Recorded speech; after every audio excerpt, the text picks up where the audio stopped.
Hello, beautiful people. How are all of you doing today?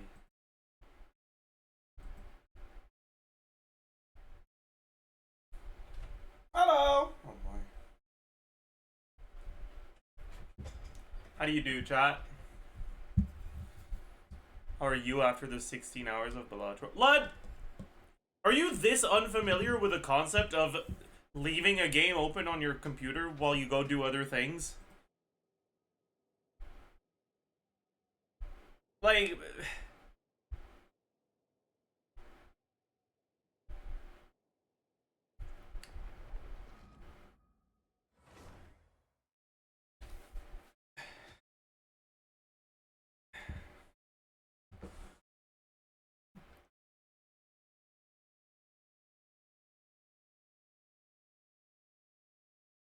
Please give your opinion on this video.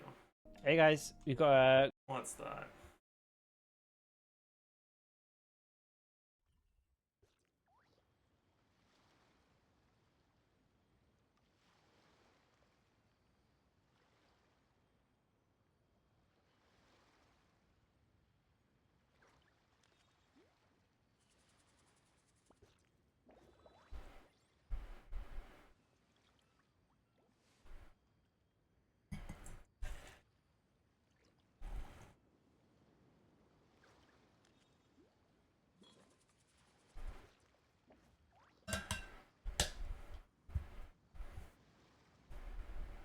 You look like Ryan Gosling. Great chat. Alright. I mean, we can take a look at this video in a bit.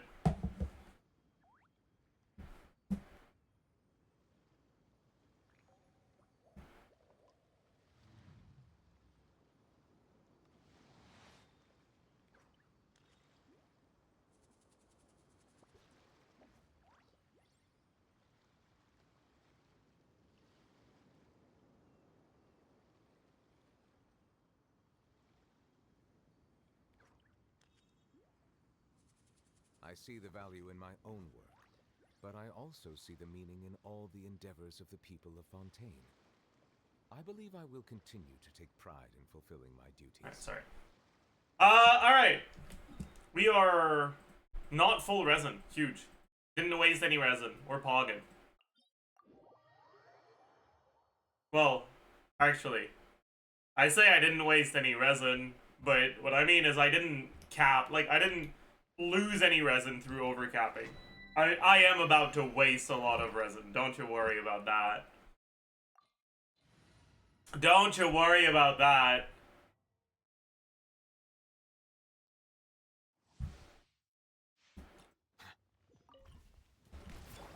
Strike a pose. Time to shine. Ha, off to the freezer. Goose on the loose. Goose on the loose!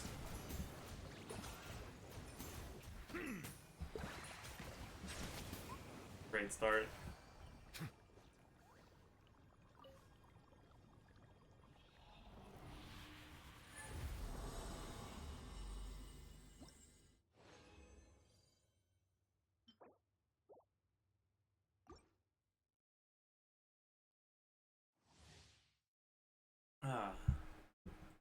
I was about to ask why he isn't using Veresa, then I remember. Are you, like, trying to piss me off?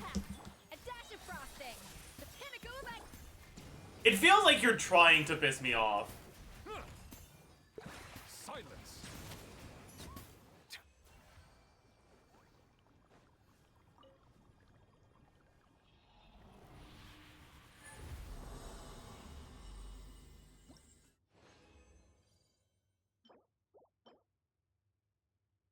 Why couldn't this be on the other side? Worst part is, even if I get an upgrade, it's not actually going to be an upgrade because I can't fucking use Veresa for the next month. Off to the freezer. Goose on the loose. Goose on the loose!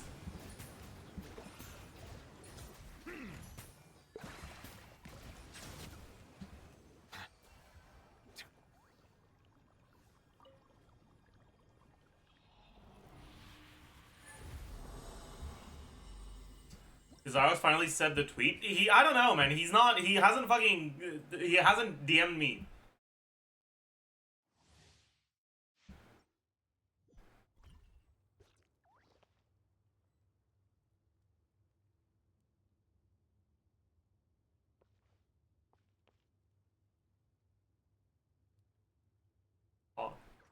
I'll be right back, chat.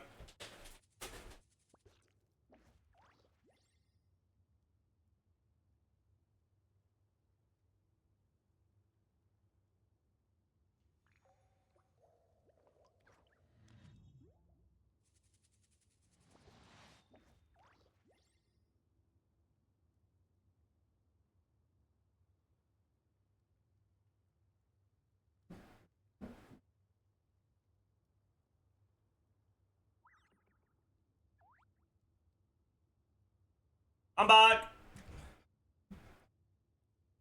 Ooh, guards. Bow your head. Let the world come alive! Fulfill our pact! At first, the flavor.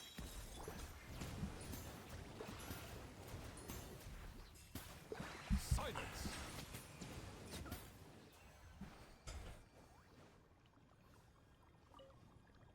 Not enough fear? Yeah. Isn't Codex a better domain for you?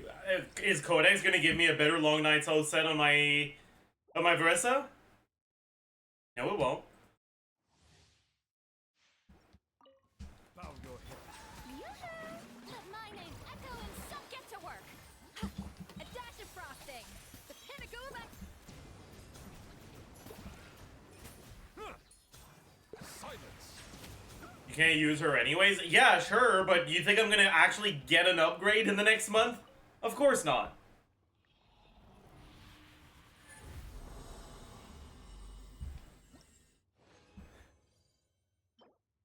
Or maybe?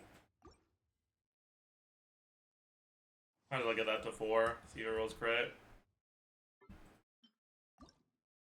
Probably won't, though. Alright. Bow your head. Let the world come alive! Show no mercy! A little amuse-bouche! Goose on the loose! Goose on the loose! Silence.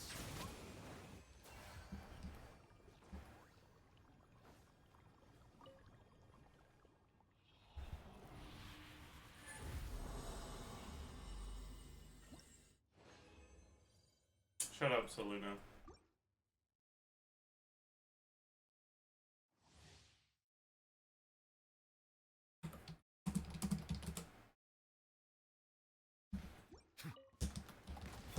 Strike a pose! Time to shine! Get to work! At first, the flavor. That's not a goose. Settle down.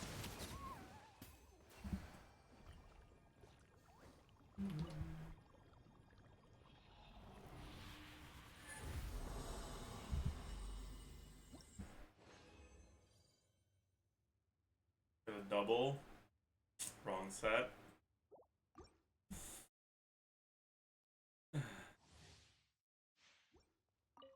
Silence. Saluna said chat made him message you in Genshin. Mercy. The pinnacle of excellence.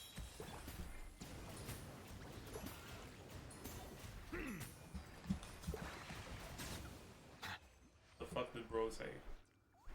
Oh, I see. Wait, they're annoyed at me for being too negative about Skirk? Have I been negative about Skirk, chat? I thought I made it pretty clear that I thought she was pretty strong. What?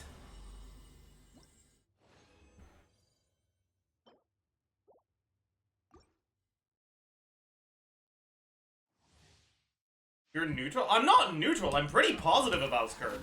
I think design-wise, she's awful. But power-wise, she's really strong. Silence.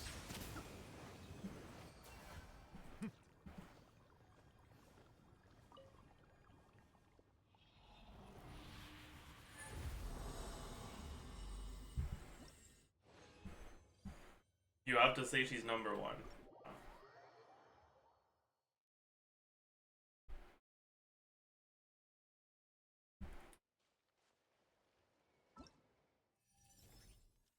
Alright. Who is it today? Ooh, it's good for you.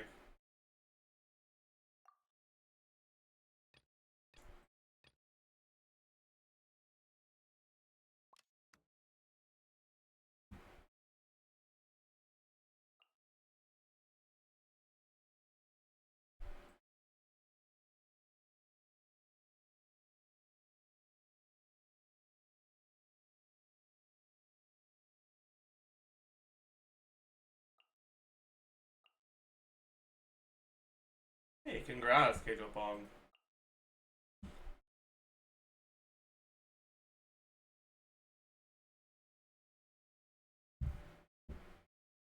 I guess we gotta take the fucking trial Ayaka. Oh no.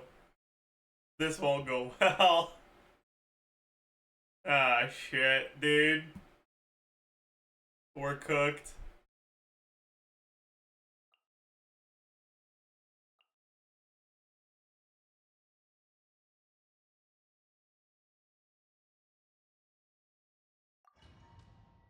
I think trial Ayaka is better than Maikea.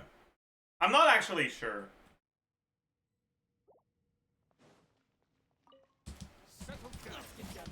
Shower me with fulfill our pact.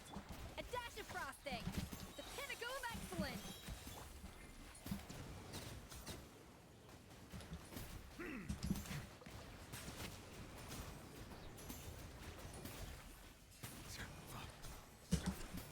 Let the world collide. Get to work. Off to the freezer. Juice on the loose. The tides beckon.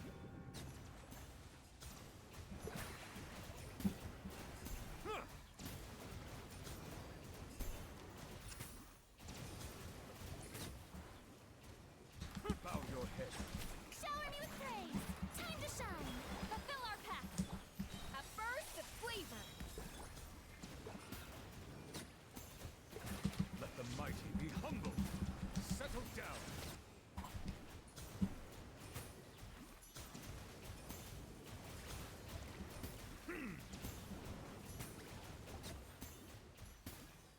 Bow your head.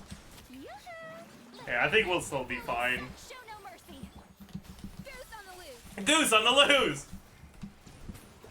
Yeah, we kind of goose maxed on this one. The tides beckon. Settle down.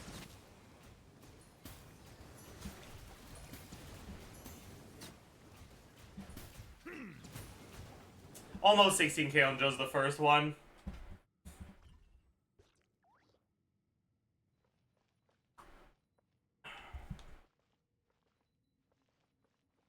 Why the Farina burst so early? Because it makes the rotations more simple, and I don't want to use my brain. Wait, these guys are fucking hydroing me? Oh, we're so cooked.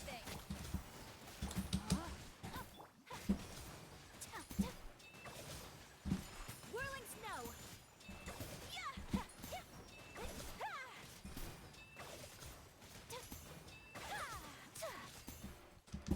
My apologies. Busted. That's fine. We already have 16k, so No, my it doesn't sword. matter. Witness the power. Things are about to get tight. A little amuse bouche. The pinnacle of whirling snow. Embrace the ice. You're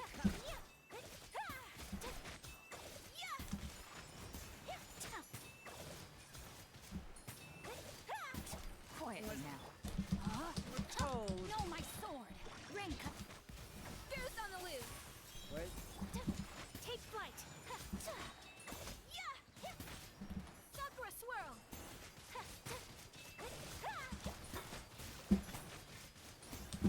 Whirling snow. Game's up. Fun's over. A burst of flavor. My apologies. Let me weave you a verse. Alright. That was fucking awful, but it's fine because the first half was good enough. It's slight difference.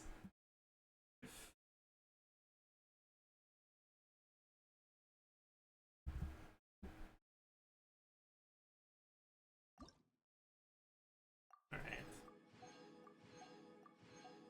You check Nick's score? Sure. Where do I check that? Here.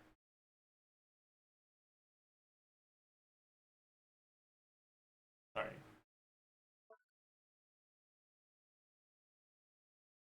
Has Nick not done it? I think Nick hasn't done it. Oh.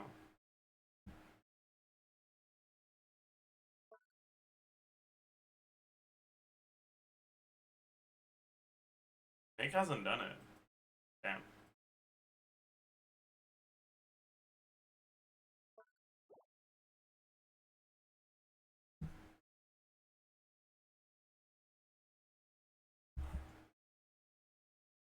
he still in China? Oh, he might be, yeah.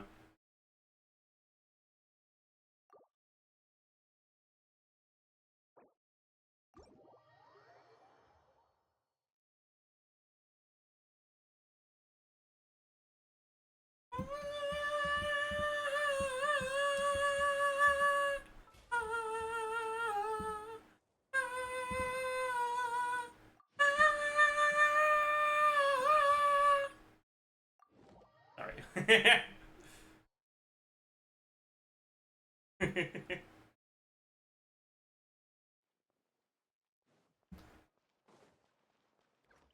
Add astra.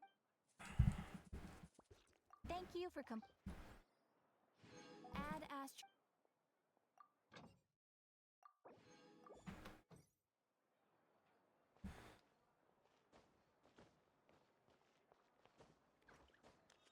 What would you feel if your son/daughter was an F student?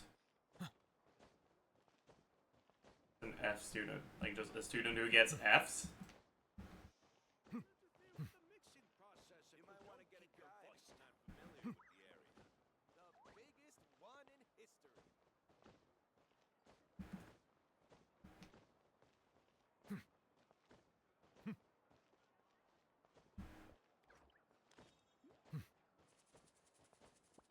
I would feel shame and guilt, most likely, because when children get results that are, like, that bad, it's pretty much always because their parents are awful.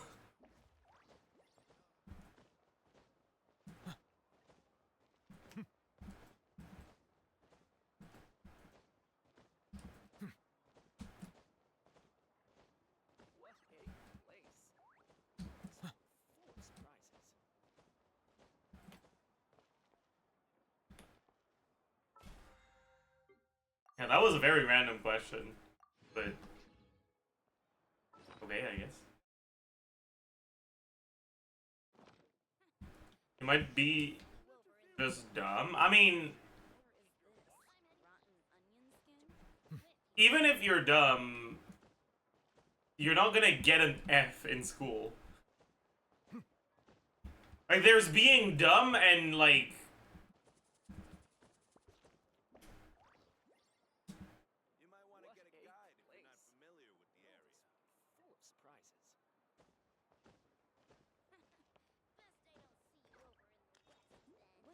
School is mostly about doing your chores. Yeah, like...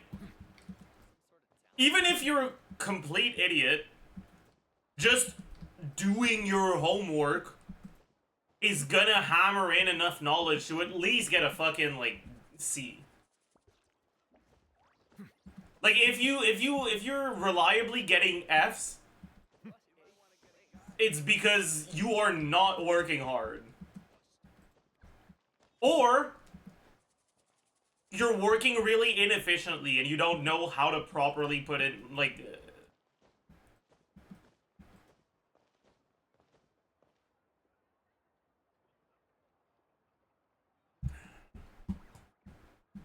And that would be a result of your environment.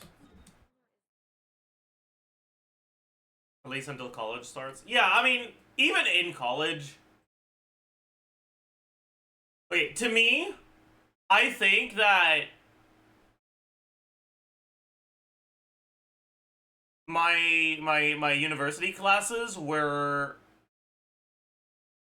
in terms of requirement of understanding, maybe even easier. It was just a lot more work.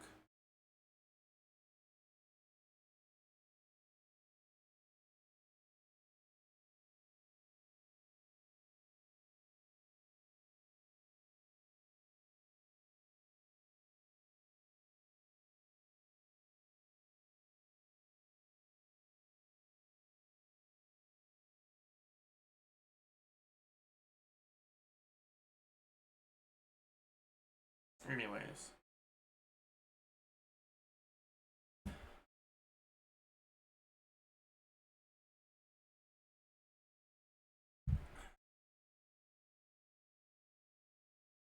I'm low-key terrified of the future. Is college really bad in terms of how hard it is? It heavily depends on how much work you're gonna put in.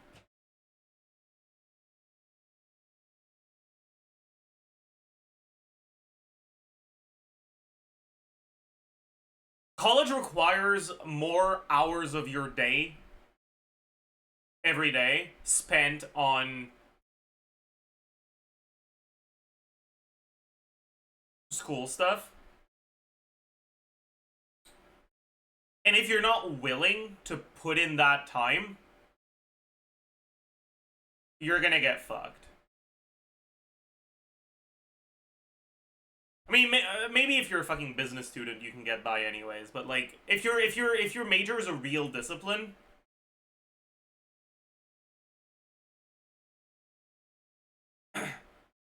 you're gonna have to put in more time. Like, it's not necessarily even more effort. It's more time. You need more time of your day spent on school stuff. But honestly, even if you're a dumbass, if you do spend that time of your day, you might not get the best grades, but you'll pass your classes. I would say that if you put in the time, it's actively hard to fail your classes, even if you're an idiot.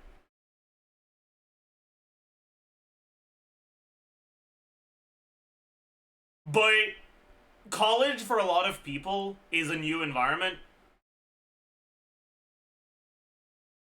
And for a lot of people, it's the first time where they manage to be their own source of supervision. They don't have parental supervision anymore.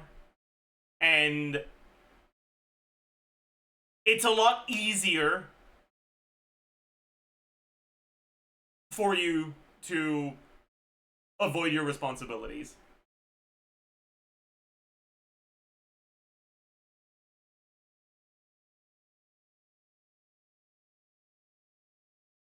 Basically, a lot of people really, like, completely fuck things up in college because of the change of environment, and because that change of environment prevents them from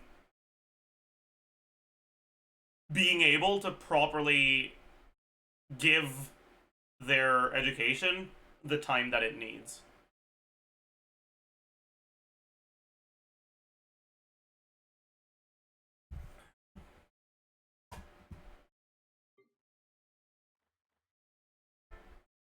I got by in my university classes pretty easily because I've never been much of a party guy.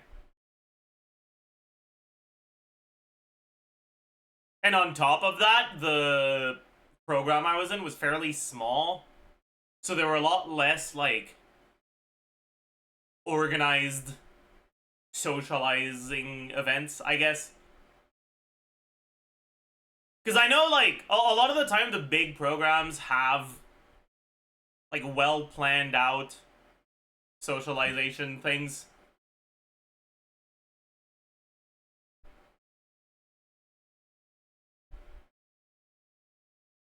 My program had like 7 people in it. so that wasn't a thing. And so I still went to some parties, but it was only really stuff I went, or like I actively tried to go to. I wasn't really dragged along to places all that much.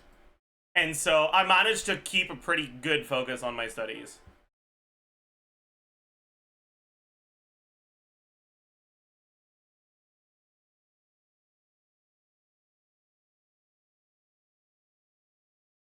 Yeah, like... Okay, here's the thing, okay? So the program I was in was physics and math joint program. And because there were so few people in that program, most of the people in my classes were either people in pure physics stuff or in pure math stuff. And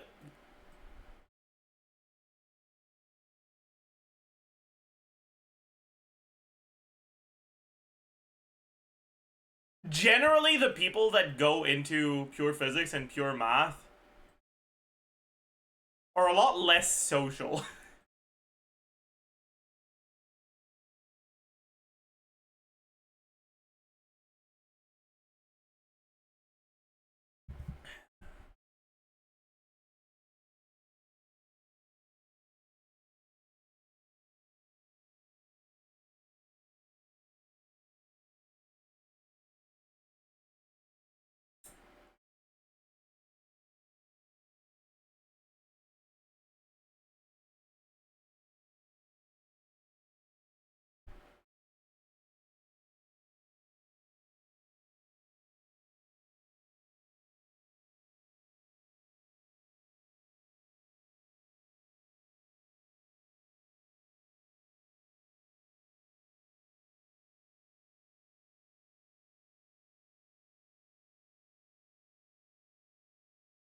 Anyways.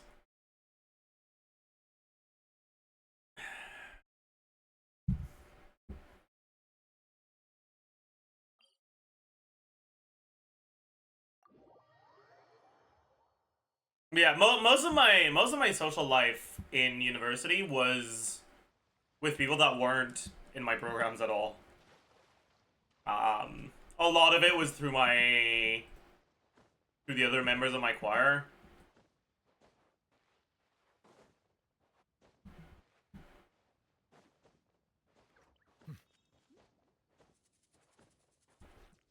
And they were all in different programs, and like I would hear all the fucking events they had. The ones that were in engineering always had some like fucking. Okay, I don't know how to say this nicely, but I feel like engineering students were all just nerds who were trying to overcompensate. You know that guy at the high school party that wants to like drink a lot to try to look like they're a party guy, but like they can't handle their alcohol for shit? I feel like that's every single person who goes into engineering. They had so many events, and it all felt like so, you know?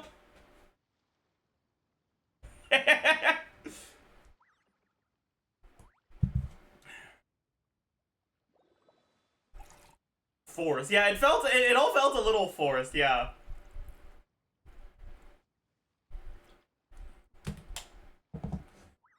I will say though, I think that the program that had the worst reputation by far was the nursing program. My god.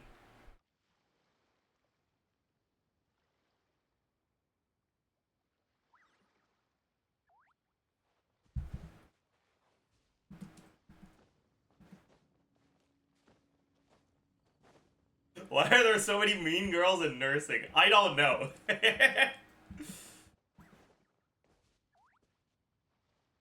What's your opinion on chem? Like chemistry? Okay, chemistry is like whatever. It's kind of boring, but it's not as bad as biology. Biology's fucking terrible.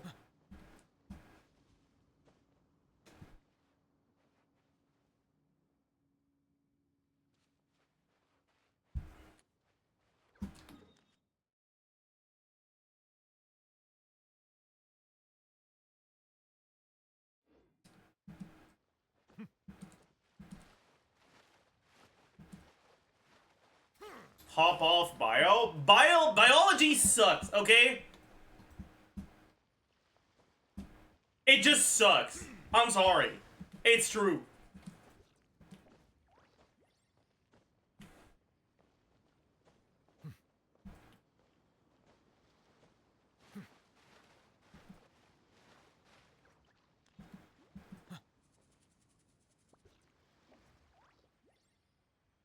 Yeah, should I rank the natural sciences? Natural sciences tier list tier maker.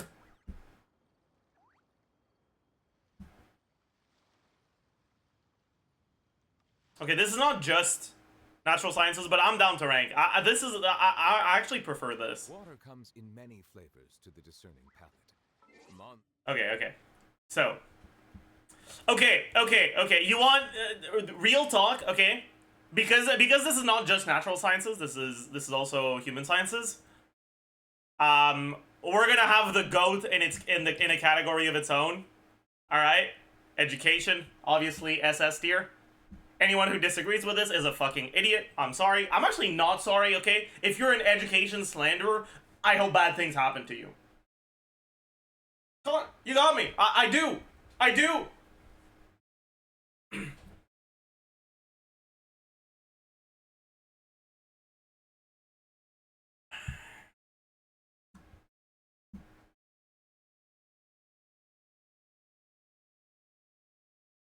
Okay. What is the best non-education science?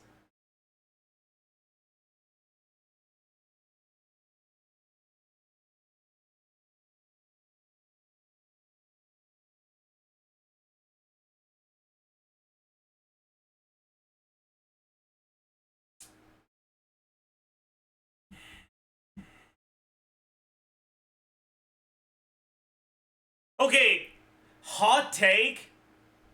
Linguistics is kind of the GOAT.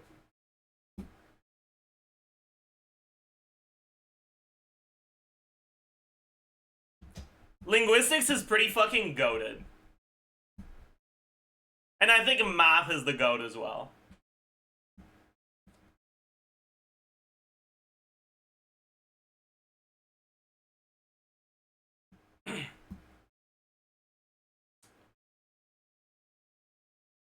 Okay.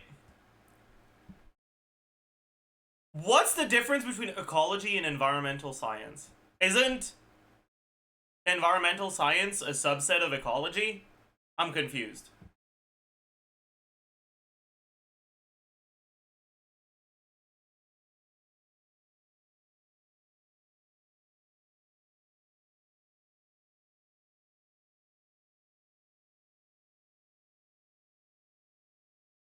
I'm confused.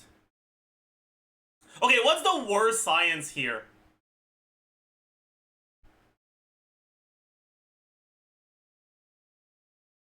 Wait, did they separate biology in human biology and zoology?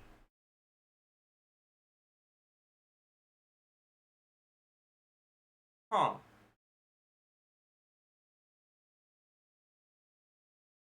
Well, both of them are fucking dog shit. Sorry.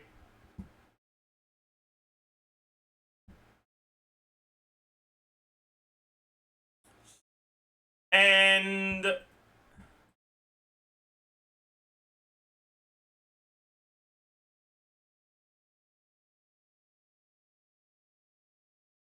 I think Comp Sci gets an honorable mention.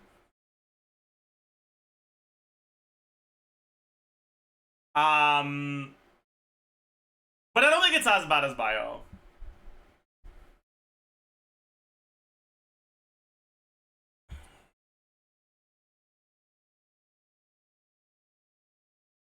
But maybe it's still within the same tier though.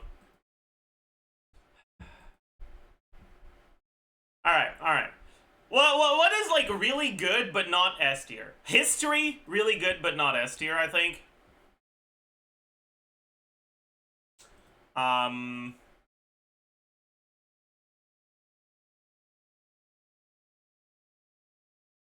think geology really good but not S tier.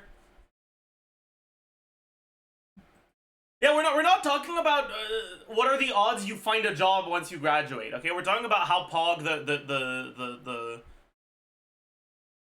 the sciences are. Okay, obviously you're never gonna find a fucking job if you're a history major. You should never study history if what you want is a stable income. That's a bad idea.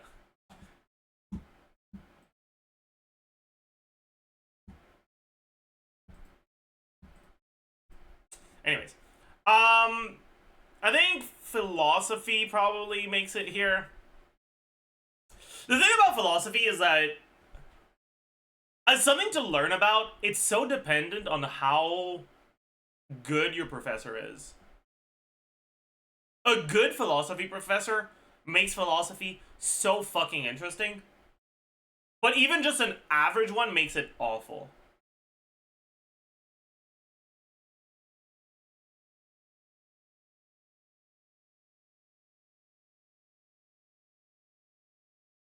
Engineering is too vague. There's like a billion different ones. I mean, they're all kind of ass. Here's the thing, okay? As someone who was a physics and math major, I'm not legally allowed to say nice thing about engineering students. It's the law. I'm legally required to look down on them and call them stupid. It's an inherent trait of physics and math majors.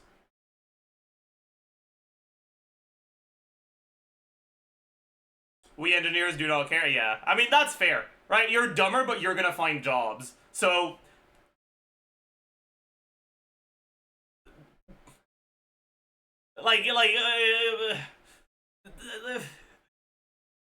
yeah.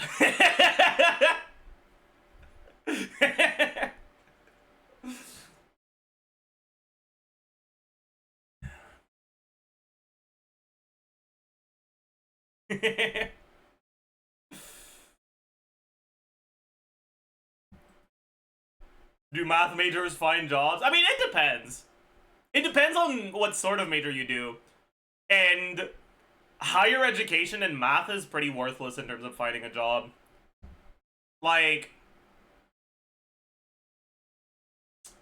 the employment or the like career paths that require higher education in math are pretty much just higher education in math.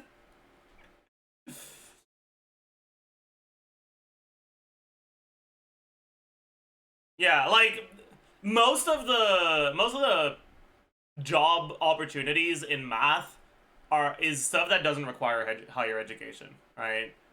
You get yourself a bachelor's and you're fine. Right, like you do a bachelor's in stats, get a job related to stats, use Excel all day, you're vibing.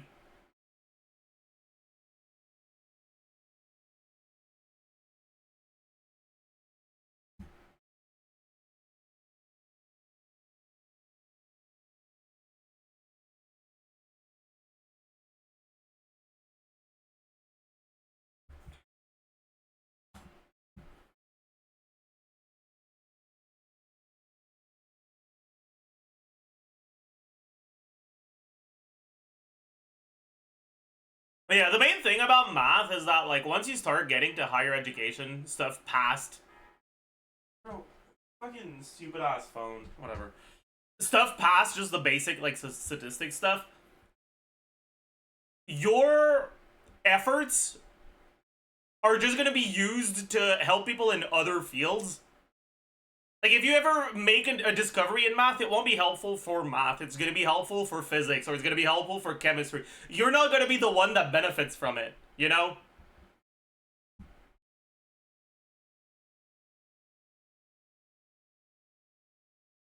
Anyways.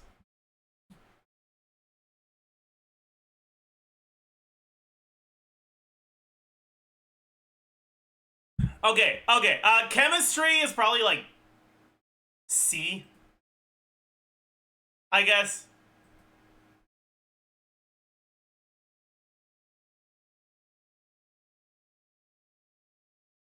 Okay, botany is probably the best part of biology.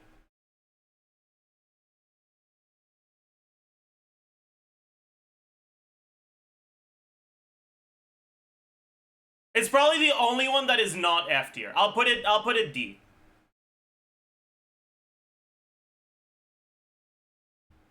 I'll put it in D.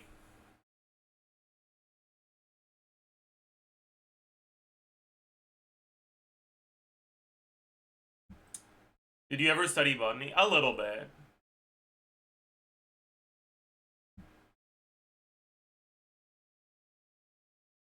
Spoken like a math major, true. Alright, law.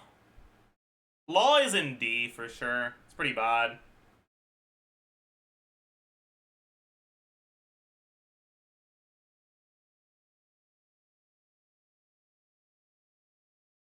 Biology's just memorizing, not gonna lie. It has no application, it's boring as hell. Yeah, the only reason why botany is a little bit better is because basic knowledge in botany is kind of helpful if you wanna start gardening.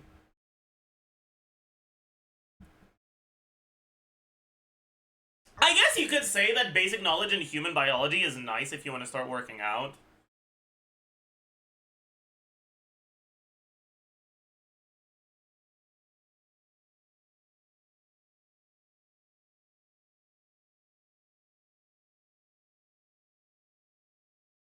But still.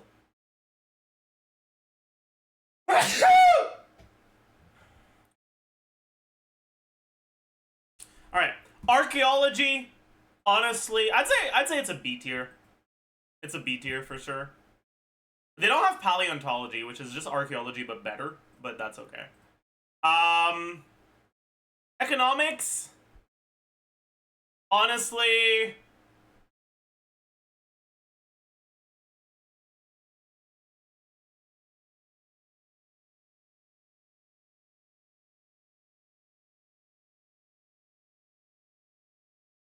economic rent. True. Economics is kind of whatever.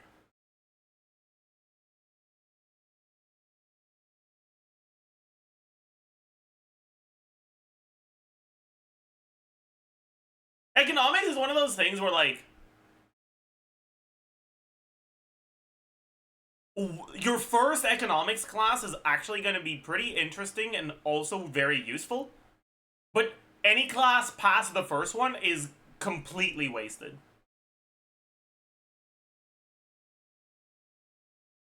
Right? Like, when your economics stuff focuses on, like, basic economics and just learning about how taxes work. Not like how to do your taxes, but just like the purpose and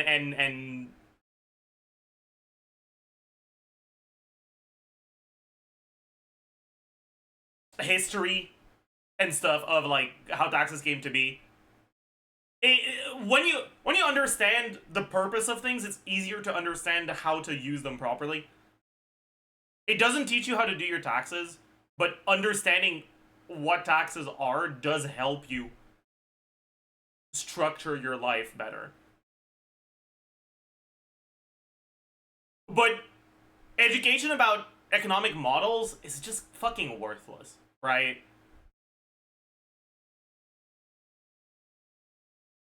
Yeah, like, understanding the very, very basic principles of economics is useful. But trying to apply those principles to fucking future predictions, like, fuck off. Economics, I'd say, is gonna be D tier. Is it better or worse than engineering? I think it's worse. No, I think it's, well...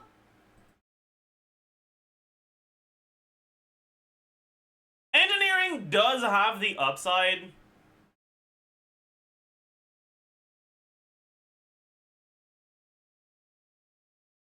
of having a good amount of math in it. But I guess so does economics. But the math in economics is ass.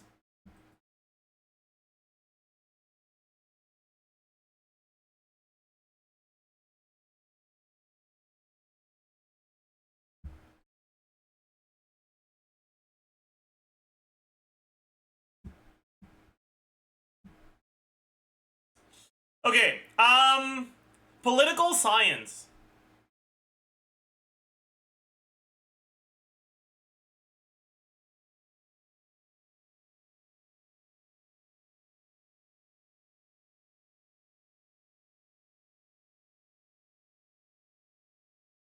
I don't think it's as bad as you guys are saying.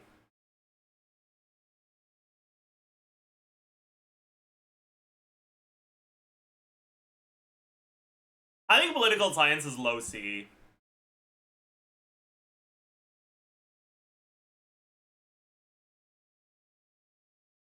Alright, chat, we're gonna yap with Saluna about Skirk.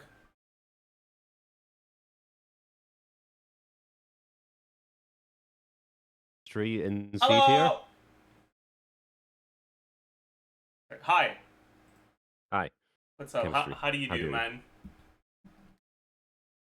Oh, you were lagging. I can't hear you. Uh-oh. How do you do? Hello. Hi. Oh, hi. Hi. How do you do? But chemistry. This is more important. We could introduce each other, whatever. But like, Okay, wait. Are you gonna be a chemistry defender or a chemistry hater? Well, water from no. Chemistry is great. I like chemistry is what chemistry is. You know, the for I don't know. It's Genshin elemental reactions in real life, but as if characters could merge together and create new elemental reactions after merging together. Like, chemistry is amazing. But here's And the all it thing: requires- the beauty of Genshin's elemental reaction system is how it's simple with a lot of depth. Chemistry is complicated with a lot of depth. Well, that's because chemistry is in reality and Genshin's a video game. Like, this makes sense. Yeah, and as it turns out, video games are meant to be fun, and reality isn't, bucko! Why can't reality be fun? Why can't chemistry It can, be but fun? not with chemistry. That's why you gotta do math and stats. But all you need is a little bit of math to understand the basics of chemistry, and then it's just like Okay, but here's the thing turning- about chemistry, okay? Cool, you understand the basics of chemistry, and you can do literally nothing with it because 95% of chemistry is memorizing things. I think you have a problem with whoever taught you chemistry. At the end of the day, that's my guess. Because What kind of chemistry can you do without remembering fucking 83 different fucking... Oh, I heckin' love nomenclature! True! No. You can do look. All my like fond memories of chemistry isn't like remembering electron orbital shells and no. It's the funness of turning objects into different objects. It's wild. Like it's so much of our modern. You can do reality that with is- economics too! I can turn money into things! No, you can't. Not without chemistry. Yes, You I realize can! how no, When chemistry is I needed to buy turn money something, into I'm physical turning my things. money into something! I can even turn it into intangible things like happiness. I can go gamble right now, and I can generate serotonin. Okay, but I'm pretty sure chemistry is required for you to do your digital gambling in some form. It wouldn't exist without chemistry. Anyway, chemistry is modern day alchemy. It's an insult to rank it so low. But anyways, you can finish your tier list if you want. I just All right. You know what? Fuck it. I Fine. You can shit talk my points if you want. All right. Astronomy. It's like art. It's a chill science, but it's kind of whatever. I think it goes with archaeology. It's like it's Oh, alright.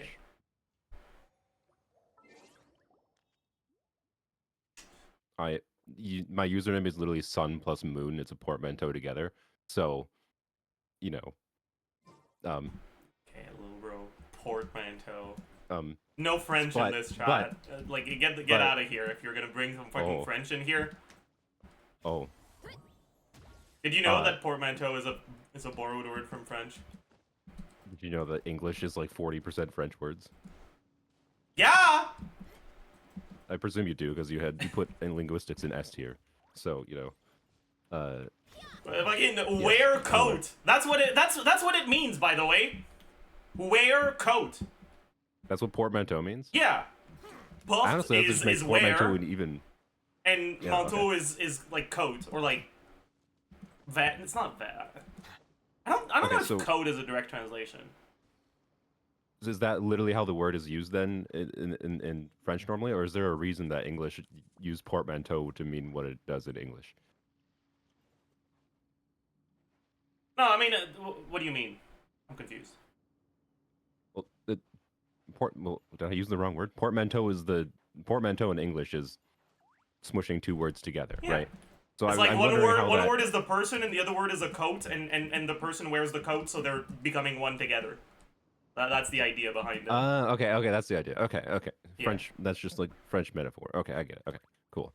I wasn't sure how literal it was like in the French side of things, and where like on an etymological level where the meaning on the English side came up. Like, did it come up in the French side or whatever? I wonder No, if it came up in the it's French side. like Good. three little guys in a trench coat. If it's a reference to that, it might Oh. be. Maybe, yeah. Anyways, you know what? You can rank astronomy where you want because you put linguistics in S tier, and that's the rarity. That's my vibe. I'm definitely biased because I may have studied linguistics though. But Psychology. Okay, here's the thing. Psychology is sometimes goated, and then you learn about Freud. And whenever you learn about Freud, psychology goes down to F. did you see the study that said that like the majority of see like the value in my studies own in work, psychology couldn't be but I replicated? also see the meaning in all the I've endeavors heard of about the it. Fontaine. Yeah, like psychology, it's such a Take pride in fulfilling my it's a very nuanced domain, Yeah, and it's fascinating.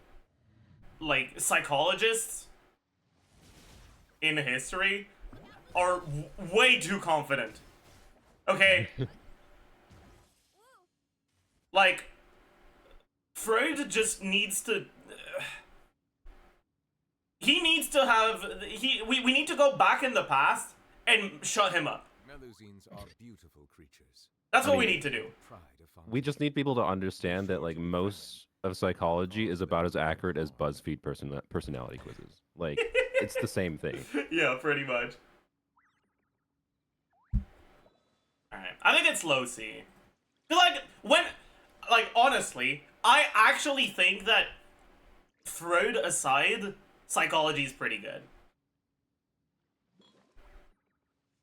But he single-handedly brings it down, like, 2 tiers. I think there's some other old white men in that group, but I don't remember who they are. so, Fair, you know. sure. Okay.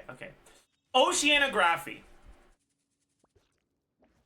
Or oceanography? I don't know how you're supposed to pronounce it. Whatever. I like how that's in that list. Overcomes Oh, it's many so flavors specific to compared to all the other ones. Yeah, it really is. But it's kind of goated, actually. Crisp and pure. I think it's pretty similar to geology. Has an enduring aftertaste. It's like a hog. Hog thing. Possesses a depth of flavor unlike any other. Okay. I was just double checking, making sure it was what I Where's thought it was. entomology? True. You know, my dad was a biology professor, and a lot of his like academic work was in entomology. And I remember he had the biggest fucking insect collection I've ever seen. Like Melusines are insects, beautiful like creatures. Pride of preserved insects, Be sure to be kind of like in Slay the Spire, that make elites easier to fight. But like dried insects that are like pinned inside boxes. Okay, like we had a room, or it wasn't like really a room. What do you call the like thing under the stairs? Oh. Like that like storage room under the stairs. I mean, my brain wants to call it the Harry Potter hole, but Yeah. not hole. Okay, but you know, Anyways, it's not that. we It's had something else. that, and it was full of like boxes. He probably had like 150, 200 boxes that each had like 10 different insects. Mhm. Some of them were like he had like the prettiest butterflies you've ever seen. Dude, it was Insects honestly are the kind of real sick. aliens on the planet. A lot of people like to glaze deep sea creatures as alien, but like insects are where it gets real cool. They're wild. True. You still have it? No. I don't know where it went, honestly. He probably brought it. He probably gave it to the university at some point. Unlike any other. Sumeru's water, meanwhile, has a rich and complex. All right. flavor. Environmental sciences and ecology are probably B. Like they're fine. Appreciate it. Meteorology, I think, is low C. It's better than psychology. At least it's kind of useful.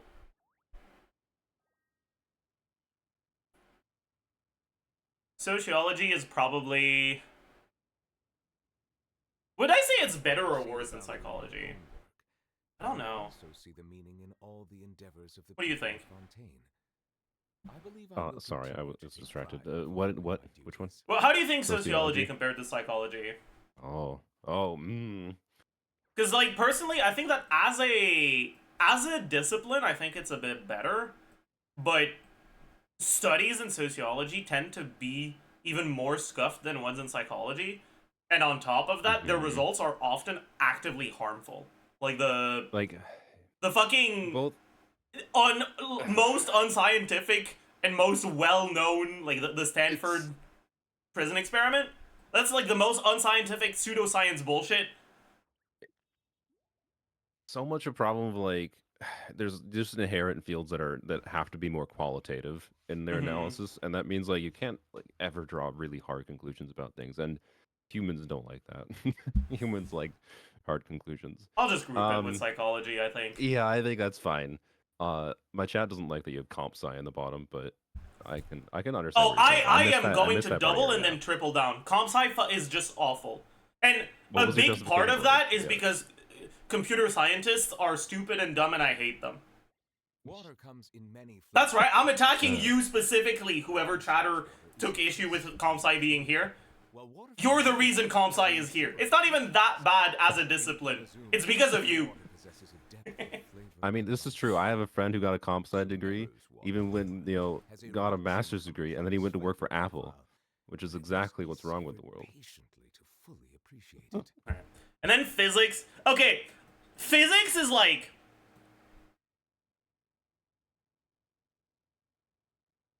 Physics is like... You start dating someone, and they're like really nice, and really kind, generous. You have a great relationship, and then like 2 years into the relationship, they hit you. And you think... But, no, I mean, they lost control, it won't happen again. And then a week later, they hit you again. And it starts becoming a habit. And you think, I can change him. It's gonna stop. It's not really him. He's under a lot of stress. It'll get better. But it never does. Okay? You can't fix him. Okay? You said you Physics is studied not physics, something right? you can fix. Fulfilling my duties. But it is actually great for the first 2 years. I studied physics for 1 year and then left, so I didn't even last that long. Yeah, I think that... Physics was great. And I hate that I'm about to say this because, like I said earlier, I'm not legally allowed to say nice things about engineering students. But the physics that are necessary for engineering are pretty fun. But a lot of the like higher education physics stuff just isn't. They are the pride of I think it deserves A tier. Be Like, sure to befriend them. Cause them no I feel like you get disillusioned with physics when you take your first physics is quantum really, physics like, class. learning physics. My quantum physics 101 class made me realize that physics was awful. Oh yeah, like the different disciplines of physics within the umbrella of physics gets maddeningly like a mess. Like, I hate kind of learning different things about physics, but I don't know. It's also like so important as a framework for understanding reality. Not as important as chemistry. But why do you need to but understand reality? a brain? But well, No, like why? Like what? Okay, you don't understand reality, so what? What's gonna happen to you if you don't understand reality? Like, I mean, who cares? okay, so you still just need like the scientific method. We could delete physics and Yeah, I agree. broaden We lots should of delete parts of physics. Physics shouldn't exist. You get it. we could delete physics as a field and like plop it into different fields, and it like reality is fine. So I don't know. If you believe in a god, did God start with physics? Almost assuredly not. God started with math. So that is clear. I mean, physics is basically applied math, Yeah, exactly. and then Yeah. engineering is applied physics. Pride of Fontaine. Yeah, Be sure to befriend them and and cause them no harm. law is something. Law is something you shouldn't do. True. Yeah. All right. Do I crimes, agree with chat. everything. Yeah. All right. Do crimes and you can become a lawyer by interfacing with the law. Okay. And now that that's done, Oh. what do you mean by me being too negative about Skirk? Explain yourself. that was- Also, okay, get to the be clear. fuck off of Varessa, okay? I'm gonna kick you out of my world, okay? Okay, that's You're fine. rubbing salt in It's the fine. wound. It's fine. Sorry, I did do that on purpose. 'Cause, Fuck you. dude, hey, I do plan to at least do her final ascension soon, TM. I wasn't originally planning on it, but I like her enough that I will, for what it's worth. It isn't your just build to look like? make fun of you. Add a little bit of crit rate because of the final ascension, but is she on my profile? I don't remember. That's Yeah. That's pretty good. Water comes in many flavors to the discerning palate. Mondstadt's water is crisp. I had to and craft pure, that timepiece. while water from Liyue has an enduring Yeah, aftertaste. it looks crafted. The water possesses Oh, a boy. flavor unlike any other. I'll say you have an insane Plungiska Fee build. Profile, but it must be severed patiently to I didn't even think about that. I should try it. I haven't done it yet. You 'cause should. You should. I generally don't like doing plunge if it's not required, but honestly, yeah, I didn't even think about how good those artifacts are for plunges. Oh, that's really funny. Oh god. Okay, I'll try it maybe later. Yeah. Anyways, so, sorry, I asked you a question and then I immediately cut you off. Yeah. What was the question? Oh yeah. Yeah. So that like the message I sent you in chat was just because someone in my chat yesterday said you were being negative, but my guess is that they were just like simplifying based on the fact or But do you mean negative as in like negative in terms of her design or in terms of her power? Yeah, that's my guess. My guess is they heard you say you didn't like the kit and then Zajef is being negative. That's my assumption. Okay. Right, but I don't know exactly where that person was coming from. I think your evaluation of Skirk is fairly level-headed. I think so first of all, I like Skirk. But I kind of like her partly because she's a jank mess in some way. I don't know. I think it's really funny that this is a cryo character, because I think if we look at like typically like someone like Kanich or whatever, right? Where Kanich is not meant to work outside of like with Pyro, is the baseline. But he's well, I don't know not if you can really say dysfunctional. that when his second best team is Hyperloom, but sure. I know yeah. exactly, right? But that's my point. Is like he's still a Dendro unit. You can use him for Dendro Yeah. unit things. The Skirk is a cryo unit that like just goes straight in the toilet if you dare do certain things with her, and that's hilarious, and I love that. I love that this character ranges literally from like Dia to Moeka level. Like, she's the full spectrum in between. I don't think she's basically. Daya level. I think she's worse. If you're not running Okay. freeze. But you want to know one of my favorite team ideas? I haven't even told my chat this So, yet because I was gonna save it. But so I was testing this yesterday to see if Eon-san could get scroll buff for cryo damage bonus and pyro damage bonus. It's a little bit tricky in the timing, but doing Escoffier E into Dia double E into Eon-san E gets a overload, removes the pyro, and then cryo applies, and then she gets a super conduct, so you get all the damage bonus from scroll, and then you can do an Escoffier melt, and then you can switch to Skirk, do either her burst or a little bit of short field time normal attacks, and then you spend the rest of the field time on Dia burst, or vice versa. Is that why you asked me how many N5 Skirk can get in 7 seconds? Yes. Oh god. I wanted to calculate. I just didn't know exactly what off the top of my head what she could get without getting any mirrors. To be It's fair probably though, that two should N5s. actually I don't know if the last N5 goes through though. yeah, that's what I was assuming currently. But she will actually generate a mirror. To be clear, it's just whether or not I actually want to spend that field time doing that. I don't know, but that is an example of like that's not going to be a good team per se. Yeah, And no, it in won't fact, be. I don't even think it's going to be my preferred Dia team, but it's an example of using Skirk's weird kit and like the weird nuance of, well, let's say nuance, maybe politely, but of where you can figure out where to fit in like Skirk's burst, whether it be in a new Villette team like you've been mentioning, or just One randomly thing as a I'll burst say DPS, though so, is that unironically, she can outright just replace Ayaka yeah, in quick swap teams where she's the main carry. Like even if you don't do stuff with Nebula, you just do a 15-second rotation with her as the main carry, and it's actually like potentially better than Ayaka. The biggest issue I had with it initially was energy problems for the rest of the team, but then they changed her particle generation to actually work on her burst. Yeah, what was it originally? Like she just didn't. Yeah, generate energy if it you was didn't go to originally her that she skill state. generated particles on the first charge attack in her skill stance. That's what I thought. Yeah, which is terrible. But that meant that if she did the holy instead of the tap E, she couldn't generate particles. Now it's just well, the first time she does cryo damage every 15 seconds. Yep.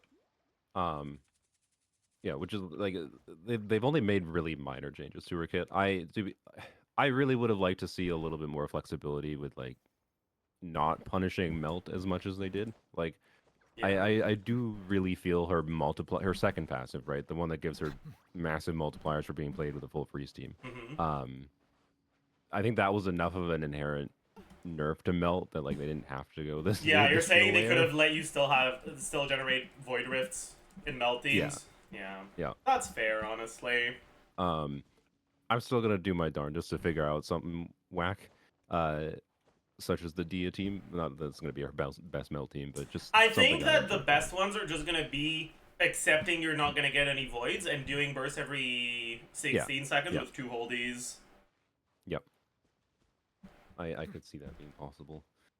And yeah, I don't know, like, and God, she's a weird character to evaluate. I haven't obviously used her.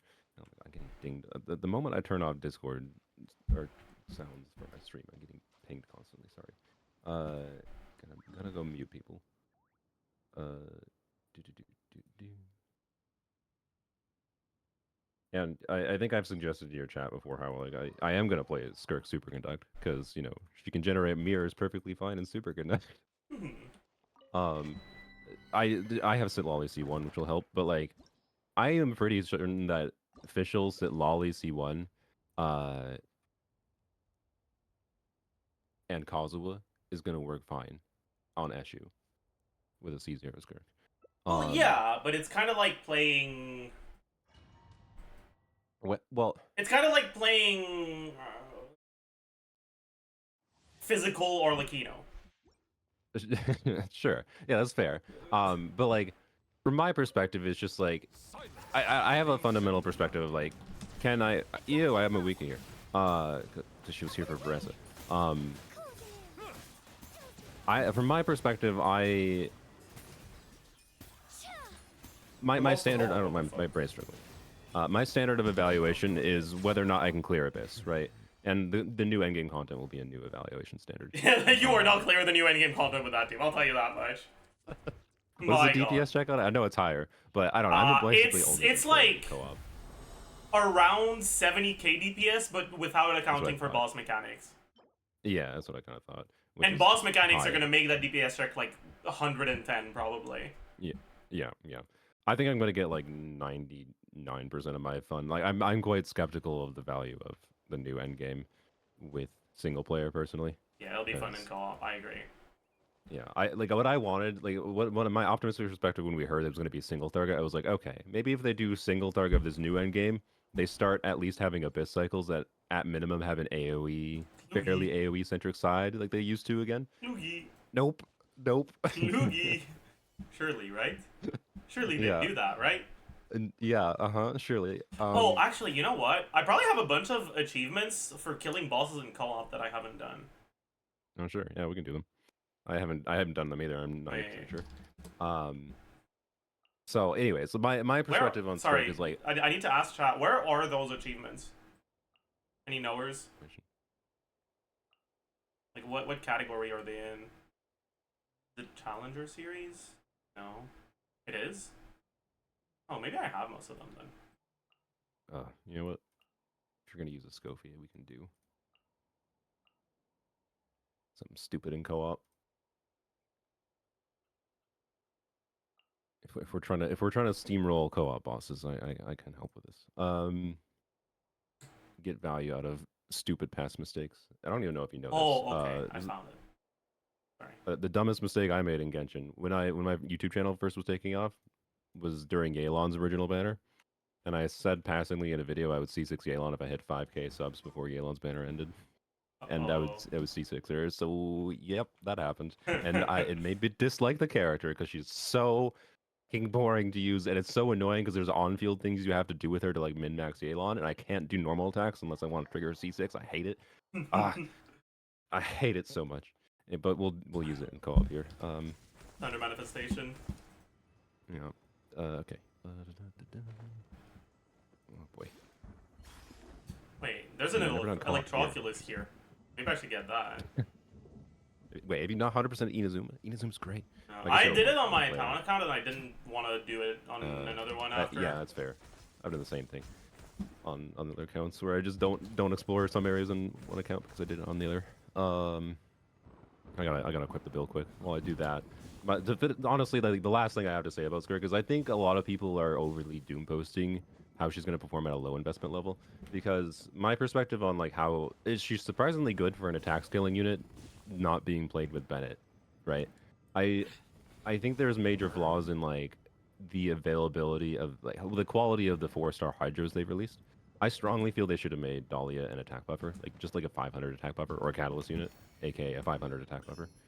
Because like there's problems in having options, but I don't know, like 60k DPS for that's what you were calculating like a 4-star team for her to look like, right? Let me check.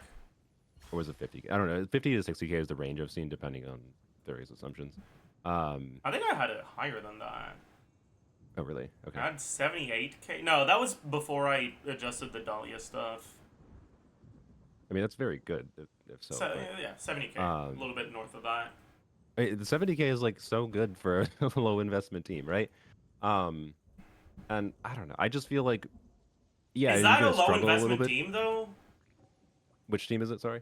No, I mean like, cause okay, I got, and I don't know, I don't think it's adjusted properly, so it's probably closer to like 72k ish with Singto, Rosaria, Dahlia. But a lot of the damage is coming from Singto there. Yeah. So like, it's not low investment. It's just like a Sure. relatively That's low fair. amount of pulls. Yeah, yeah. But low also investment, like yeah. 70k DPS at this point is Oh, I don't disagree. is really, really tight in Abyss. You have to play perfectly for 70k to be enough. I mean, I don't know if perfectly is the word that's required there, but depends on your skill level, so it's fair. I don't know. It's Are you coming? yeah. Sorry, I'm no equipping emblem artifacts. She's on Deepwood right now. I don't remember why I put her on Deepwood. I don't need. Surely I don't need a ER type piece, right? No, you'll be fine. We got a lot of energy generation, and she's gonna be Do I on not field. have an HP type piece? Oh, I do. There we go. Sure, is that.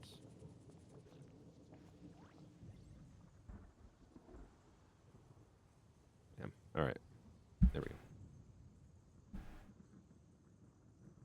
All right. Yeah, let's do some co-op bosses. But yeah, I don't know. I think Skirk is going to be a fun character for me because of the range of like weirdness with quick swappy DPS potential, which is something I always like really enjoy just in general in character kits. And the more the time goes on, the more I enjoy it. God, this character. Whatever. Wolf Lord The now. more the time goes on. Okay, the more the time goes on, the more I enjoy. Well, like you still have fog on Surumi Island, nice. Shut up. Hey, that means you got questing to do for. I mean, listen, I got 100% in Chen Yu Vale in one day. Okay, like. Wow, nice.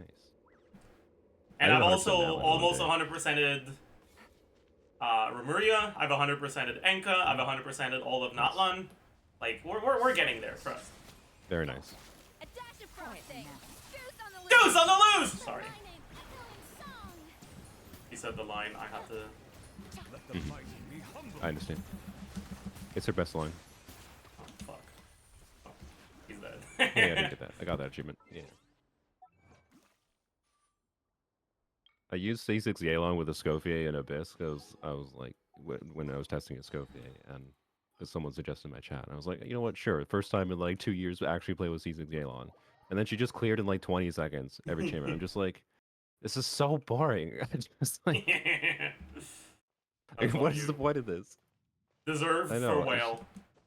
It's We'll do pretty Ruined much. Serpent. It's just Ruined Serpent. Where is that? See a chest over there.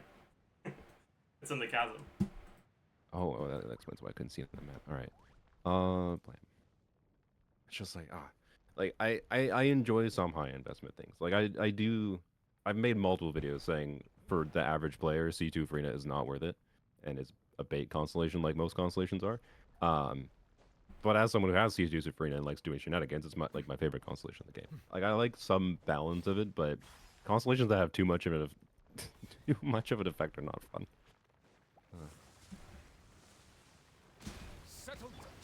Gotcha. Pinnacle of excellence. Busted. Don't spend money is indeed the solution. Silence. Take it easy. How many bosses are we fighting? I feel like we're gonna be fighting like 30 bosses. I mean, however many. This is basically just background stuff. Yeah, it's fine. I didn't prepare any like meaningful talking points, honestly. So I don't know. Do you plan to play Skirk much at all in non-freeze teams, or you're just gonna completely I mean, stick to? I'll probably do it a little bit on release, but Okay, sure. Just to, like, show I don't know, because I think that she's Yeah. just outright bad outside of freeze teams. Yeah. Yeah. On the And- current evaluation for meta standards, yeah, for sure. Like, I like doing cool off-meta things, but I think that it's important that it makes sense to do the thing, right? Like, Sure. I don't think Burgeon was ever all that good, but all the Burgeon stuff was fun to do because it actually, like, made sense, Goose on the loose. Take it easy. like, with the reactions and all that. And the reason why it wasn't that good was just because the numbers of Burgeon in general didn't make up for the downsides. Yeah. I like for Burgeon stuff for me, and honestly just Pyro and Dendro together in general, I've always found it's like better than I expected it would be in practice because you're able to have element coverage that deals with a lot of like shield mechanics oftentimes, I'd say. So they tend to be fairly versatile teams, which I think is fun.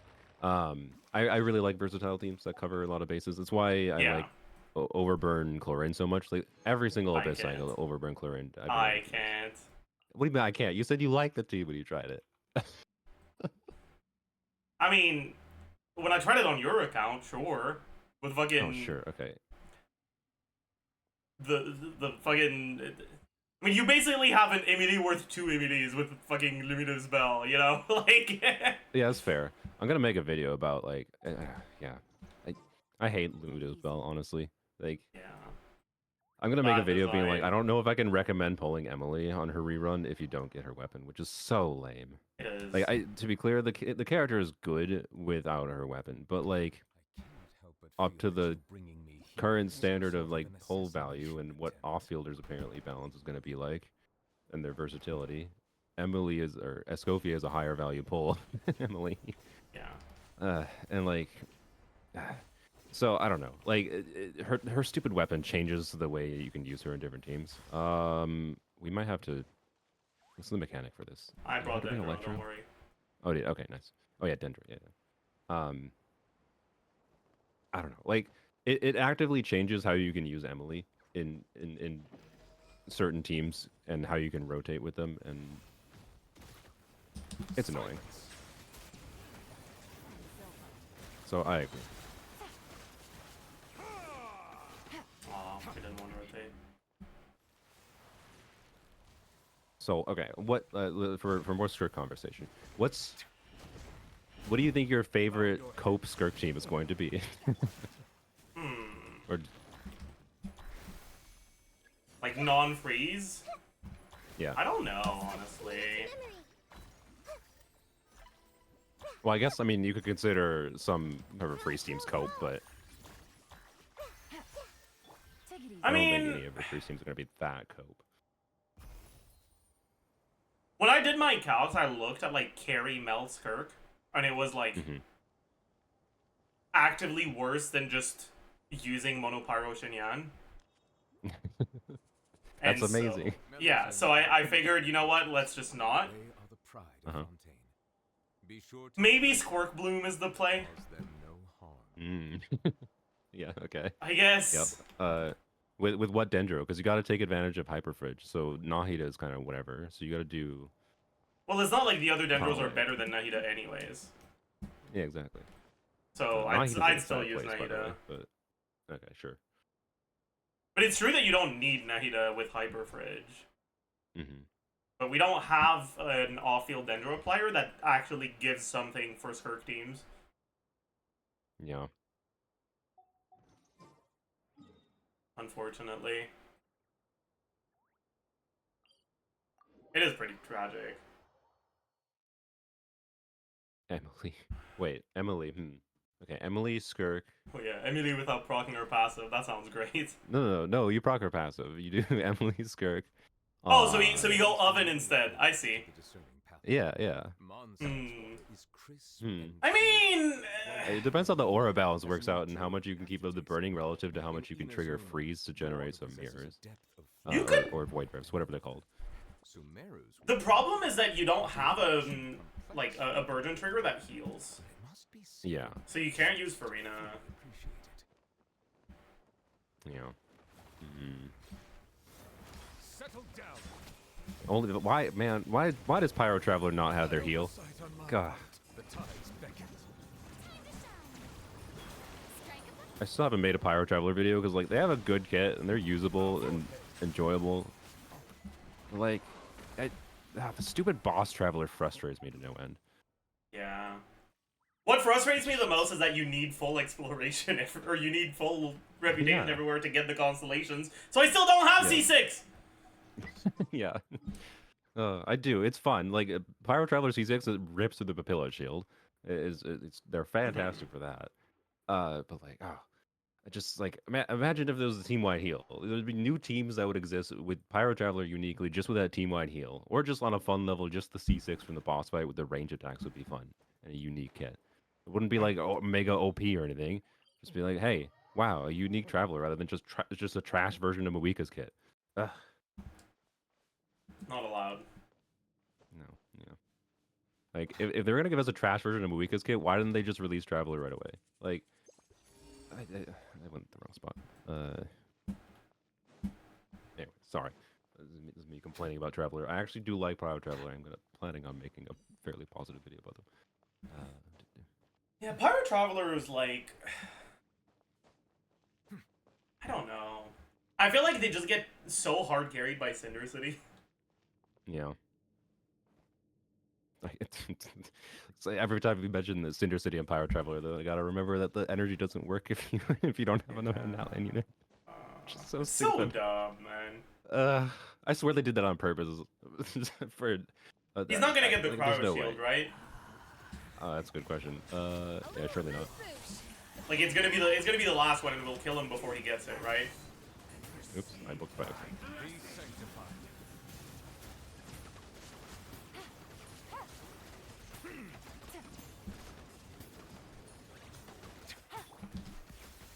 Better not. Bring a burst.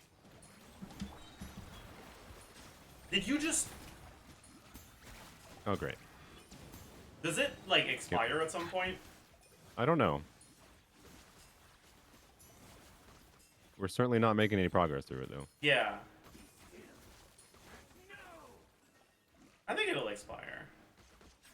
I'm pretty sure it does. After like 3 attacks or something. We're gonna find Where out. is bro aiming? There we go. Silence. Let the Nice, mighty back. be humbled.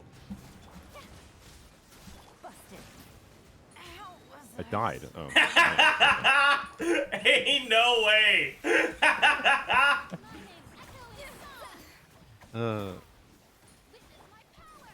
Hey, you were the healer. It's your fault. No, Oh, I'm not. We're playing co-op and you're on Farina.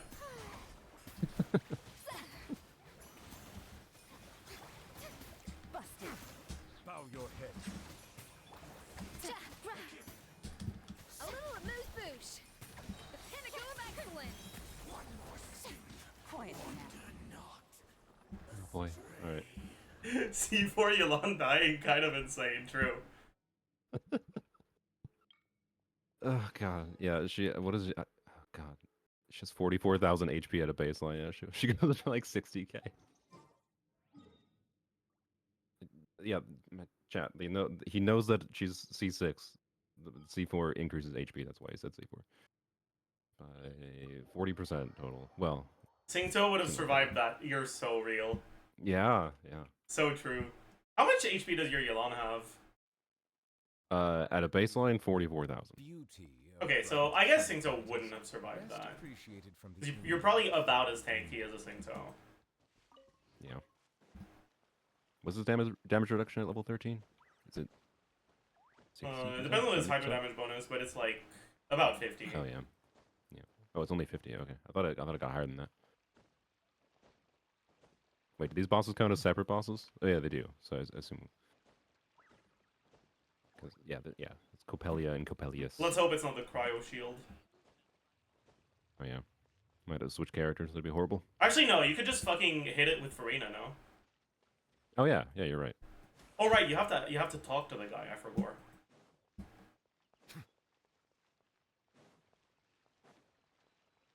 Okay.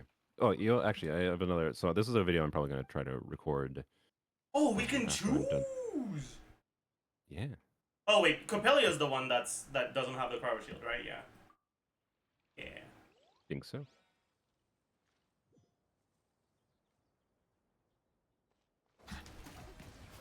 A dash of frosting. Can't goose on the loose. No energy. The tides beckon. Oh. My god. Yeah. There we go. What was I saying? Oh, so I'm planning on making a video, doing, or that I'm probably gonna title it just like one fun in quotations, team for every character on Chronicle Banner.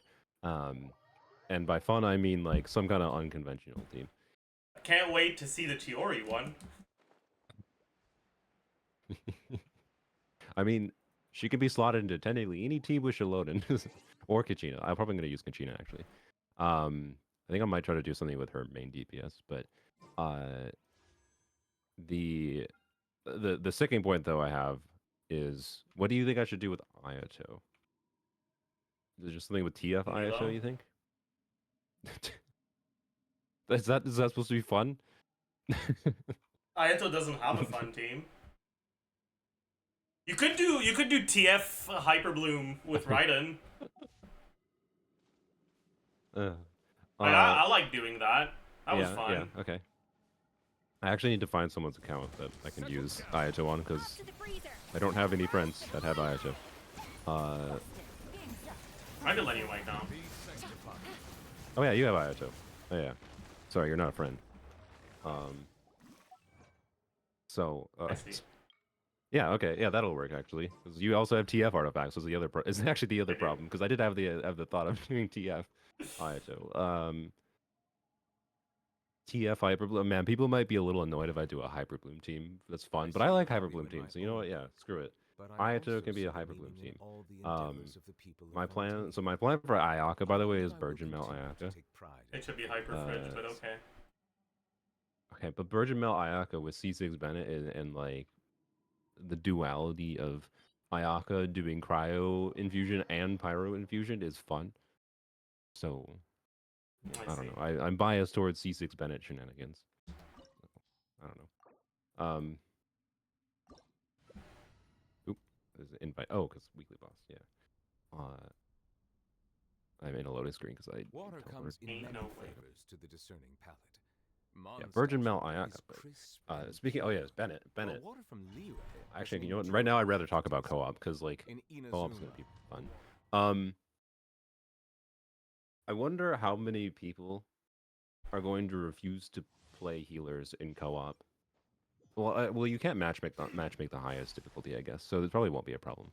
Yeah, don't know. playing Farina is probably not going to be very fun, huh? No. But I very much suspect I'm either going to use like Bennett or healer Varessa the most. Just Yeah, I'll because probably do Versa a decent amount as well.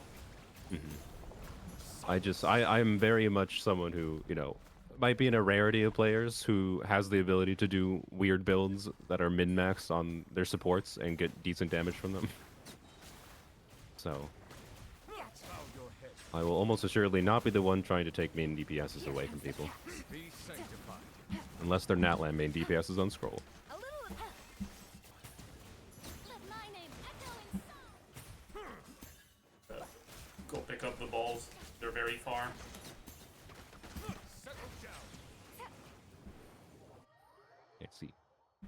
When is Kirk Yap? I mean, we're kind of doing Kirk Yap. Tides beckon. Yeah, sorry. It's intermittent Yap. Yeah. This wasn't well planned out. My apologies.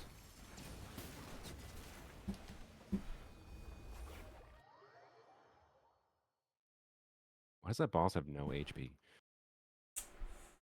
Because it's from 3.x. I mean, that's true. It's not. It does it even. It feels like it has the same amount of HP as a freaking Storm Terror, though. Anyway. Take it easy. By the way, one of the most fun things to do is seeing how janky some of the new characters, like movement mechanics, are. Is seeing how they work against Storm Terror. Some of them don't function at all. Yeah, that sounds pleasant, huh? I can't remember what. I remember Kanich being very jank. But I mean, to be fair, they Kanich is patched very it. jank even in other I mean, places. that's true. But true. He is jank. Dude, I got 6E Kanich once now. I'm proud of myself. Nice. I don't think I've ever tried to do 6E Kanich.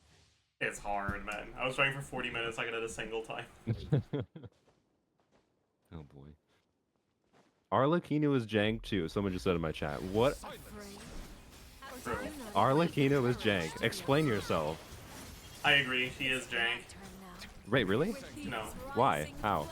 Okay. I was lying. Oh, okay. I feel like for most people, Arlecchino is one of the easiest characters to play. Even though she has more nuance than people give her credit for. She can't absorb the Markov Storm Terror. Oh, that's what you mean. Sorry. Okay. I thought you meant in general. My bad. That makes sense. Yes.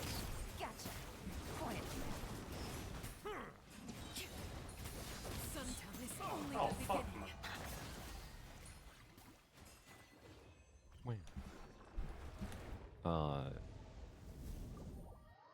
Try to think of any more yap to have about Skirk, honestly. I will say, okay, did you see the nerf, by the way? What nerf? Is this very They recent? made it so that her thing doesn't carry over anymore. Oh yes, I was actually I yapped about that in my Discord where, like, how do you feel about it? I haven't seen your feelings on that. I'm not sure, cause like I think that if they kept it as it was, I think that she would have been top 3. Sure. And without it, I think that she's not. So for anyone that's unaware, what the nerf was she doesn't carry over her Sneck soul points, her not night soul, between abyss chambers anymore, where she used to.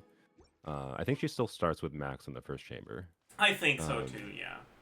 So there's some. So what this means is there's not stuff you can do like carrying over extra energy of her energy system to the next chamber, where you could do things like bursting. Wasn't that what it was? It was like doing a burst and then still having energy left to do her normal attack mode without sacrificing. Yeah, cause you basically yeah. what you could have done, or what you can do if you start your chamber with at least 17 Serpent Subtlety, is you hold your E, then you do your setup, then you do her burst, and then your E is back off cooldown, so you get to tap your E and do the normal attack mode fully, while also having gotten a burst. And because the burst is almost 2/3 of the damage she does through her whole normal attack window, then it effectively gives you more than 50% more total damage in your rotation. Yeah, and be a very significant utility if you care about speedrunning abyss clears as fast as possible. It's not even just for speedrunning. Like, it's actually... Yeah. It's impactful enough that even in general gameplay, it's going to be a significant speed up. Yep. Which, yeah, I think it's unfortunate. Like, because it's very strong. I would have, I don't know. As far as, like, from the perspective of they did that to make her less strong. Like I don't inherently have a problem with that, right? Like one thing I'm quite happy about with Skirk is that because like with what Escopia's balance is, and much of, in my opinion, of what Skirk's problem is the fact that Escopia exists and how they balance Escopia, in my opinion. But like the fact that they'd set her DPS ceiling ish around, not factoring in future characters, whatever, but we don't know what future impact looks like. 110k, 115k, whatever, maybe, and with that, with the aspect of carrying over her energy to other Abyss chambers, I believe she could get towards like 120k, maybe theoretically higher, right? On a spreadsheet level. Not that just spreadsheet DPS is all that matters, and because especially in this context, it's the fact that she does this a bunch of damage really quickly right away. So I don't know. Like I really dislike it because it reduces her flexibility ultimately, especially because I was someone who was going to do shenanigans with her in non-freeze teams, right? In teams that weren't going to clear in 20 seconds. Yeah. So like this just reduces my flexibility for do the similar kind of thing, but with a Dia team, right? The Dia Eon Son Escovier team that I suggested before. And that is unfortunate to me, right? I wish they would have changed something that didn't hurt those kinds of teams and her utility and flexibility to do that kind of thing. Because what I like about this character is that she has these weird two playstyle modes, and trying to figure out the nuance of doing them both at the same time is cool, but their design intent is to use either, not both. So I understand where they're coming from. I also think it's lame because it's inconsistent with how Abyss works for other characters. Yeah. Where, like Moika carries over her energy, her fighting spirit. And to be clear, Moika gets her energy in a different way, so you could say that's why it's different. But like, I don't know. And other characters carry over their energy, obviously.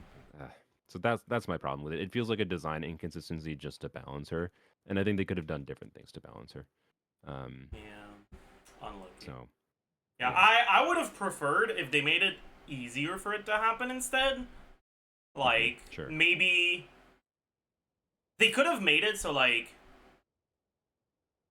if they made the rifts generate faster, it would be easier to generate more serpent subtlety points during your skill. Yeah. And if they made it so that you generate way more than you need, then you'd pretty much be able to guarantee that you have at least 17, no, even if you kill them right at the last second. Yeah. And so as long as you kill them before your E expires, you start with at least 17 on the next chamber. Yeah, that would have been cool. Someone in my chat said Farina carries over, no fanfare. Yes. Okay. The difference is that this character's point mechanic is energy. So like it's a little bit different for Skirk versus Farina's fanfare points, which are tracked on an individual burst level anyways for Farina, right? Like it's not the same thing. Yes, I know that like Skirk, it's not only for her burst, it's also for her skill. But that's kind of the point of being able to do something with her burst and her skill. I don't know. Anyways, it's fine. Like I think I will still enjoy Skirk's modality and everything, but it's the kind of thing like I don't even think that many like the average casual player wasn't even gonna do anything with it, right? You know, I actually need to look at the hybrid Skirk stuff. I haven't looked at it yet. The like alternate burst and normal attack mode, because the burst cooldown and the skill cooldown are not like synchronized. Yeah. So if you do like hold E, if you do like tap E, do all your normal attacks. Yep. Then swap out. Then hold E. That's right. Then yeah, I guess then you swap out. Then back to her, hold E burst. Yep.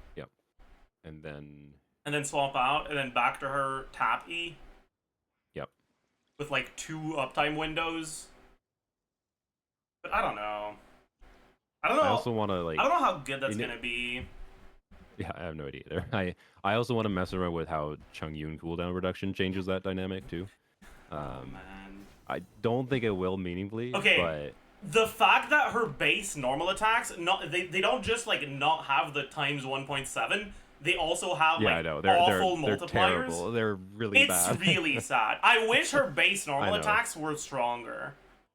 I'm sorry. It's because they saw my Moika infusion video. True. But like, what is this fucking difference? 150 versus 360. And this 300 actually, this 360 is actually 388 because it's plus 1 talent level, and then it's actually times 1.7 because of her thing versus 150. Yeah, like it's more than 4 times stronger.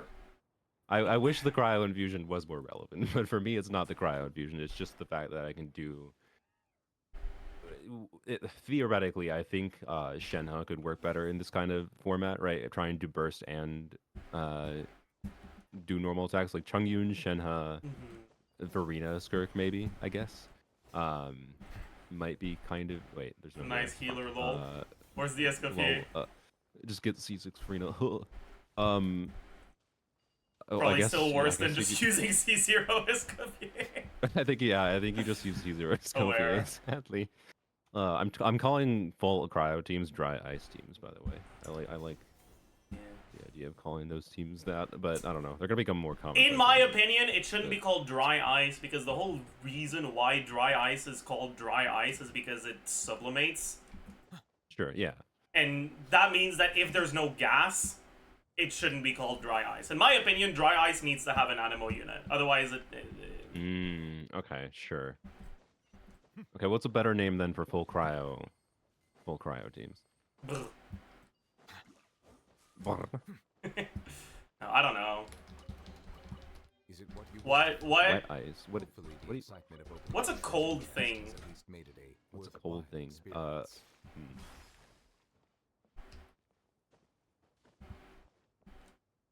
Problem is, like, ice is inherently water related, and there's no water in the team.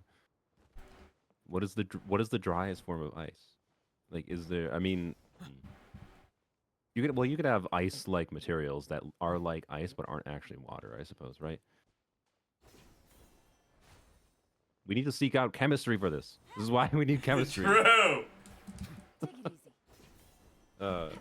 Like, dry ice is a good name, but I just feel like it's wrong without an animo, you know? Yeah.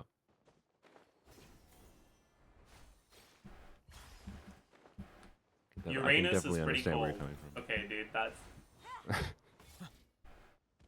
Okay. I'd rather call it Neptune. Neptune is like a deep blue planet. But Neptune is also the fucking name for the Roman god of the sea, and it doesn't. So it would need to have water. Yeah, no, it doesn't work. I don't know. Maybe Neptune is fine because those like quad cryo teams fucking suck just like straight flushes in Balatro. I'm glad I understand what you mean, because I've been playing Balatro. I was up till 5 a.m. playing Balatro. Usually I've been setting myself a limit of like only 1 or 2 Balatro runs per day. But then I was playing Balatro for like 5 hours yesterday between midnight and 5 a.m. Honestly, the trick, do only 1 or 2 runs a day, but do a fucking white steak anti-39 run. White steak anti-39 run. I don't even know how to get to anti-39. Like I don't know the full extent. I don't know the full extent of how to min-max your run to that level right now. I've only gotten to anti, I think, 12 in one really good run. It's basically the easiest way to get there is to bug abuse. Oh, okay. That I didn't. There's like. Is it possible to get to anti-16? Because anti-16 is like the 4E times 10, 4E80 or something stupid, right? Is that possible without bug abusing? Oh yeah, you can pretty easily okay. get to like E. You can probably get like without per KO bullshit. You can probably get to like around E100 without any of the like difficult mechanics. Like you'd probably be able to get there with your current knowledge, with a lucky run. Good to know. Yeah. Anyways, then if you get an insanely lucky start, or if you go seeded, you can probably reach Naninf with per KO. But you probably won't be able to get to anti-39 because you'll only be able to reach Naninf either once, or you'll do Serpent abusing with boss reroll, and you can't do that on antis that are multiples of 8 because the. Oh. Do you know what the Serpent boss is? I think I. Well, It's not, whenever you sure. play or discard, you draw 3 cards instead of refilling your hand. That one, yeah. Okay. And if you do that with the Burglar, that's plus 3 hands, 0 discards, and a lot of blueprints, you can end up with like 20-something hands. And you just play 1 card at a time, and you end up stacking a really, really, really big hand and then you can use Okay. Baron and Mime to make that score a lot. Nice. And if you get a lot of money generation and the retcon voucher that lets you reroll bosses, you can make it so you get Yep. the Serpent every ante. And if you skip twice okay. and just do the bosses, you can effectively only fight the Serpent. But the problem is, I see. on antes 8, 16, 24, and 32, it's like the final boss, and the final boss like lineup is different, and there's no Serpent. So you're gonna die. Okay, I didn't even know that was it. So you usually you don't get past ante 32 when you do Serpent stuff. Unless you're doing Serpent stuff and Cryptid abusing with Perkeo. Anyways. Good to know. That's enough Valuable for Yap. Sorry. My chat is accusing me because we talked about Balatra for 2 seconds and I did everything but yap about Skirk. We've yapped about Skirk intermittently a bunch. We did. Fine. We did. More Skirk yap. I don't know. Her weapons, they're fine. I don't know. There's nothing really interesting to say about her weapons, honestly. Other than Calamity of Ashu, good if you can use it, and that makes her teams kind of weird. Yeah. Like you have to decide. You have to decide if you want to do unless you get her signature or whatever 5-star static, of course. That can compete with Calamity of Ashu, but Ashu in is one of the general, main I think- reasons why Sitlali is one of the better teammates for her. yeah, exactly. It's just like you got to decide if you want to care about Eshu for deciding what kind of team you're going to play most off of Whisker. If you're someone like me who likes team versatility, Eshu is not the doing different kinds of whack teams, whatever. Eshu's not the most valuable weapon, but I'm glad they made the weapon. I think it's a very good thing that it exists. So, I found fun ways to utilize it, like the Shaloden, Clorind, Emily, Muika team. I used Eshu in that with Shaloden and EM build to increase our crystallized shield I size, and heckin' love has Crystallize. it has enough uptime and usually stays alive, so Eshu works fine, even on a weird situation like that. So yeah, I don't know. I like the weapon, but it's a weird factor that mucks with teams and how you decide on an individual account. And it's the only reason Dahlia has relevance. So yeah. Yeah. Man, I so badly wish they just made him an attack buffer. Like I strongly. How do you feel about like the idea of them adding more attack buffers now? Because they've already added 2. What is their reasoning for not adding attack buffers in different elements now? I mean, the main reasoning is that Particularly for 4 stars. is because of characters like Escoffier. I think. Yeah. Yeah. Honestly, though, I've always felt like the elemental identity of Pyro supports has been pretty weak. Yeah. And I like that they're leaning into a direction where generally it's mainly the Pyro carries or the carries that want Pyro supports that end up with attack buffs that are actually Yeah, that's available to fair. them. That's probably their design intention. Yeah. So I can get why that's the And like I think case. I Chivalrous is just- the main reason why they felt comfortable making Eon Zahn. Yeah, 'Cause, like, yeah, you're right. Realistically, what team do you use Eon Zahn in that doesn't also have a bunch of Pyro stuff? That's a good question. Trying to think of a team I've used her in. I mean, plunge teams. Farina Shan Yun doesn't need Bennett in particular, unless you're doing C6 Bennett things, of course. But Is this too steep to climb? good question. I think we're fine. Yeah. Oh, I have. I was gonna run out of stamina. Yeah. What was I saying? Oh, so like what I like the thing is though, for like I don't like that Escoffier teams have the problem, and this is less of a problem with Skirk because she has Omega Giant multipliers. But like Risley is the example I've been going with to illustrate this argument to people, which is like Risley in an Escoffier team is, you know, Yelan, Farina, Escoffier is his best team, and he does 25% of team damage ish. It's a little bit more. Hey, yeah, don't shit talk Grizzly. Fine. He's doing 30. 30%. Woo. Like where, you know, your clear times aren't that different fundamentally if you swap your Risley out for a Charlotte. Let's be real. So Am I supposed to use Source for this, by the way, or just? haven't done. I have not done this area, so I actually have no idea. I'm gonna try. But like, if Dahlia was No, an I'm attack not. buffer, Okay. or if they just had better like catalyst unit options, even that weren't like hyper annoying for their energy needs, or did more in their kit at a baseline while being able to do TDDS, so they aka they are attack buffer through TDDS.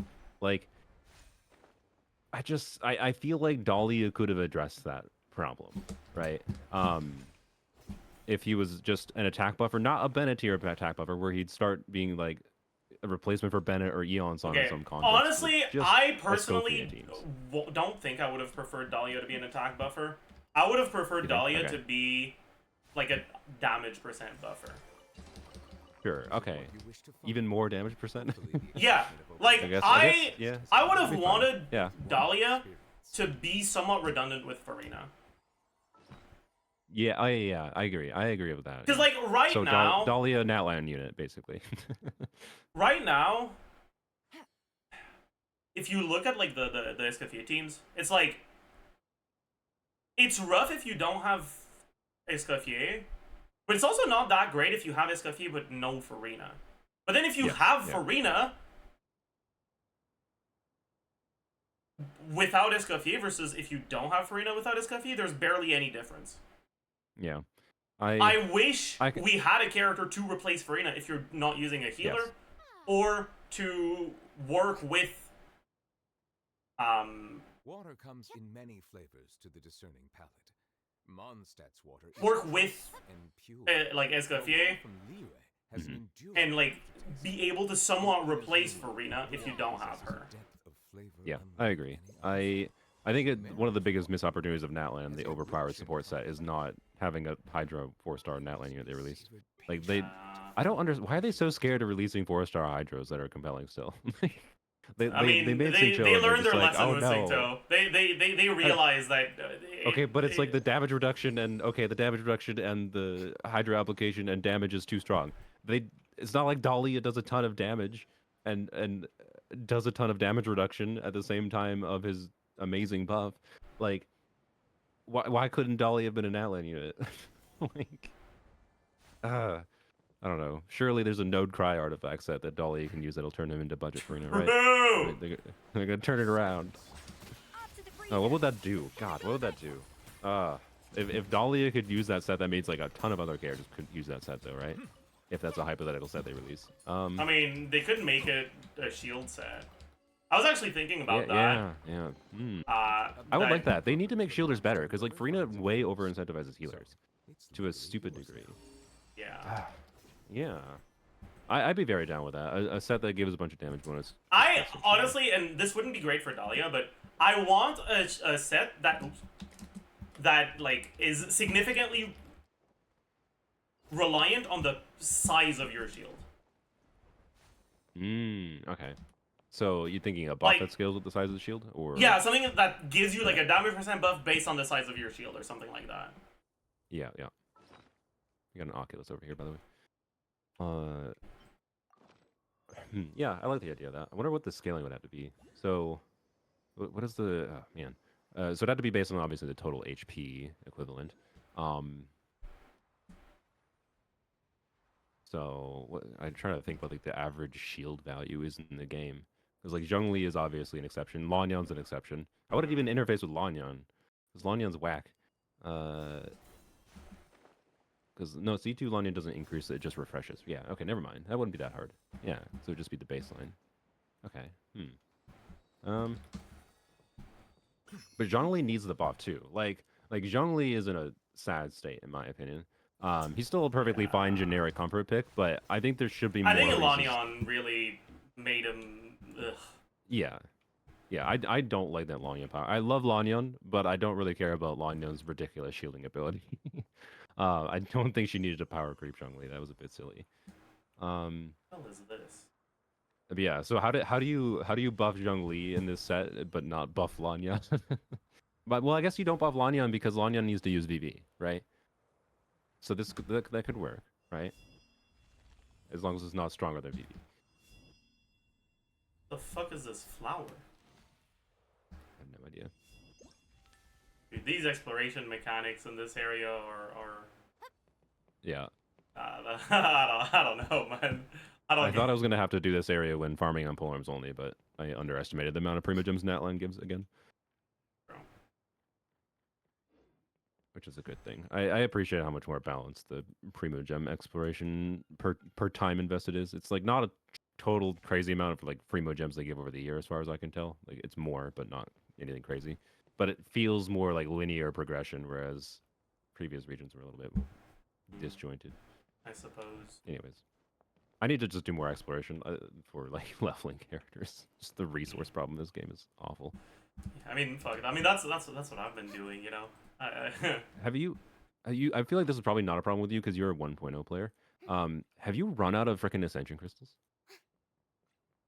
No. Or no? Okay. They don't give enough ascension crystals at world level 9 to keep up with the like. If you're leveling 2 characters per patch, I believe is like the breakpoint, or 2.5, I think. Yeah. You don't get enough ascension crystals. I'm out of ascension crystals. Like once I level Skirk, and if I fully ascend Baressa, You should going do to have... more weekly bosses then. I have been, but like it's still Okay. very slow to build up, right? Like, and Really? it doesn't fix the balance. I'm actually, because I'm pretty sure I have like way too many. Wait, when did you start? I started in 2.3, I see the value in my 2.4. You shouldn't have missed out on that many, because like, unironically, No, I had a big surplus for a while. A significant portion of your like gemstone income like this is daily quests, like daily commissions. You get one every day. No, yeah, I know. Yeah.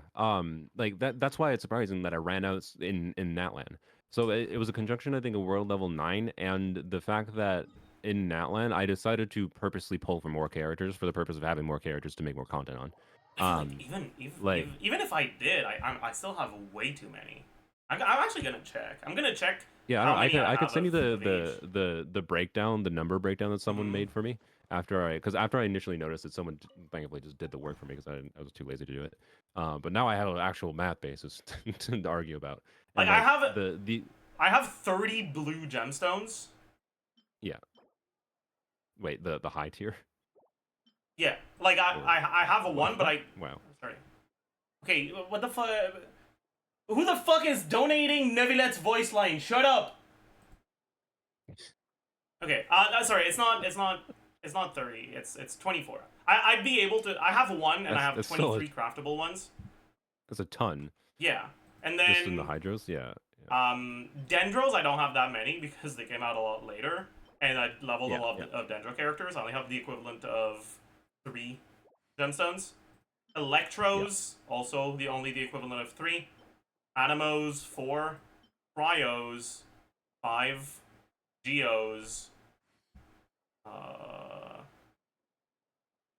13. No. Yeah, 13. Your resources still aren't like so. I have recovered a little bit since I've been trying to get more. I think for hydro and pyros, I have enough to like level up a hydro and pyro unit entirely.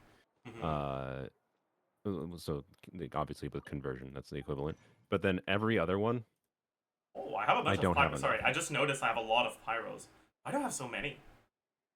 Don't I level like every pyro character? Why do I have so many pyros? What the fuck?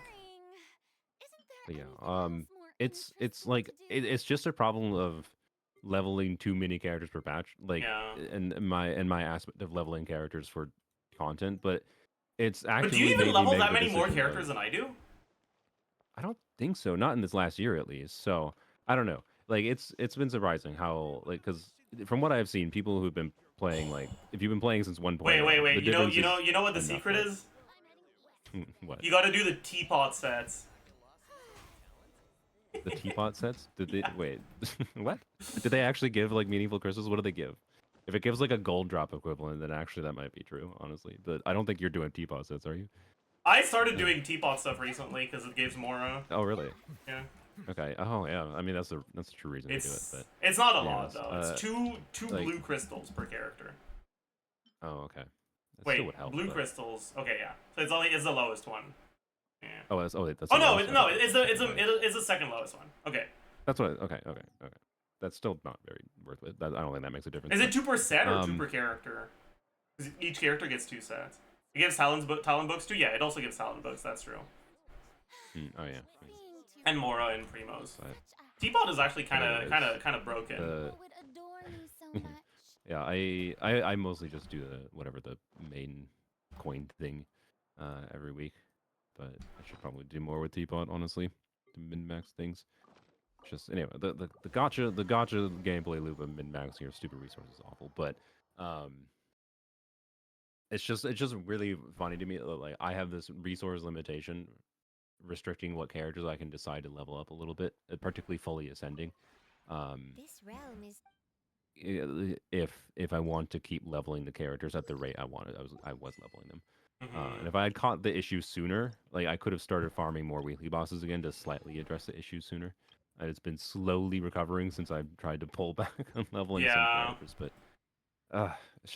it's just annoying that, like, why does this need to exist? Why is the Yeah, that's true. ratio The of, worst like, part about doing, well, I guess you probably don't mind it as much because you pull more. But for me, the worst part about, like, when I'm low on a specific one is having to buy the Dust of Azoth.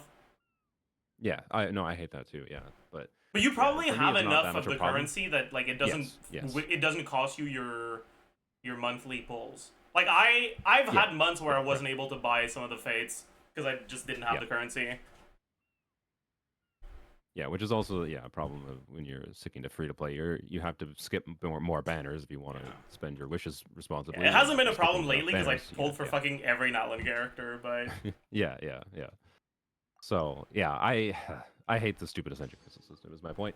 And, like, it actively, like, my decision is that I'm going to pull less characters next year. Where, like, this year was an experiment for me in, like, pulling more characters purposely, even if I wasn't as interested in them, to just get them for content, and maybe I'll find some characters I enjoy. Like Veressa, quite frankly, I might have been a character I skipped, and I like her quite a lot. I'm glad I have her, but it's just like, I don't know. It's just funny to me that I'm someone who, like, was willing, even if it's not like a business decision level for content. I'm someone who's willing to, like, give Mahoyo money, but their stupid resource system is making me make the decision that, okay, I guess I'm just not going to do that. I'm yeah. just going to level my existing characters and not consider pulling new characters unless I really like them. So, anyways, and it's not like it wasn't worth getting the new characters for. I don't know, it's just weird. Anyways, how do you feel? This is not Skirk yet, but how do you feel about Natlan as a whole? Being that presumably Skirk is Natlan is a year of the characters, not just the specific characters in Natlan from, like, a lore standpoint. Um, how do you feel about this years of characters Like, in general, like, like kid relative design wise, to or yeah, kit design specifically. Sorry. I think Um, it's by far the best region for kid design. I think it's not even Interesting, okay. close. They, like, significantly stepped up their game. Yeah. I Maybe it's just, like, the effect of Scroll of Cinder City mucking things too much in my brain for team building. That's fair, I guess. In general, I agree because, like, the the the gimmicks are, like, gimmicks in the kit, but they're gameplay changing enough that they're always enjoyable, even if they're a little bit jank. Like, as Hmm. much as Kanich is jank, I think it's cool. It's very cool that he exists in the game, right? I'm very glad they tried an idea like that. Um, and I really like Mualani. I kind of don't like Shalonen, to be honest. Yeah, I think the best part about Shilonen's design is the normal attack stuff. But it's Yeah, dog shit. If the numbers on it were good, I think she'd actually be a really interesting character. yeah. Um, I really like Oron. I like Kachina, but she suffers from Mihoyo won't let a free character be not clunky to use. Um, Aware. but I actually do like Kachina as a baseline free character. I really like Oron a lot. Even in single target, he's been surprisingly good, I'd say. I guess. And well, to be clear, I now have C6 Oron, which makes it even more noticeable. Yeah, so do The I. event got me C6 Oron. Oh, nice. Yeah.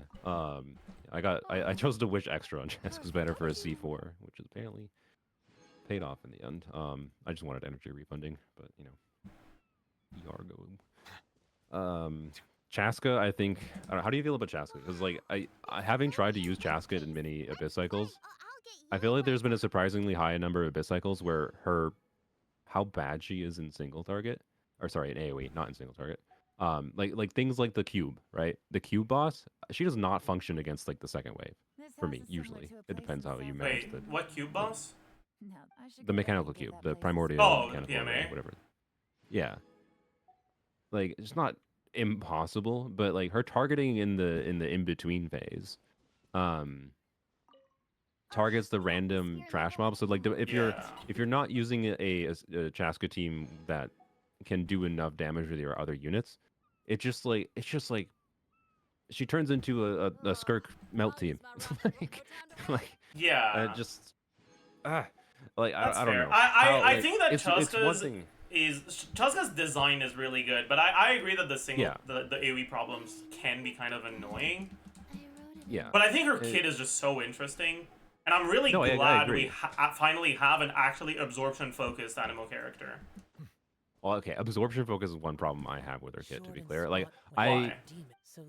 because she doesn't absorb. She just like looks at your team elements and then Oh, does randomized damage based on like that's not I absorption. guess.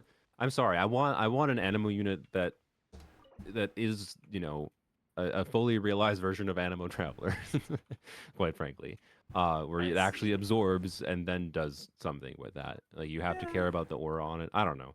So it's just my bias towards actually wanting to care about the reactions rather than just caring about the team comp, right? Um, so I don't know. Is it that different for the vast majority of players' experience at the end of the day? Not really. Um, that's Venti. That's not Venti. I'm sorry. Like, Oh boy. anyways, Chaska just like it feels so inconsistent in different contexts, including like, oh, there's a boss, it's a single target situation, she should feel fine. Like I think that was an f up, on their part. But I'm very glad she exists. I think she is the baseline of like what Wanderer's kit is, but with a more fun and more enjoyable feeling gimmick. And I think her teams, like she originally struggled with her team options, I'd say, but since you know Moika, Seat Lolly, Escoffier, you know she has a lot more team options now that are pretty compelling. Mhm. So I like Chaska overall, I also but like the fact that Chaska actually creates design space for future characters too. yeah, yeah. Are you interested? So I don't know. She's in a weird spot. Like I don't think I'm ever gonna default to playing her. I like that VV is her best set. Well, Yeah, not so every do I. team, but I will I say don't know. though, I also think that Chaska's a really cool character for co-op. Mm, it- is that a scroll route still? If you or is it No, a it's VV VV. route? It's VB. Yeah, I figured it's VB. Yeah, that should be very fun. Especially since it should be well, I don't know. Tulpa with its trash mobs. If it's a boss that still spawns random things, it might cause problems. But you can control her. But for anyone that's not aware of like Chaska nuance, you can control her targeting a little bit by like aiming properly, like avoiding aiming at like if the Tulpa spawns some random little mob, uh, somewhere you can purposely let someone else in co-op deal with that because you're gonna have to deal with Hmm. that with the Yeah. tulpa. And then you can continue aiming at the big tulpa, and that mitigates some issues. But it depends on the enemy how bad that is if they're spawning additional creatures. Um, who else? Sitlali. I really like Sitlali, but I'm biased because like, she's actually my favorite character on a story level in the patch too. But how do you feel about Silali? Because like Silali is partially responsible for like the uplift in the DPS ceiling. Obviously, it's not just Muika. Yeah. Um, I'll give her a pass because the pillow's really cute. mhm. Yeah, exactly. That's basically my point. But yeah. Um, I blame Muika's balance more than anything, but I don't know. She was I don't know. Like in some levels, she made I think the community appreciate even characters like Rosaria more because Rosaria's like rate of cryo application is the same, and like she's a cope version of Sitlali for Muika, obviously, Hmm. but like I don't think that was still like really Sitlali. I think that was just Malika. yeah, exactly. That's fair. Yeah, that's fair. Um, but I think there's more people doing like Arlecchino melt without Sitlali, even potentially now after Sitlali's release. I mean, Um, they should use Kaya, like that Rosaria character. I mean, that's true if they have Kaya C6, but like, is his name actually Kaya? I don't remember. I don't know. Whatever. But that's a vaporware character. I'm sorry. What? It's a vapor. You don't know what vaporware means? No. Sorry, it's like tech industry term. It's a little outdated. It's a term for like if a company announces a product, but then it like doesn't actually really exist in reality. Oh. And that's to say, like, it's so impossible to get. Like, you have to play this game for three So it's like godforsaken, plunge most to loop. likely. Got it. Yeah, exactly. Got it. But like, you have to play the game for like 3 years and specifically choosing like, I didn't realize 2 years later in my Genshin experience that I was going to want C6 of these standard banner characters. So I didn't buy them initially because I was too concerned with, other resources and getting new characters and whatever that were on banner, right? True. Like that's a mistake from an early player. I should have been buying the Kaya constellation and not have What con C6 is your Kaya Kaya now. But now? like, it's T3. He's actually the lowest of them, which is unfortunate. I actually got a lucky C6 Amber, which yay! I actually look forward to min maxing Amber. Do I have all of them at C6? I think I do. I'm not sure about Lisa.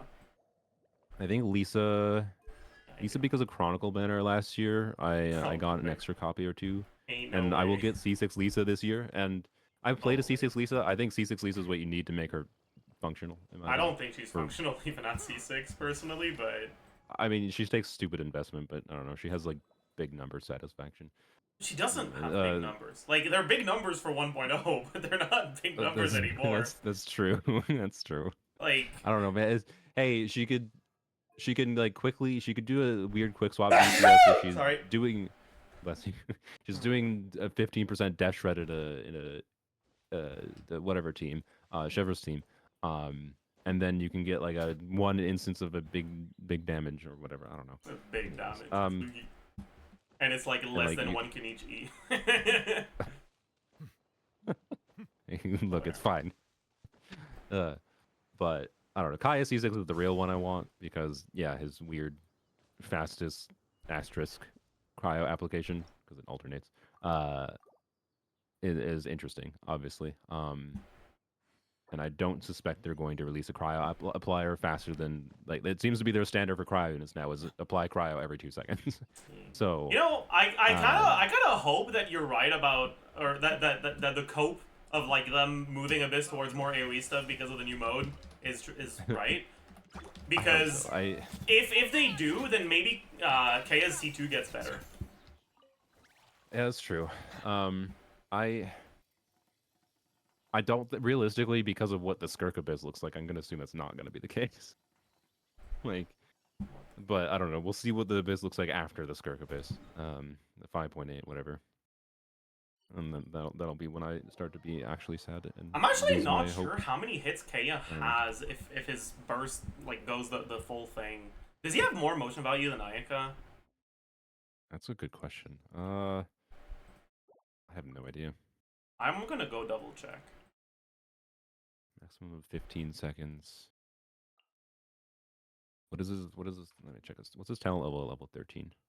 I'm just assuming anyone leveling, seriously considering leveling Kaya is going to crown him. 165. 165, okay.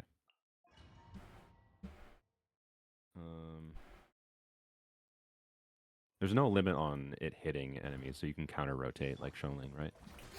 No. Oh, so sorry. Okay. 4, 5, 7, 8.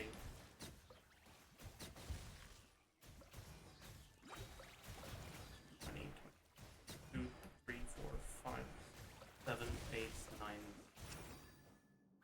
How many was that? Was that 40? Or 30? I wasn't counting exactly, unfortunately. I lost with you the having first watching. digit. I wasn't it was a watching multiple the of full 10. thing, so rely on your chat. Chat. That's it in single target, We're but in counting- single target he doesn't extend the duration. Yeah, we're checking C2. We're checking full duration, assuming you get the C2 procs.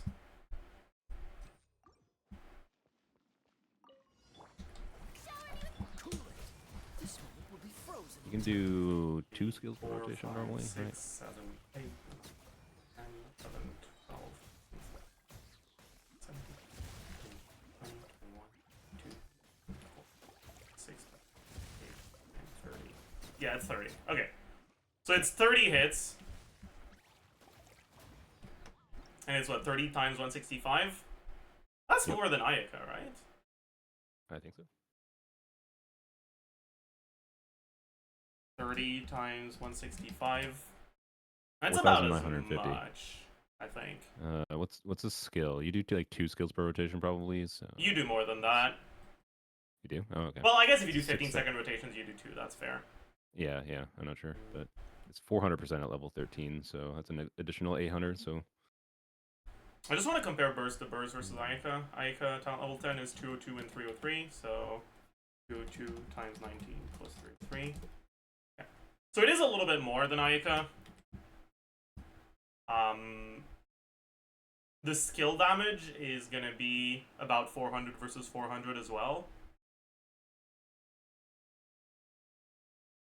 A little bit, tiny tiny little bit less, but it's about as much. But it's just, we don't have the normal attacks, right? And the target cooldown's attacks. also lower than Ayaka's skill cooldown, right? Yeah, there is also So- that. Interesting. See, we need a consistent AoE content. We do. I've been wanting it for a while. All I have, whenever I freaking need to test an AoE thing, I have to go to You this know, that's stupid probably bitch really apps. good with Skirk Quick Swap, huh? Hmm. Oh yeah. Aw. Maybe I'm onto something. But yeah, he does like double the damage when the C2 procs, so it's kind of a big difference. Yeah. But yes. Anyways, I want to get Kaya C6, but it's gonna take me like a year. Yeah. So yeah, I don't know. I think he's on banner, or he's in the shop next month. So in 2 days, but then I'm still a year away unless I get a lucky one. Just get lucky forehead. Mm-hmm. Dude, the fact that Kaya's C4 shield is just a recolored Noel shield is so funny to me. Wait, is it really? I It never noticed is. Anyways. that. Like they couldn't be ours to try. It's fine. Was there anything else you wanted to talk about for Skirk? Not that I specifically recall Okay. off the top of my head. Because I wanted to go watch Jamie's latest video, so I think that's gonna be That's it for the yap Yeah. today. But thanks for joining. Yeah, it was fun. Yes, sir. Thanks It's a for bit thanks for helping me get some tangential. achievements too. You're welcome. I got like 2 along the way as well. All right, let's go. Have a good one. Yeah, you too. Bye bye. Bye. Hope you enjoyed the.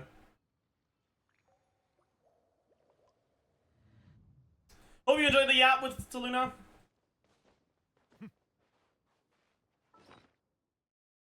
Where's the kiss? You don't get a kiss. Maybe if you're nice, if you behave. Alright,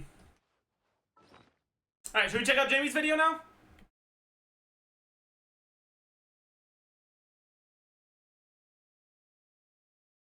Has Arlecchino become underrated? Hey guys, we've got an interesting video today. As you can see, I'm playing Arlecchino. Okay, first of all, I guess before we watch any of this, we can talk about the thesis of the video. Do I think Arlecchino has become underrated? I mean, I guess you could say so. I don't think she's a severely underrated character, but I do think people often tend to overestimate how a sheet DPS upgrade will translate to practical gameplay. And because of that, I think people tend to overestimate the gap between Mawika and Arlecchino.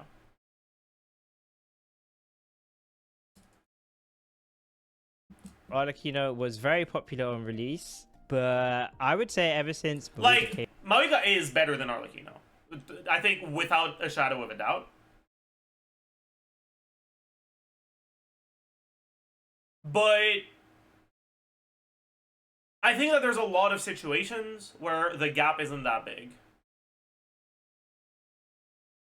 came out, she's definitely been overshadowed. But one of my viewers today is joining us on this video since they've done a lot of Arlecchino theory crafting and they want to share that with you and go over what they've learned. Hello, I'm the viewer in question. We've got theory crafting, we've got gameplay, we've got general analysis. Maybe by the end of this video, you'll realize you've been underrating Arlecchino. Maybe there's a lot that you learned. Maybe this video will help you dust off your Arlecchino. Give her another go, give her another chance. So just to clarify, so you're coming at this from both like the gameplay perspective and you're going to show us some calculations, right? And maybe you might show us some speedrunning.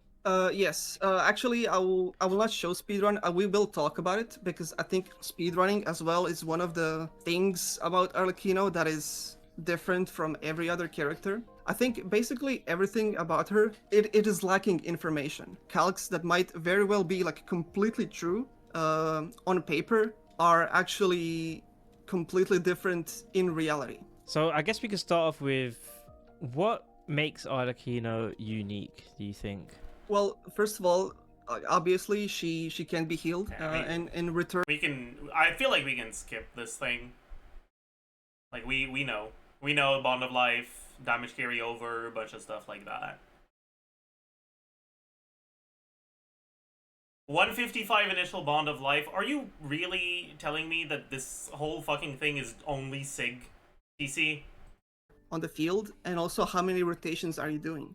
So for example, while she might do like 5.8 thousand motion value on a single enemy in one rotation, that would change because you would get an extra 15% if you had 3 enemies, right? And we go up to 6,200 motion value. Right? That's a pretty big difference. Don't you get that on 2 enemies too? Well, it won't be 170, but assuming you let it cook, don't you get it if you? Don't you get it anyways if there's 2 enemies? Or am I an idiot?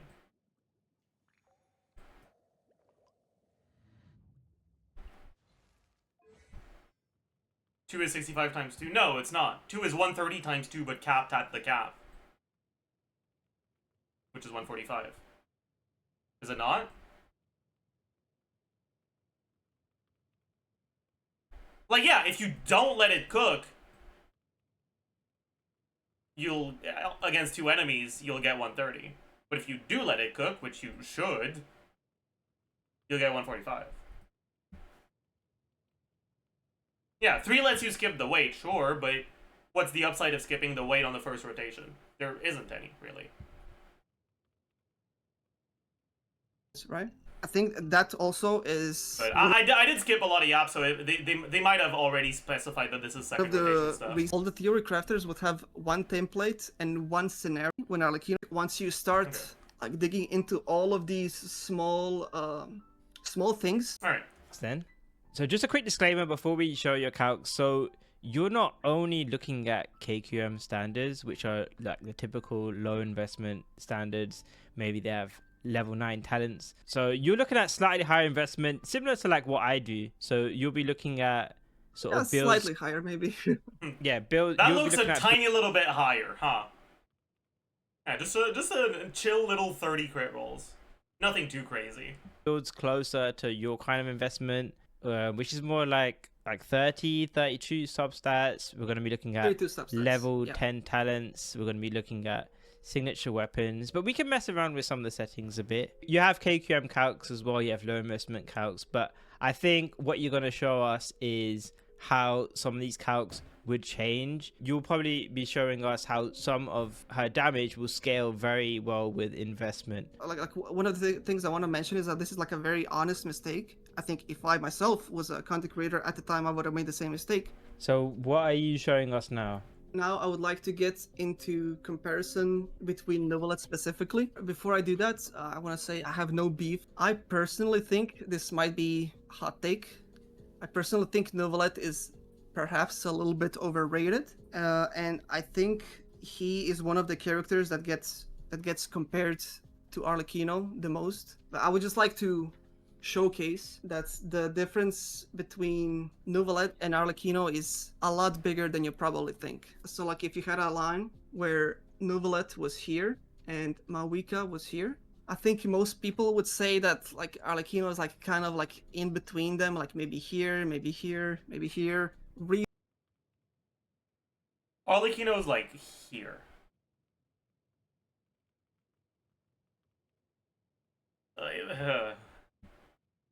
Reasonably more damage than Neuvillette, but has a lot less quality of life than Neuvillette. But the real position in terms of purely damage, it's not here, it's not here, it's not here, it's like here. Okay, So that's what definitely wrong. Like, that's 100% wrong. have you got to support that information? If we just look at the numbers, in single Calculations are using these two teams. Okay. target, Arlecchino's best team compared to Neuvillette's best team just does 50,000 more damage. Why is there a 30-second rotation?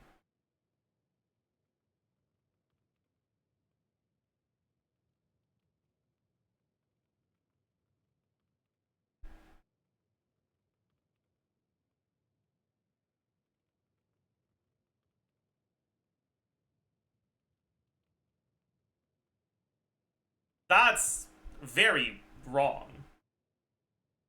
Nevertheless, rotations in this team are not 30 seconds.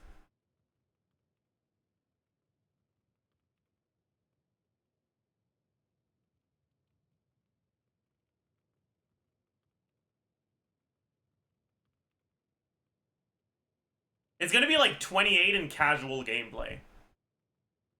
And closer to like 26 if you're playing very well. But also, if you're assuming that you're playing well enough to get 16-second rotations Arlecchino, you gotta assume you're playing well enough to get 26-second rotations on Neuvillette.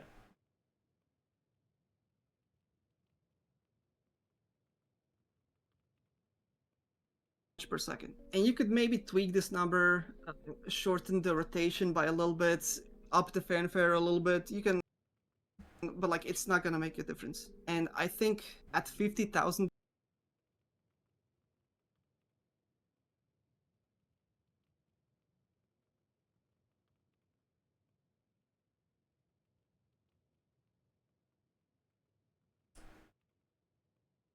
What?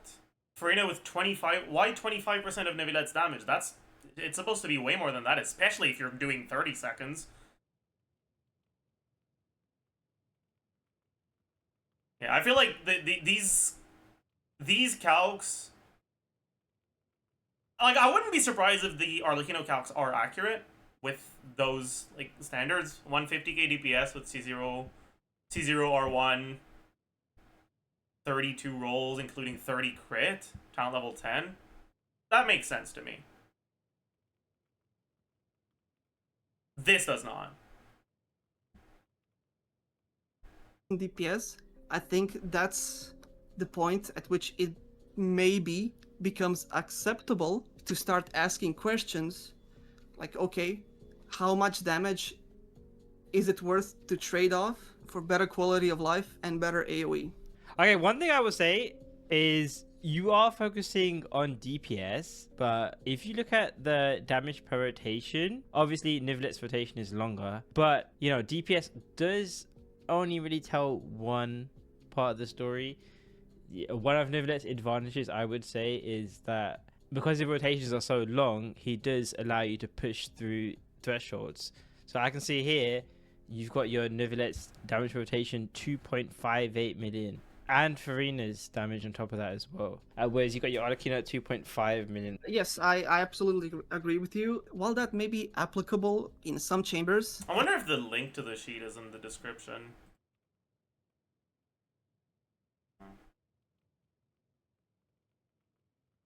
I really don't understand why DPR is helpful as a metric. It is helpful as a metric.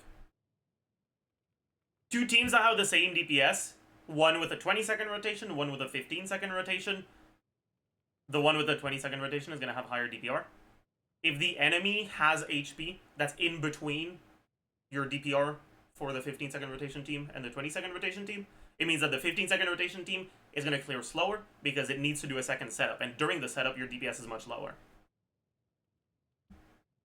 Whereas your 20-second rotation team will kill it within that 20-second window before needing to go do a second setup.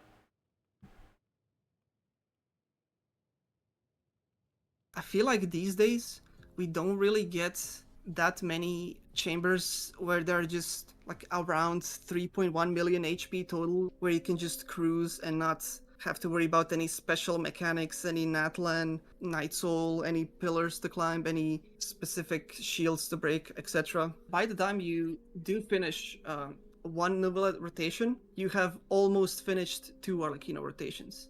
But in regards to Novelette versus Arlecchino, what people would say is that Novelette has better AoE. So what are your thoughts on that? I will definitely not argue on that one. Novelette has both objectively, subjectively, however you want to put it, it's just better. It's just better AoE. First of all, I think higher DPR is more suited for tankier enemies and multi-hit content. It really depends. You look at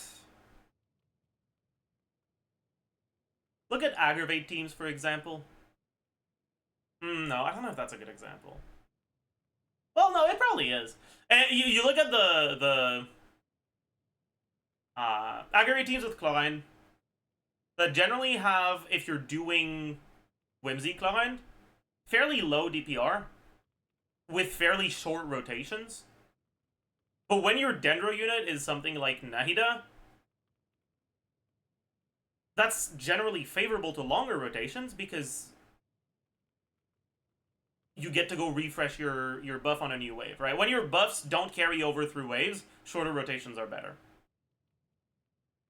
But with VV units getting kind of pushed out of the meta, and units like Shilonen, units like Citlali, units like Escoffier appearing, multi-wave debuffs carrying over tends to remove that upside for shorter rotation. Yeah, there's a lot of nuance, basically, yeah. I think Arlecchino's... Why aren't the Novelette counts with higher investment? Why does it look like AQM standard? It doesn't look like AQM standard. If you manage to do a 30-second rotation on Novelette somehow, that team is not over 100k. It's below 100k with good rotations at KQM standard. AoE's underrated, which we're gonna show examples of later. But even if she wasn't, even if she was completely single target locked, single target is still the more prevalent type of content in this game. I went through every floor 12 of every Abyss from Novelette's release up until now. I counted every wave of floor 12 and checked if it was AoE or single target. And as it turns out... Okay, to me, that's kind of a misrepresentation. Because if you have 3 chambers and one of them is AoE, that's enough for AoE to actually be very significant. Because it's not like your Novelette is doing less damage in single target than he does in AoE. He's just able to get his damage in AoE just as easily as in single target. That means that when you have one AoE chamber with 2 single target chambers, if you have a single target focused character, one of the chambers will be significantly harder for them, but that won't be the case for Novelette.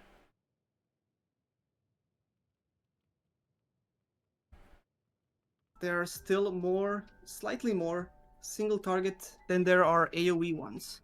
And on top of that, in Imaginarium Theater, every boss chamber is a single target chamber. But for all of these AoE chambers, I've also... Okay, I also don't think the IT point matters that much in the specific comparison, because sure,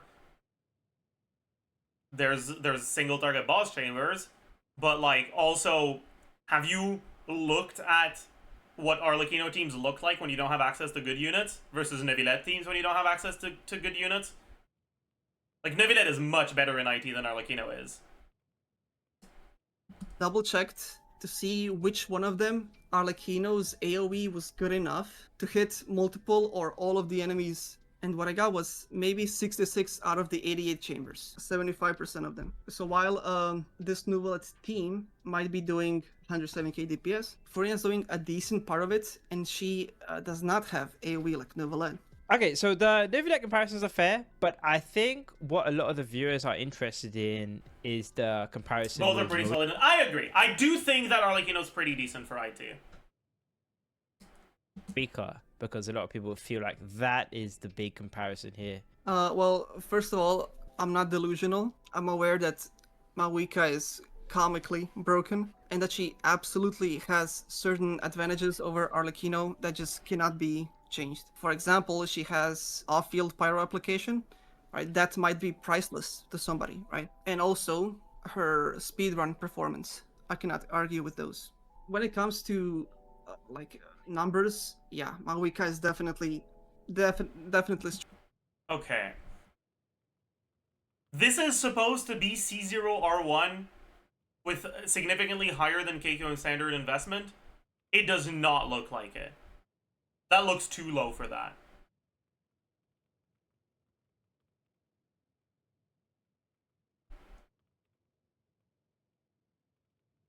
Stronger and again comically broken, right? Nobody needs even close to this amount of DPS to more than comfortably clear Abyss. Yeah, I think there's no point debating that Mawika obviously does more. I'm also kind of curious what assumptions they're using for Arlecchino.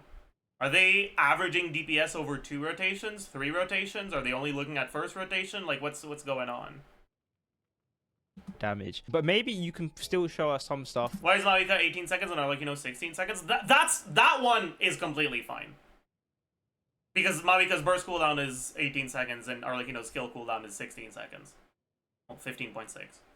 That one, that's reasonable. I don't think there's a problem with that. That Arlecchino does. I will say though, if you are looking at tight rotations that are done well, you probably should add another like CF at the end to fill out downtime, because you have time that you can spend. You have time. If you just do this rotation on Mawika and that's it, you're gonna stare at the enemy for 2 seconds while waiting for your cooldowns. Those. When it comes, definitely stronger and again comically broken. So there's probably like 10 to 20k DPS being lost because we're staring at the enemy for 2 seconds. Right. Nobody needs even close to this amount of DPS to more than comfortably clear Abyss. Yeah, I think there's no point debating that Mawika obviously does more damage. But maybe you can still show us some stuff that Arlecchino does bring to the table. When it comes to actually playing Mawika and playing Arlecchino, from what I've seen, most of the cases, both characters are gonna need 2 rotations to clear. And we're not talking about speedrunning, of course. I'm subscribed to 5 or 4 different YouTube channels who regularly post more casual runs of all the characters, and honestly, from what I've seen compared to my own runs, Mawika isn't actually very noticeably better. She's maybe 5 to 7% faster. Okay, I mean here you're saying you're comparing casual players' Mawika clears to your Arlecchino clears, but you're a theory crafter. I don't think that's that particularly reasonable. Maybe they're just they misspoke and they meant that they were after talking about the casual players. This is not about the casual. But I don't know. So yeah, these days we have a lot of content where it's basically impossible to run rotate because there's usually some gimmick that we need to do, some elemental shield, some that's true. amount of application, some reaction that you need to trigger. And if we look at just the numbers, right, on the first rotation, Mawika's numbers are really big, but they drop off quite a lot because that TTDS is doing a lot of heavy lifting. When you compare that to Arlecchino, yes, on the second rotation she will lose TTDS, but she will get a lot more Bond of Life here. The average... Wait, you're telling me that's supposed to be 157k on the first rotation? Or 162k on the first rotation?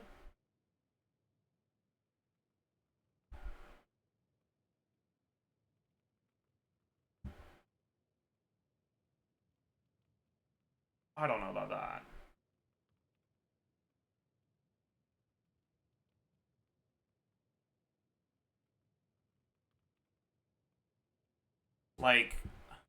The GC Sim stuff, right? You look at the best, like, kind of almost fake teams.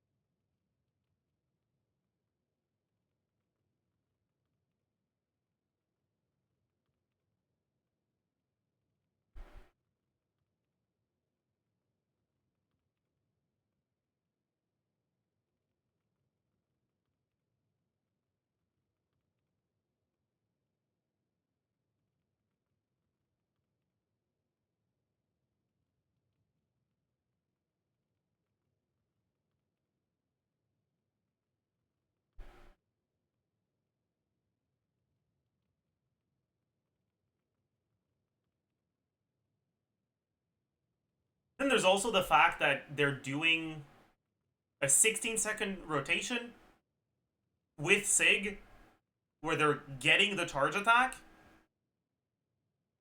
in a Sitlali Melt team, which is also not real. If you have to add a charge attack at the end or at the start of your rotation, it makes your rotation like 1 second longer.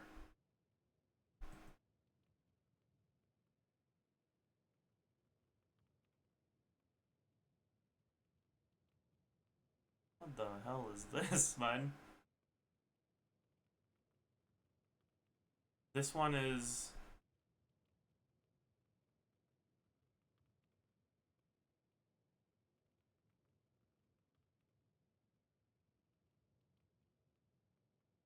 Uh, 97.7 if we, at the end...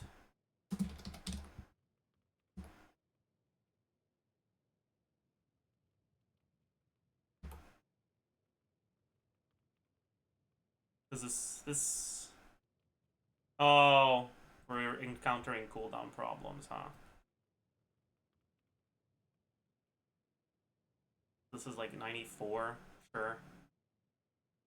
And we give her Sig.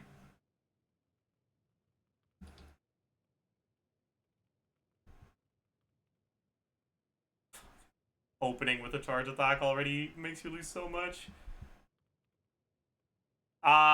We give her Sig. What is it called? Crimson Moon. Hopefully I don't need to write the full last name. Okay. That's 107. And then we give her... Well, how many crit subs is that? This is 10. This is 12. Let's add 8.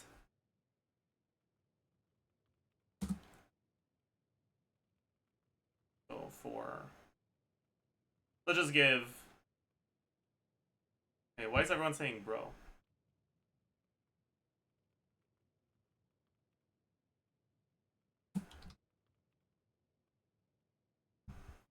Let's give an additional 12% crit rate, 24% crit damage, which is like about 8 additional subs. Bring it to 30 crit rolls, total of 34 useful stats. And this is not first rotation scam. This is across enough rotations that you end up stacking a bunch of Bond of Life on rotations where you have TTDS.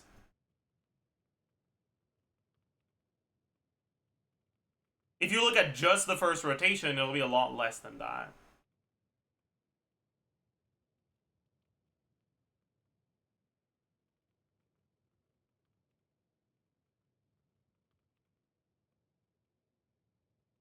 So I feel like there's something wrong. I guess, yeah, talent level 10 would be a little bit more, but...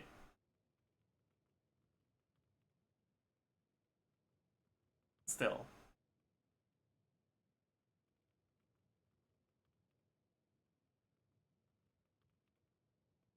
You can add Aquila, sure.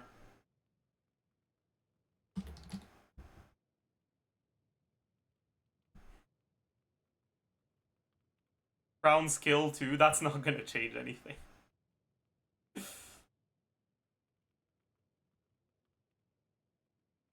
I feel like C0R1 Kazuha is just better than Shilonen. If Shilonen gets Petra proc, it's better. And this is assuming you do get the Petra proc without having to dash on Shilonen.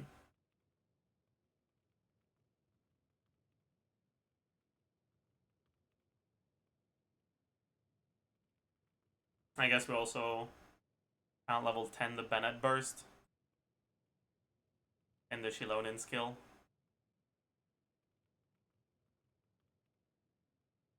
But like, yeah. And again, this is much higher than what the first rotation specifically would be.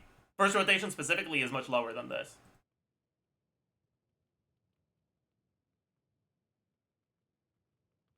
And this is assuming literally no mistakes whatsoever. Level 13 Bennett. This is level 13. Constellations on character, like talents from constellations are added after this. If it says 10 here with C6 Bennett, it means that it's counting level 13.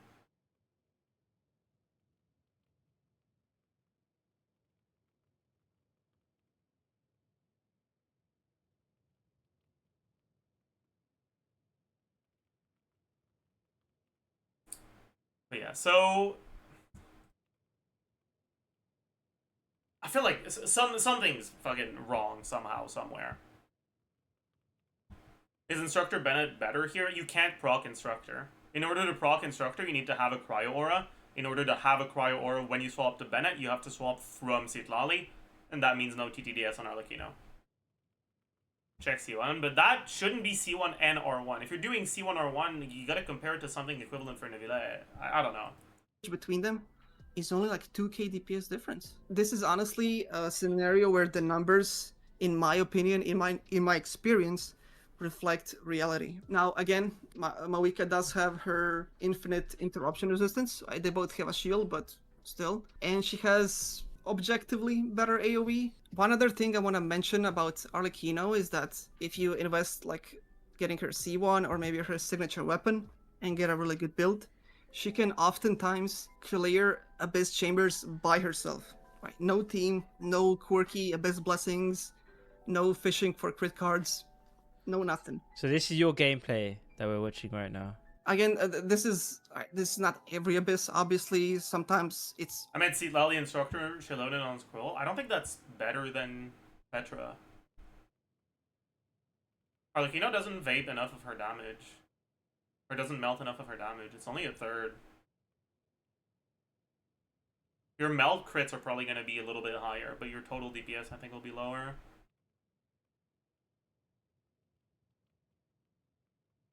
Like objectively impossible. You need some... Again, you need to have some sort of gimmick, break some sort of shield.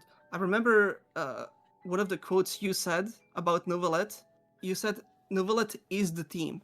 And I would like to argue that Arlecchino is the team, and she just does it better. Okay, so those were the character comparisons. One of the other things you did mention was how people might not be playing her as well as they could be. One of the most common mistakes I see is people canceling their charge attacks on the Citlali teams. You should never do that, because Citlali, you can expect around 50 to 60k DPR from Citlali, but like if you don't get the melt on her big hit, it's actually not that big of a difference, right? If you lose the charge attack damage, it's actually is quite a big difference, right? Wait, hold on. Let me just show that in game then. Okay, but it works with Sucrose, but it doesn't work with Shilonen, and you were using Shilonen for your calc, so you can't be doing that. E and 1Q, it's important. Oh, you're doing N1Q. For Citlali. But that also won't... I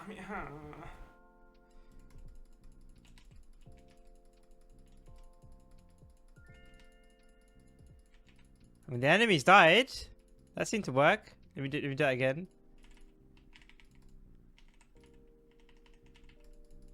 Hey, by the way, chat, don't be too mean, okay? Like, I think there are some mistakes here, but I don't inherently disagree with the thesis that Arlecchino can be an underrated character.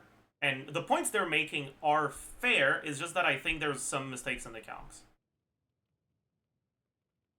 And theory crafting is really intimidating to get into. And you can't get everything right from the get-go. There's just too many things to keep in mind.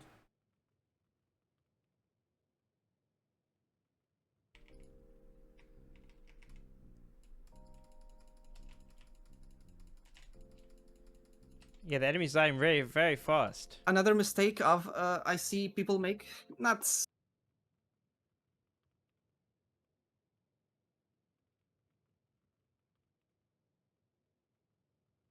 I think the biggest problem with not canceling the charge attack is that you open yourself up to slight issues so much more. Because if you don't cancel the charge attack, you get a power application on the charge attack and then on the N1 immediately.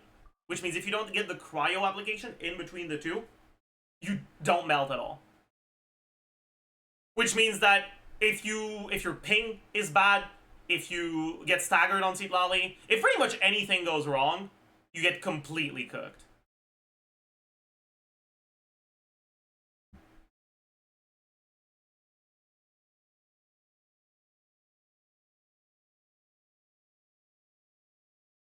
Can you just wait slightly?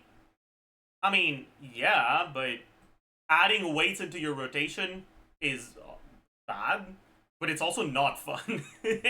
Like, on top of being bad, it's also not fun. Like, it's the thing people hate the most about Maoika, having to fucking stare at the enemy before starting the charge attack.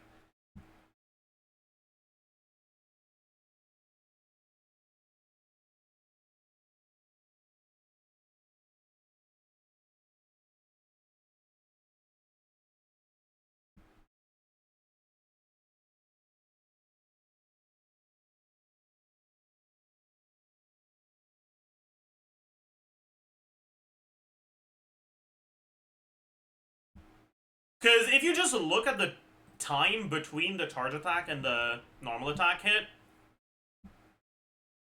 you'll notice that it's very quickly in succession, right?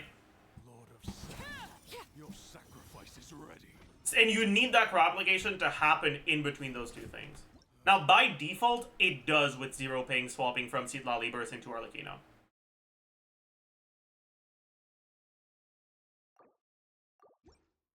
But if you're a little slow, cooked.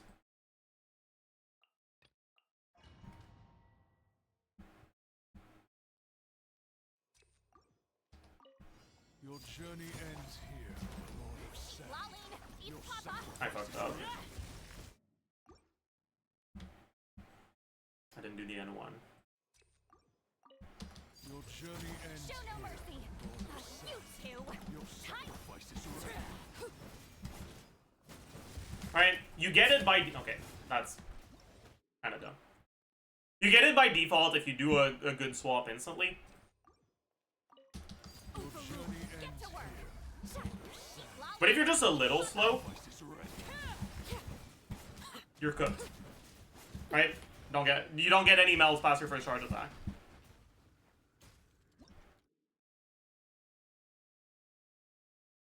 And like you gotta realize that wasn't that slow. That was emulating something that's just gonna happen by default at 150 ping.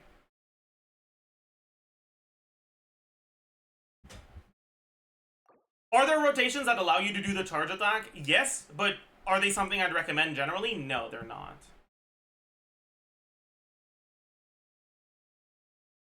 not very frequently, but like sometimes I see people continuously using her normal attacks on a new wave when they can easily swap out and reapply VV. I think that's because fair. most people are still used to like their characters losing infusion after switching out.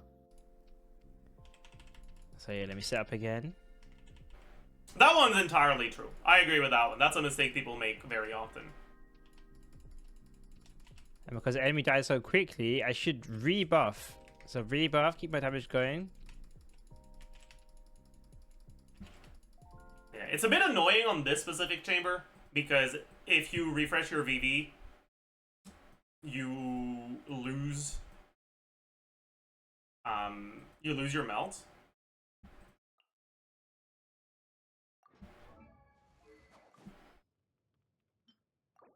show you. Let me show you.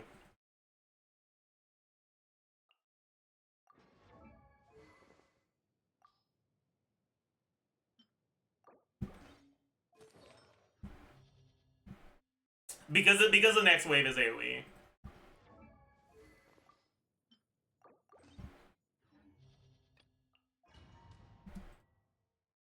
So if you get a Pyro Swirl, you make strong Pyro Auras on the enemies. Your journey ends here. Teamwork is strict. Stand clear and fulfill our path. You two.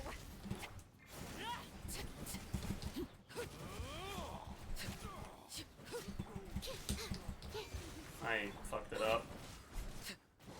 I didn't apply the Pyro properly. I thought that I hit them with Pyro when they teleported, but it appears I did not. Your journey ends here. I'm going in. Animal test 6308. That's unlucky. Okay, he fucking dodged my damage. That's cooked.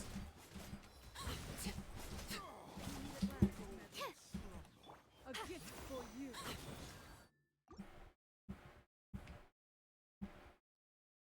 Is there a chamber in the current abyss that's 2 single target enemies back to back? Where I could show this more easily? Teamwork is strict. Animal test 60. You two. Okay. That's the worst crit RNG I've ever seen. But yeah, right? Like, you don't get your melt unless you fucking stare at them for a while in AoE. 12-3-1? I guess, yeah. We could do that. But Wyob is kind of an annoying one, so it's gonna be hard to go. We can still try to.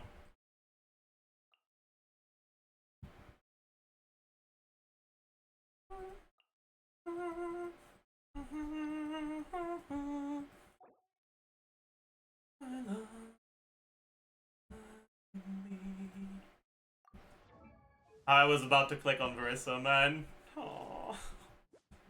Aww. Cooked.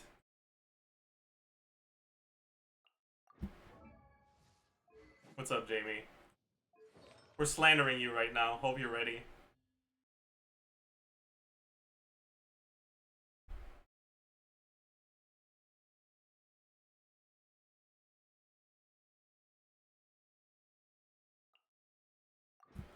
I'll do 5 MED because Eon's on EO requirements and can each teams. Oh!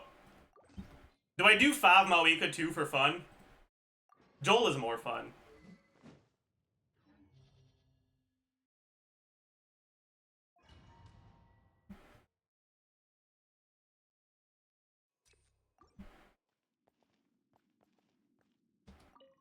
Your journey ends here. I'm going in. Absorption test. Get to work. Lolene, eat Papa. Nice crit.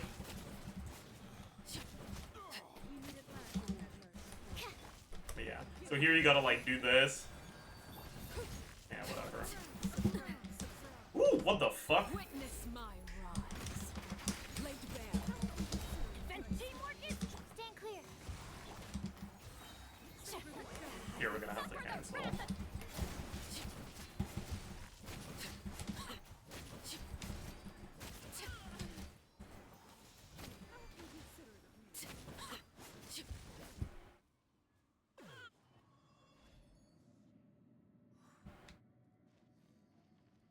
Isn't Silali charge attack better to reapply in AoE? Silali charge attack doesn't really have AoE.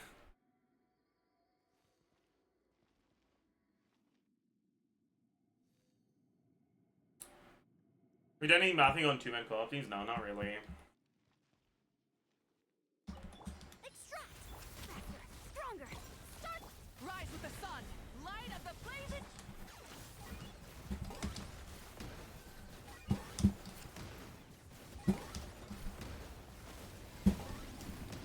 Clean these souls. At least we got 5.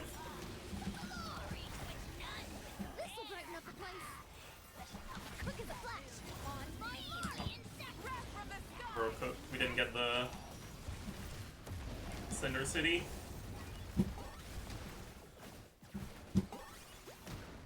That was awful. didn't even get 5. Oh. Stronger. Burn it down. Light up the blazing sun. Locked on.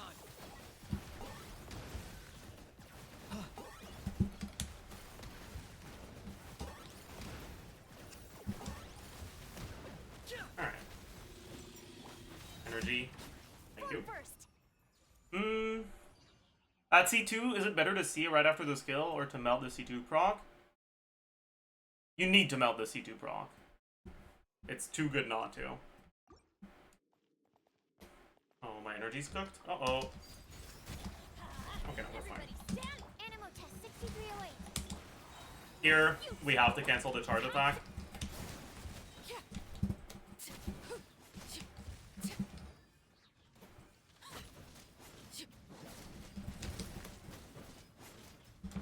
Overrule. Let's light it up. I'm going in. Absorption test. Show no mercy. Suffer the. I fucked up. That's fine.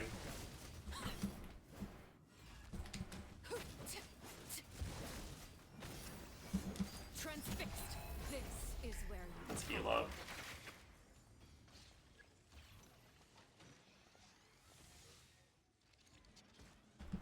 Lay to bed. Everybody stand back. Fulfill our. I'll try to show it here. Right? This is what you're supposed to do when you get multi-wave stuff. Right? You go back to your VV, refresh it, and then wait until the cryo gets reapplied, and then start re-attacking. Hopefully it'll be easier to see on the way up. Neutralize. Quick as a flash. Rise with the sun. Wrath from the sky. Target acquired.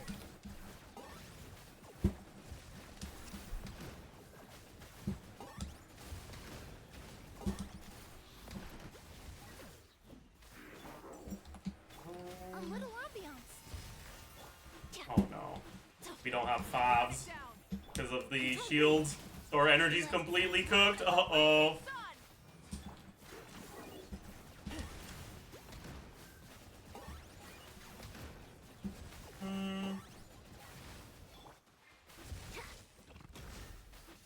Stay out of my way. Fuck. Yeah, energy's kind of cooked. It's okay. We don't need TE on Sunburst on the first rotation anyways.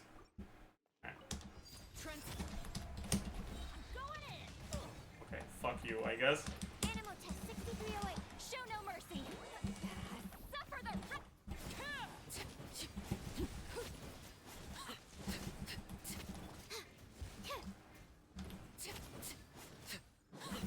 I should have been bursted. Oh. Stand clear.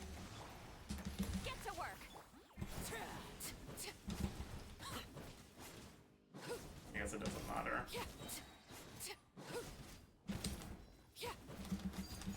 Teamwork is dreamwork. Animal test 63. My E didn't go through. What? Oh, it was still on cooldown. Idiot. Idiot. Why are we not canceling the charge attacks? We're showing that there are situations where you can do it without canceling the charge attack. We're also showing that there are situations where you can't.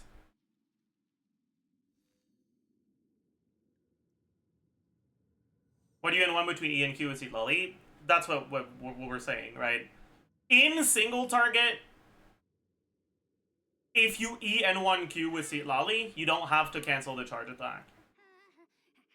In AoE, it doesn't work, but in single target, it does.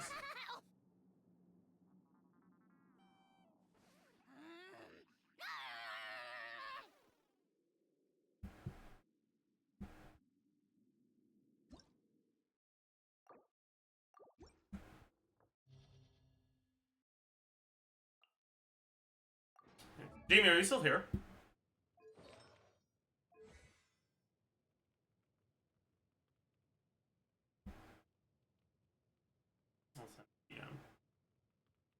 Oh yeah, he is. Wait. Yes, I'm killing Thermi. Oh boy. That sounds like a pleasant experience. I remember, I had to do almost 2,000 Thermi KC to get my first occult. It was not fun.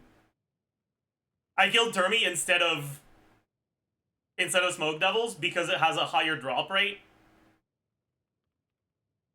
And I went like 5x dry.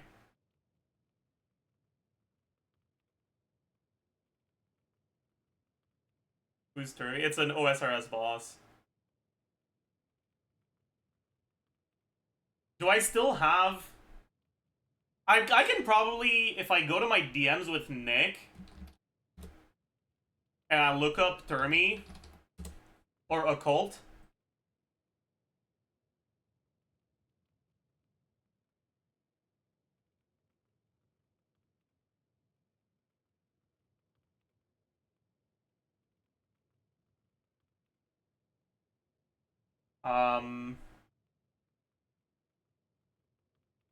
I can probably find the screenshot of when I got it.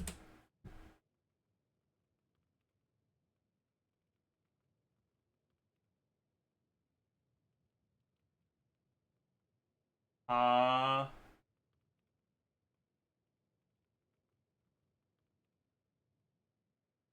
want to find it. I might not find it, actually.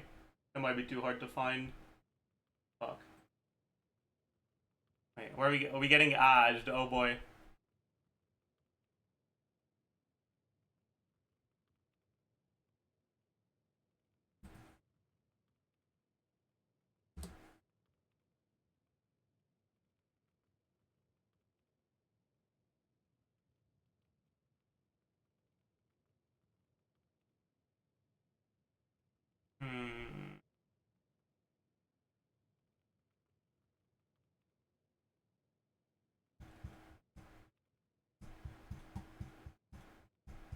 I want to find it! Maj. Okay, I think it's a given up angle. Maybe here, actually.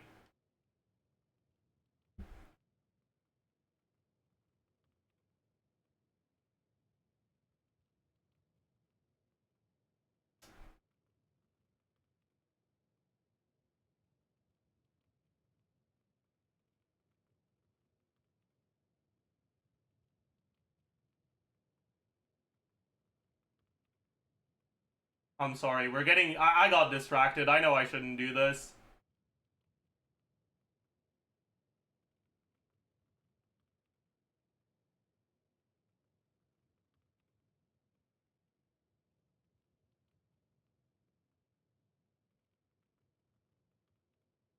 Okay, yeah, I found it. I found it. Open link.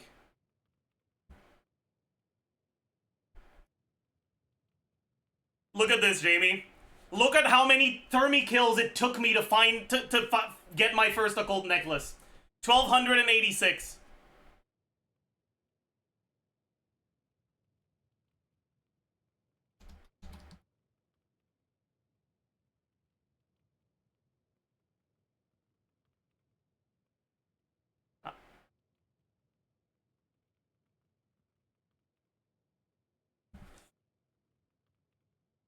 And by the way, okay, we didn't have a lot of prayer supplies, and my mage was ass, which means that I did my Thermi kills doing step under melee. And I did over 1,000 Thermi kills with step under melee.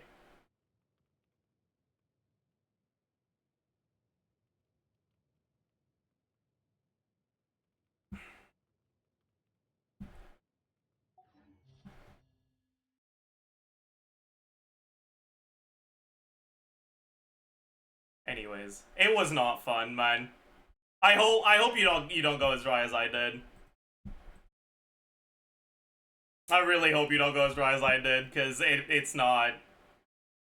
It's not, yeah. Yeah. Like, I was actually losing my mind. I got, I think, 4 smoke battle staffs before I saw the occult.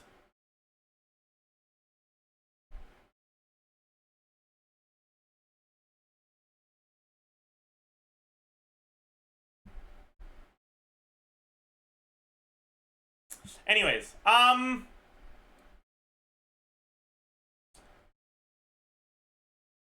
let's finish watching Jamie's video. I'm Omega lucky. Yeah, I know you're lucky, man. You don't have to fucking brag.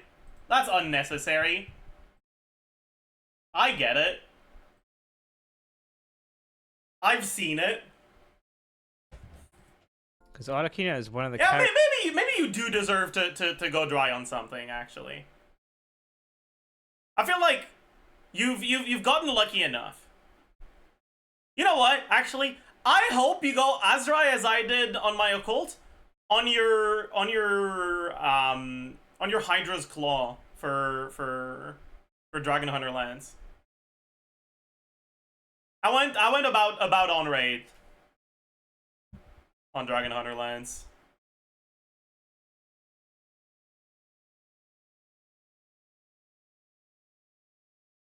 But you're probably gonna have a much better time with Hydra than I did. Actually, is Bofa good on Hydra? Because I know Tebow's good. I don't know if Bofa's good.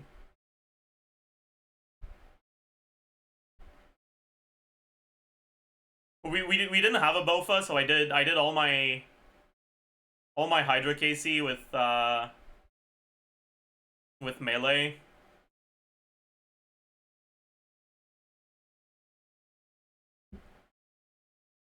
Bro said Bofa? Yeah. It's called Bofa. Okay, Jamie, fuck you. Like, you're I've never killed Araxor on main game. I kind of stopped playing by the time Araxor came out.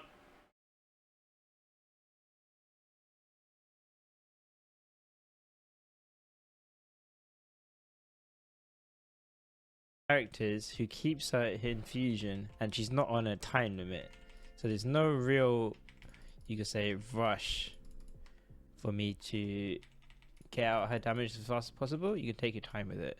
And I think last and one of the biggest ones is I often see people not take advantage of her AoE. Her AoE it's sneakily large, like larger than most people would expect.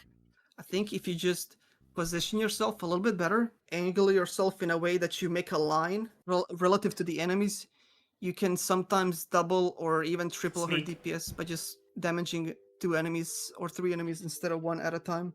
Yeah, you actually made some very good points, especially in regards to like how to execute her strategies and how to effectively use her. Did you have a final closing statement about your experience with Arlecchino? I think Arlecchino is quite a bit stronger than people give her credit for, and on top of that, she's really easy and fun to play. She's a character who gives you a lot of freedom in team building and executions. Her normal attacks look really cool in my opinion, and there are a lot of ways you can take advantage of her AoE. She's also really easy, especially in some of the monopyro teams, like Lanyan is such a good character. She's so cheap. Again, I'm not delusional. I do think Mawika, like overall, is still the better pick. Yeah. If you already have her, like I said earlier, right? Like I think a lot of their conclusions are reasonable, but there's something wrong with the count. So it's.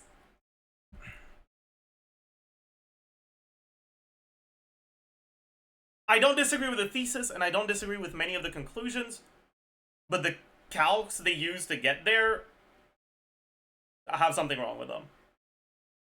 Again, and if you don't, and you're looking for a really good, really solid, really cracked out hyper carry, she should be one of your biggest options. Thank you. And with that, I finished the Chamber 1 solo. Let's go. Oh, you did? Gee. So yeah, thanks viewer for coming and educating us on Arlecchino. I would say I learned quite a bit, and I do think she's very strong. Maybe not the strongest, but one of the strongest. I think it's fair enough to say. And yeah, I do like her gameplay, and I think you did a really good job explaining all the different intricacies. Yeah, hopefully you guys found this helpful. And even some of you who already play Arlecchino, maybe you guys were looking for more information on Arlecchino. So this video could help you, and also people who maybe don't play Arlecchino, maybe this video convinced you to try her out. Or like I said in the beginning of the video, convinced you to pick her up again. Yeah, thanks, viewer. Thanks for having me. And yeah, we'll see you guys with the next video. Yeah, that's true, Jimmy. I said that earlier, and I wanna remind you guys, like, theory crafting is really difficult to get into, and please don't be mean to someone, even if what they say is wrong. Like, it's clear they're not trying to misinform people, right?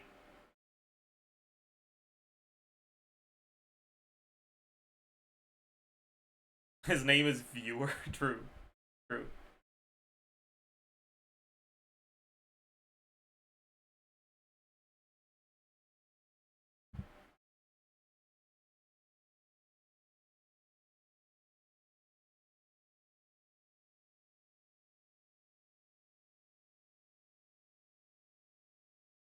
And, like, getting into TC is really difficult, especially when you have to figure out what the fuck everyone else assumes.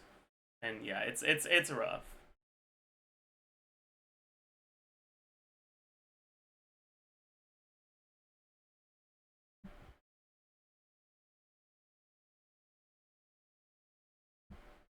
Alright, like, you want some old Zajef takes to contextualize this statement? Old Zajef once said that Diluc is better than Hu Tao because Serpent Spine is good.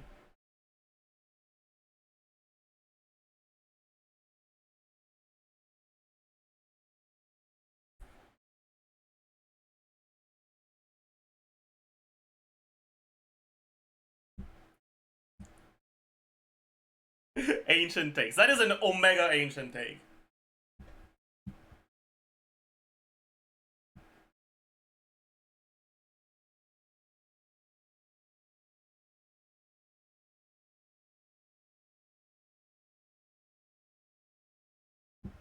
Nevulet is balanced by his ability to apply Hydro. I haven't really changed. Okay.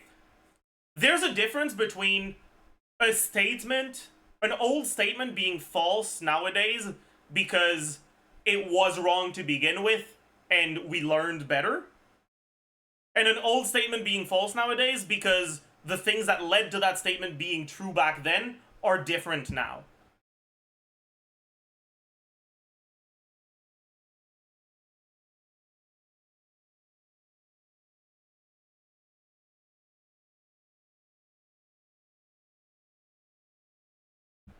Right? Diluc being better than Hu Tao because of Serpent Spine is something that was never true. Alright? It's something that I was entirely wrong. Nevulet not really being a hyper carry on release and being a character who relied pretty heavily on his passive and on the rest of your team doing good damage is something that was true when he came out. Farina is what changed that. What led you to that conclusion about Diluc versus Hu Tao? I didn't have Diluc at the time. And so I had to base my thoughts on Diluc off of what other people were saying. And that was back when I was much smaller and it was difficult to borrow accounts.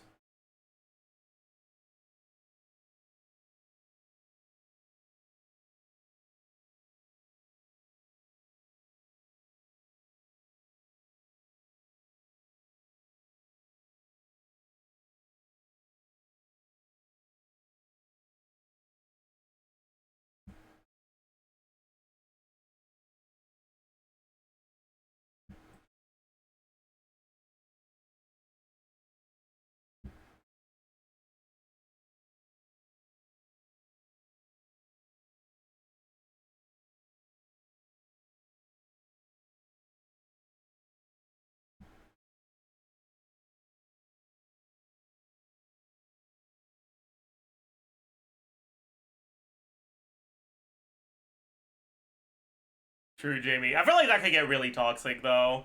I don't think I'd wanna do it. Like, moderating chat during something like that sounds like a massive pain in the ass.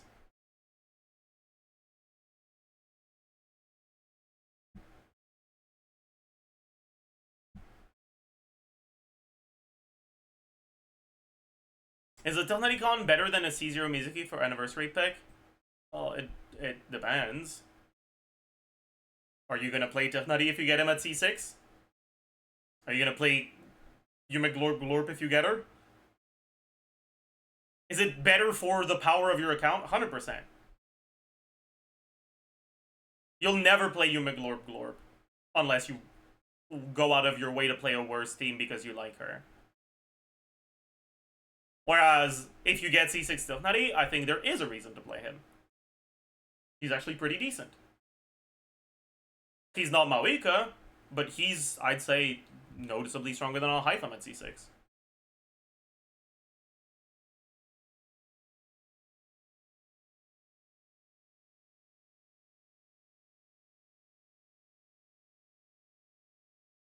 There's no other standard character that gets there as, like, being stronger than the actual carries. Dea gets close at C6, but she doesn't quite get there.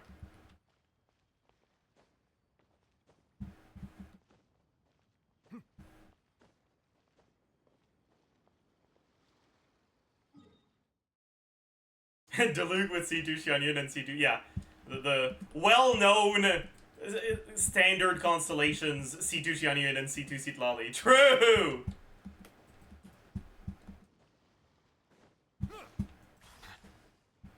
Let's not talk about how Freminet is just better than Diluc there. I think that would make us too sad. Do you see that fucking GC sim of Pyroplunge Freminet reaching above 100k? JB? it made me laugh so much. How's Freminet better? His talent level makes it so that his plunge multiplier is pretty much the same as Diluc. His base attack is worse, his ascension stat is worse, but his resonance is better. And his E allows you to get one more plunge.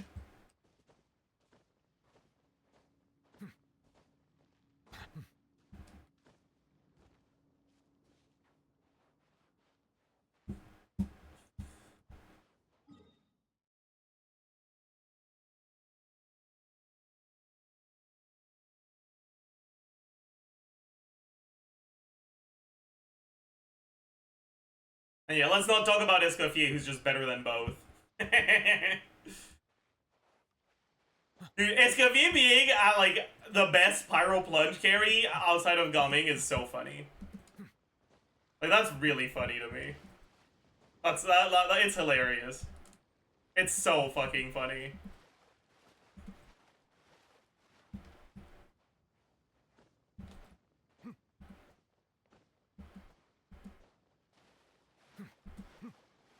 That's legit fucked up, it is. Play it? I did play it for a bit. It's really annoying to play, though. Because you got it N0J, and the timing on it is really annoying. Because when you look at your plunge attacks, right, for polearm characters, if you try to dash out of the plunge attack animation, it takes a while before you can. So you can't just dash J like this, because your plunges are too slow if you do. So what you have to do is do an N1 and immediately jump before the N1 hits.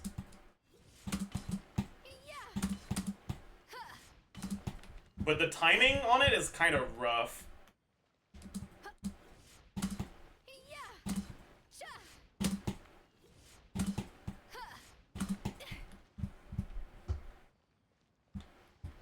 Right? Because you need to... If you do it too early, the N1 won't go through, and your jump won't go through either. But if you do it too... If you do your spacebar too late after your normal, the normal attack goes through and you apply Pyro, so you lose your Cryo Aura for your plunge.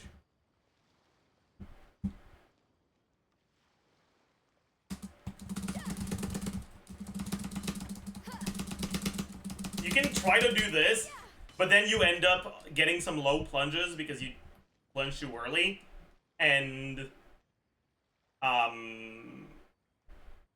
you might still end up getting some N1s. Can I send a Duluth link? Sure, if you want. Also -1 spacebar? Yeah, that's true.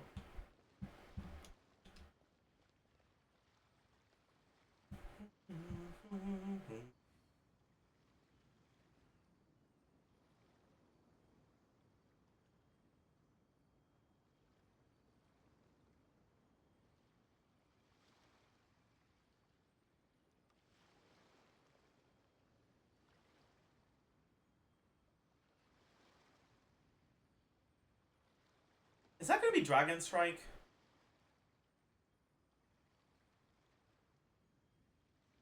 My god.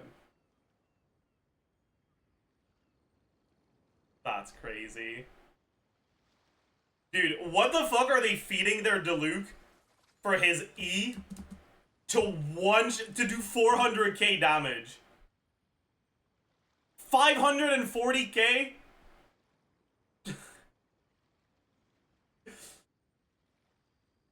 Is that their credit card? True, I guess. That's nasty. Is that C6R5 Shilonen, C6R5 Sitlali, C6R5 Deluga, I guess? Not that the C6 matters.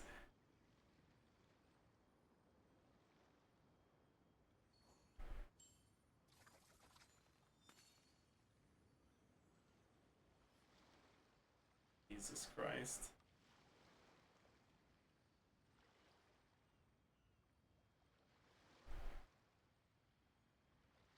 Yeah, okay, it is. Oh. An important part of cooking is making sure the ingredients absorb the flavors in the dish. That PMA, yeah, I saw, I was like, what the fuck? I mean, obviously, they're also playing well, right? Practice makes perfect. Like, Pipit W whale, but also, that's very impressive.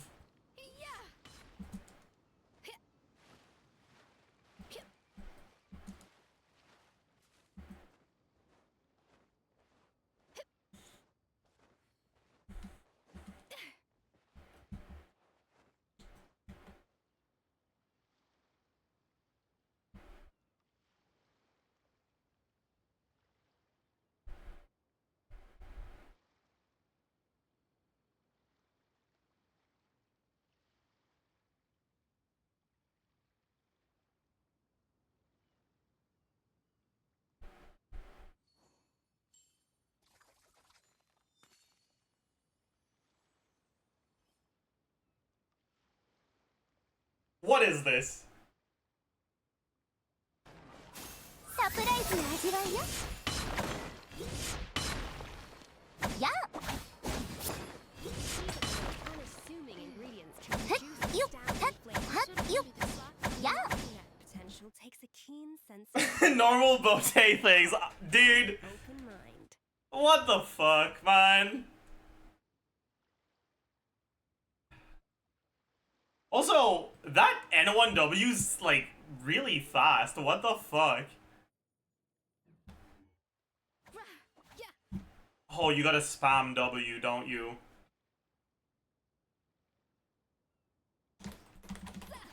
Fuck. Fuck. Fuck.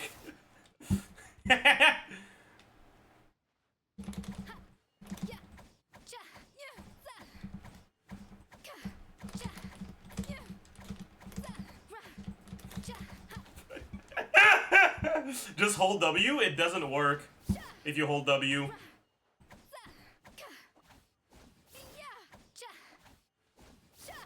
You have to release a W and input a new W. Otherwise it doesn't do a W cancel. Right? Like if I don't release it and I do it at the same speed, you see that I walk a little, but then it does the N2. Right?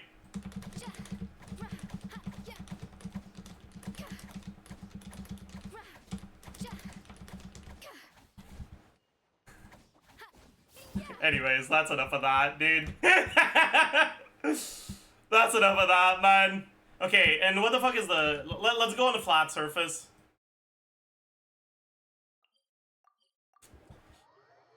Is Kitchen Strike a real thing? Like, is it a Bote thing, or is it a real thing? Is Bote using animal resonance? No. Bon appetit.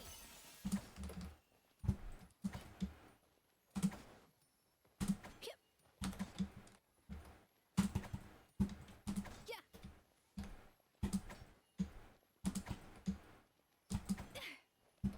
Okay, let's just push it. Yeah, whatever.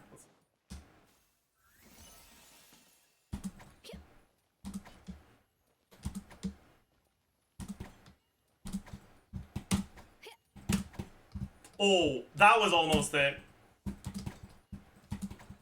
I wonder if I'm screwing myself over with the attack speed.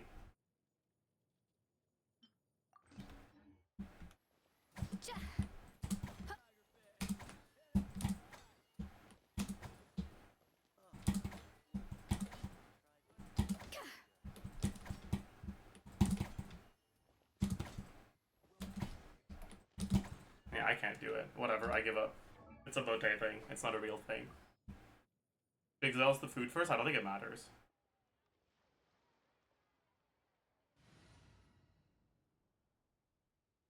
What if I do double dynamo? Is it easier? On one's feet.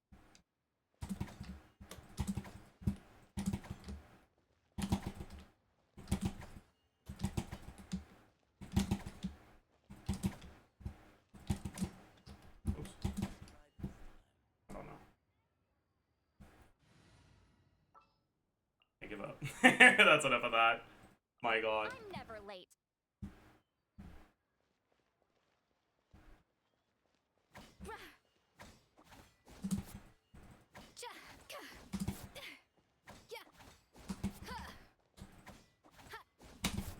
Okay, that's not... That was a stare.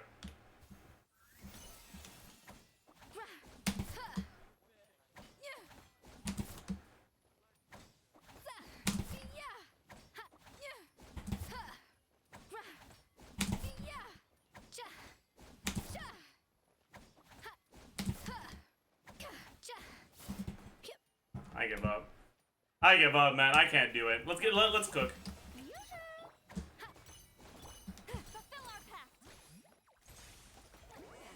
Suffer the wrath of Eastleigh. Hey, of the good food.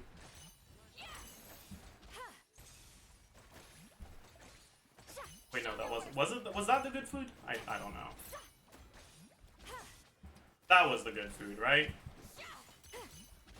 Yeah. That wasn't. Silence. Get to work. Any UID reviews today? Yeah, we'll do some. Don't you worry. We're doing 5 every day. I will actually do them every day.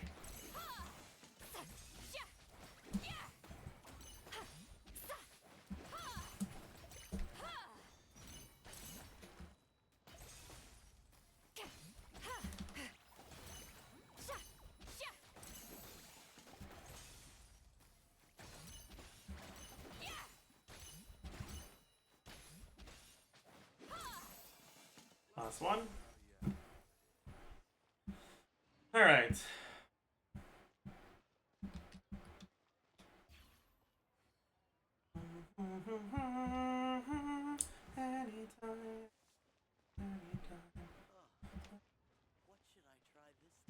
Yeah, we can do this tall, sure. We stare. Do we need? Yeah, let's pound. Let's pound it up.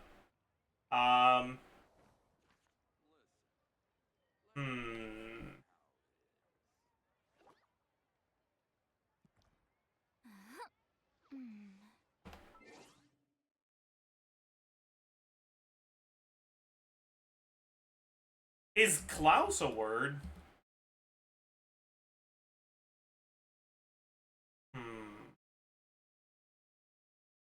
Let's just zilch. Whatever.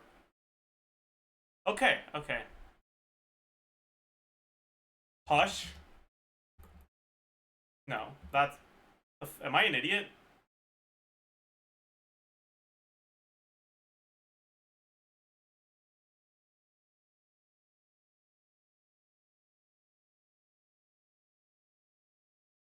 Quash.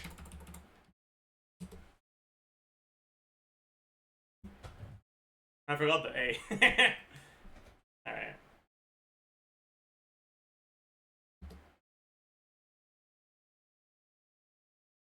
There's a few. I don't know.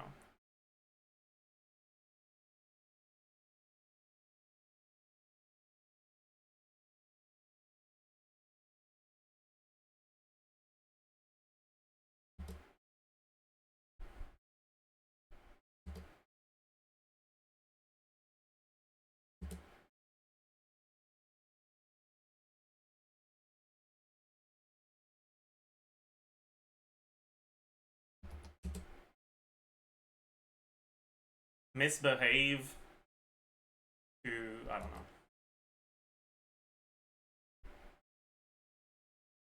No clue. Basic? Is that it? Wait, or am I an idiot? I think I'm an idiot.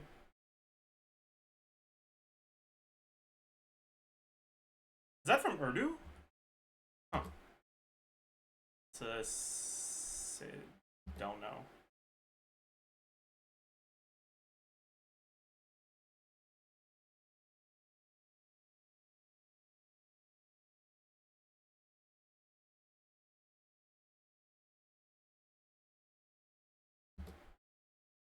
What the fuck is this? An SCH?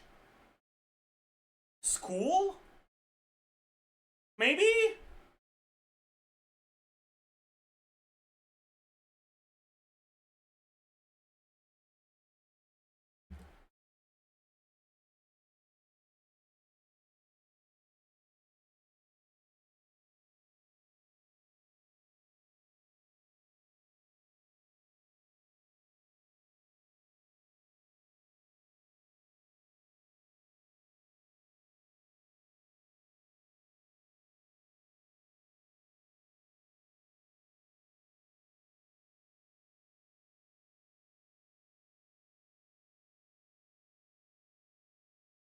I mean, I think it's A6, but I don't know. Is that a real thing? I think it is. I don't know why, but I'm like doubting myself so much.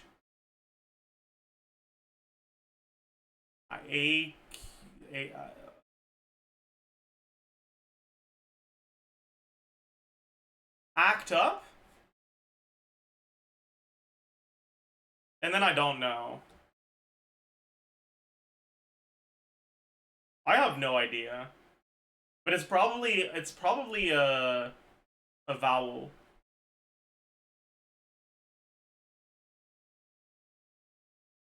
Okay. Okay. How do you know number 7? How do I know Urdu? I don't know, actually. I don't know where I learned about Urdu. I wonder, actually. It might just have been because I saw it as one of the options on Google Translate.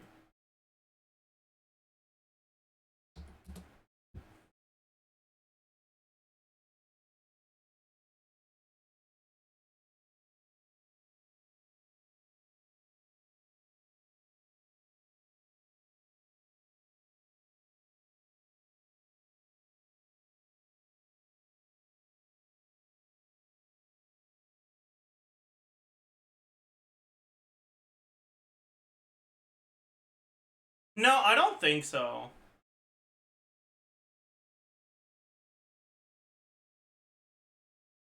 I think I learned about it in geography in high school.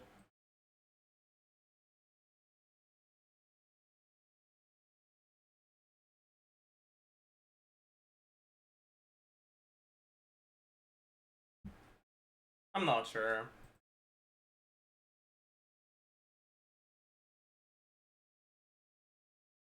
Okay, what the fuck is an ISU? And is SCH actually school? You know about Hindi, so I assume you know about Urdu's for some more close. Yeah, although I think Hindi is more well known internationally than Urdu is.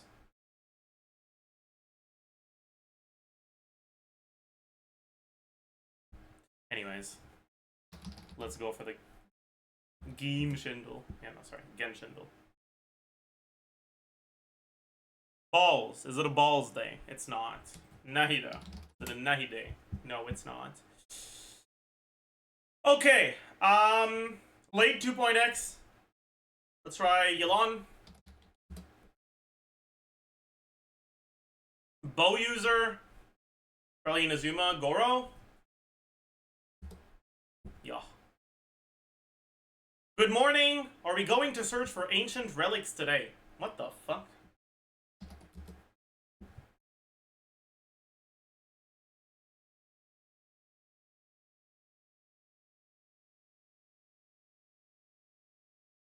What the fuck?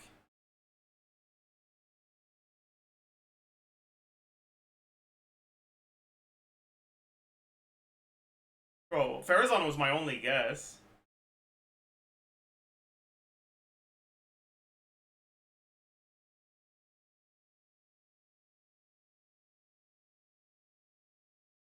Oh. That's pretty easy. What the fuck is that, dude? That's the most random shape I've ever seen. It kind of looks like graffiti. Let's try Chaska. There's a bunch of... Oh no, it's in the Master of the Night Wind that there's a bunch of graffiti. Let's try Auroron. No. Oh, is that Chlorine's Burst? No. Oh. Dude. It does not look like a lance when the like this half is cut off. What the hell?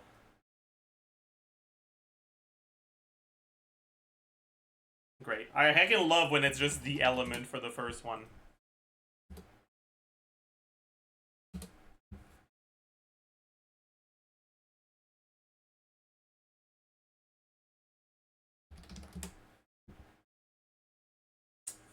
Destruction released before Ball. Let's try Hook.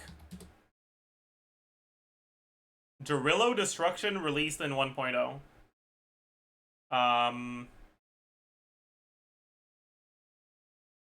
Who else? Who else is Dorillo Destruction in 1.0? Clara? Need a rest? Go! Tell you a secret, though. A champion wins by training hard while others rest. That's probably Luca, right? Yeah. Is that Himeko? Yeah. That was kind of well done. Okay, what the fuck is this?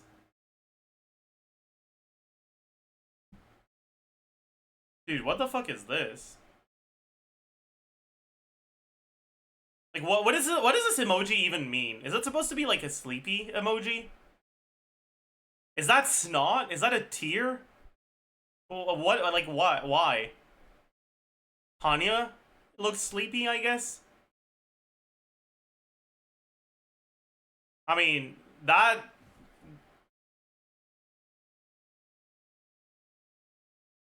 The fuck is this emoji supposed to be?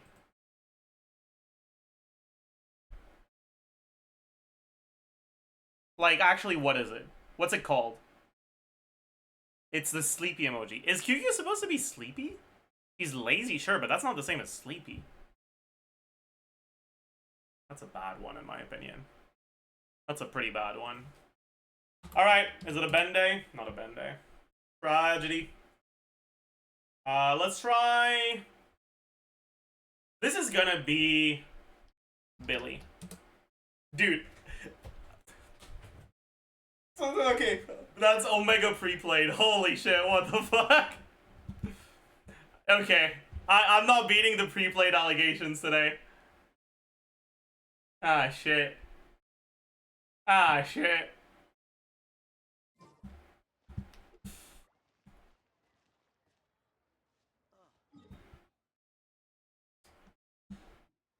Was it the Belotrodol? Sure.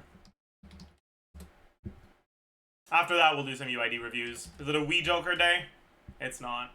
Probably $7 scaling uncommon. Let's try a hologram. No, $6 scaling. plus molt. Let's try dagger. Okay, first it's everything is the same as dagger, but it starts with E.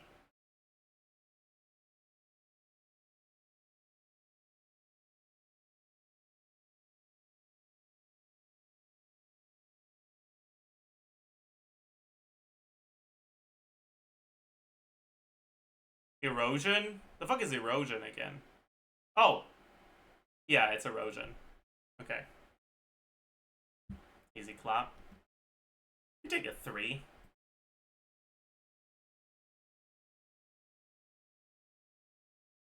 Okay. Time to do some UID reviews, chat.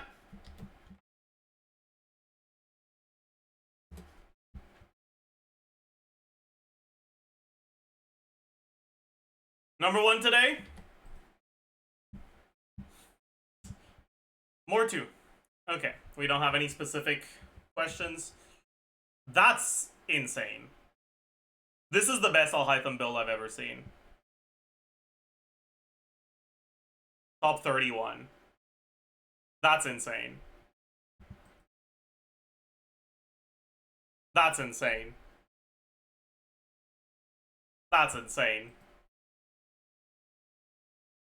That's insane. I'm not over it. That's insane.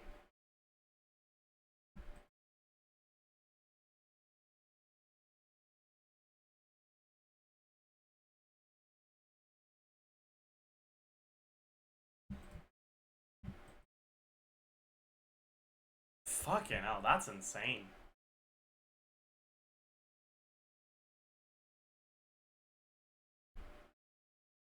Still need a better flower? Yeah?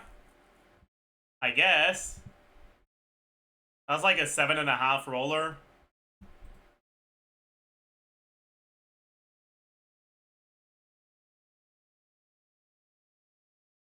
If you don't care about Akasha maxing and all you want is the strongest possible build, it might be worth trying to get yourself a better goblet. Because the ER is good for Akasha maxing, but it's not that great in practical gameplay. 4 crafted. Alright, I'm sorry to hear that.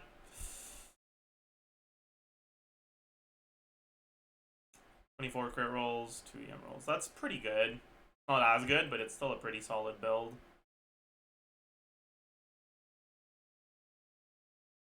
That's also... How long have you been in this domain? Jesus Christ. Ah, no. Oh, no. Oh, no. I mean, that's not bad. Like, that's actively good. It's top 1%.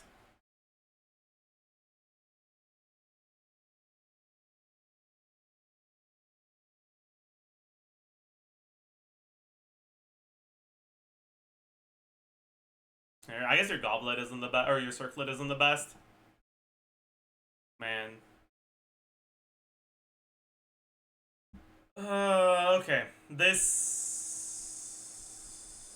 Well, okay. I'm not that big. Like, it looks good, but it's worse than it looks. Because this is HP circlet.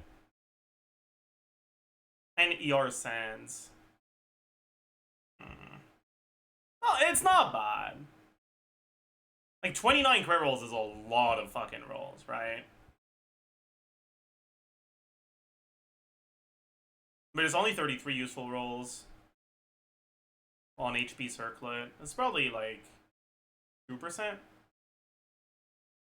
Not even, wow, it's actually far from 2%.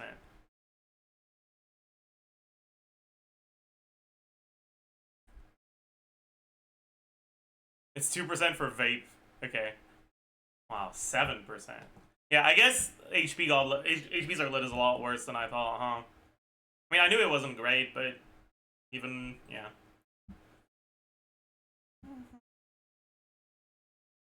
Okay, got a... That's vape. Okay.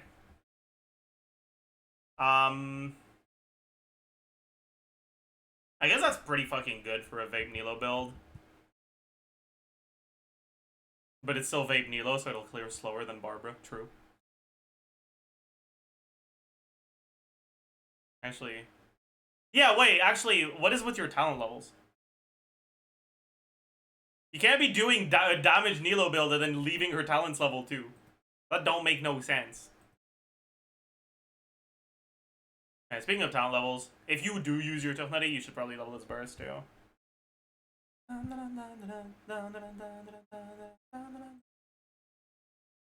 Okay, TF Ayato based. That's a lot of VR. Jesus Christ. Holy. Grizzly, 22 crit rolls, 8 attack rolls. My god. That's pretty good, yeah. Good level talents. So. Ito, triple crowned. 28 crit rolls? 3 defense rolls? That's also insane, right? 0.6. Wait, your albedo is 0.05? 29 crit rolls? 5 defense rolls? What the fuck?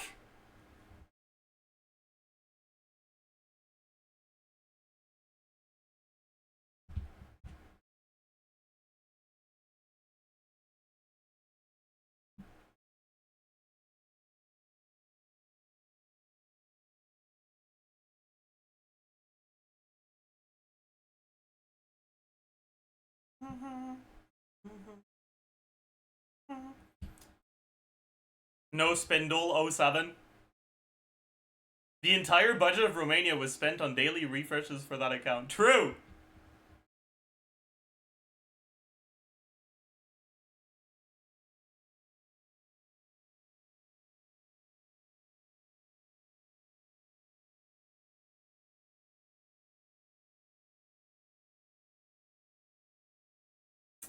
Alright, 22 crit rolls, 7 EM rolls, 3 attack rolls.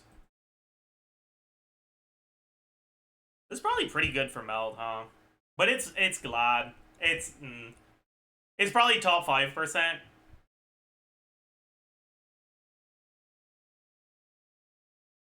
Not even top 9. Damn.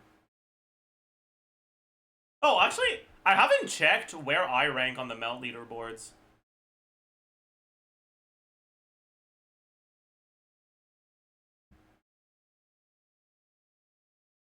.7. Okay.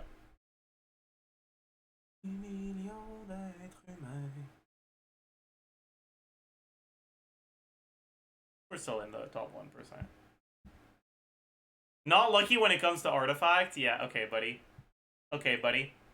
Okay, buddy. Alright, buddy. Okay, buddy. Okay, buddy. Okay, buddy. You don't deserve me to talk about that. Moving on. Okay, buddy. Alright, next was Donator. Lila Sneak. Alt equal finale / issue. 20 crit rate damage. Crit damage goblet? Wait, I'm confused. Oh, I see. I understand. But how do you even stack the normal attack from Wrist Splitter? Is it Chongyun or is it just like the Omega fake? This is certainly a sneak. Oh, this is supposed to be Skirk. I see. Never mind. I get it. Okay. So this is 80 crit. 95 with Crowd Resonance. It's pretty solid.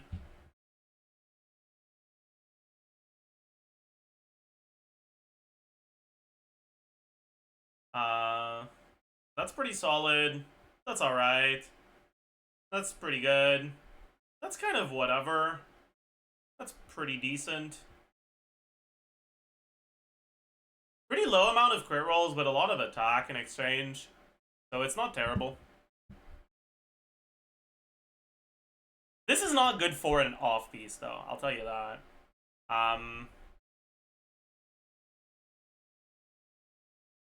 It's possible you don't have better goblets right now, but you should 100% You should probably craft one, I think. Like, it's probably worth it to craft a Magical Goblet, and then you can go off-piece on your flower or feather, whichever one you have, like, a 9 roller for. I guess you can't get a 9 roller, but an 8 roller, if you have one.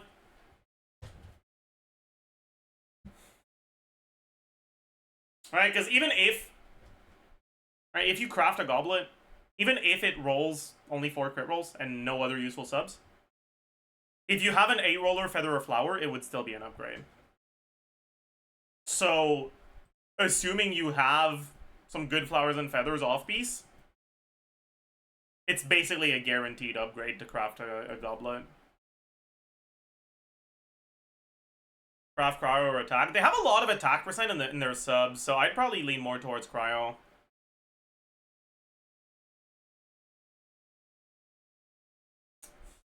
Alright, Farina. Wrong set, bozo. Where's your TOM? That's a pretty good build, but... Is it actually? These two pieces are dog shit. This is amazing. This is pretty good. This is pretty good.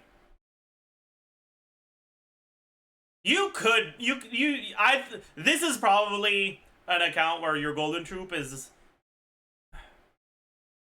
medium enough that it's probably worth farming TOM. At least strongboxing it in the long term.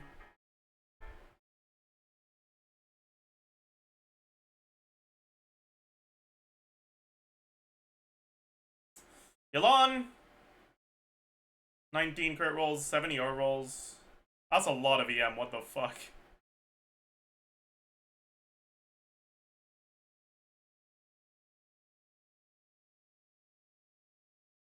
This is a Mualani AW piece. What the fuck, dude? Jesus Christ. Mualani AW piece. Holy.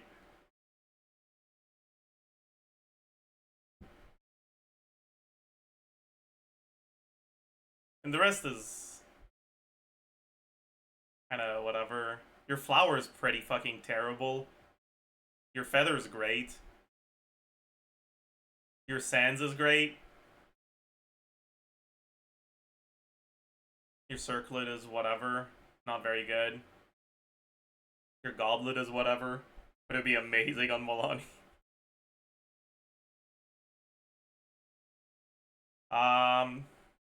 Based Skyward Spine gamer, by the way. Honestly, I use my Escaffion Skyward Spine so often now, because in most of the teams where I play her, my build just doesn't quite have enough ER on my Jadewing Spear. But Fav Lance is way overkill, so Skyward Spine is like the perfect middle ground. Verissa. 10 crit rolls, 4 attack rolls. This is whatever. Pretty underwhelming. Well, yeah. All of your pieces are like, okay. None of them are amazing. It looks like multiple of your pieces are crafted.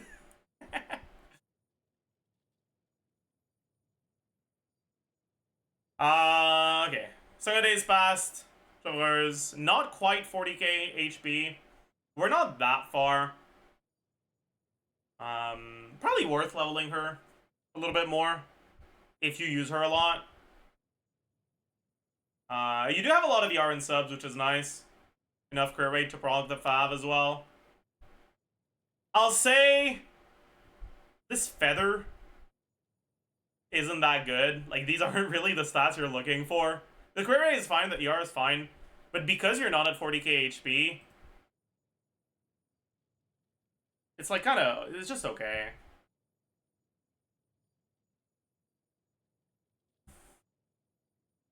That's not that great. Not bad either.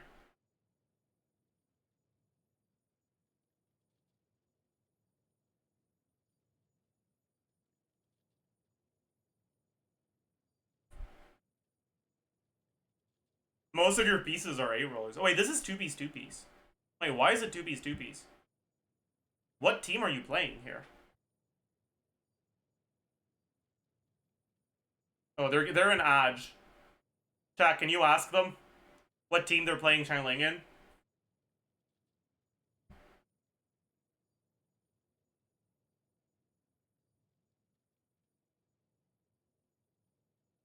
Is it not this team?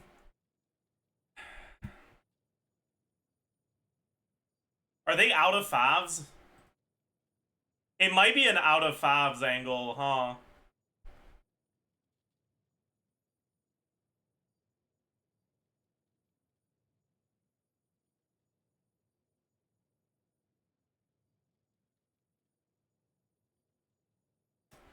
Because you definitely should not be going 2-piece, 2-piece in this team.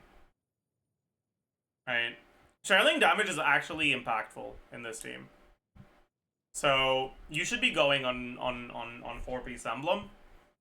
And if you're struggling to reach your ER requirements, you should just give her Fav. But if you don't have Fav and you don't get your ER requirements, then there's not much you can do. Okay, you do have Fav. In that case, put her on emblem, and if your ER is too low, just swap catch to Fav.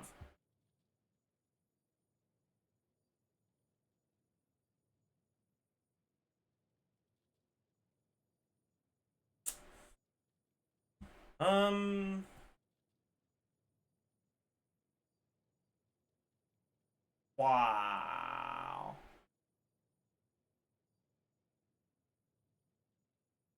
That's good.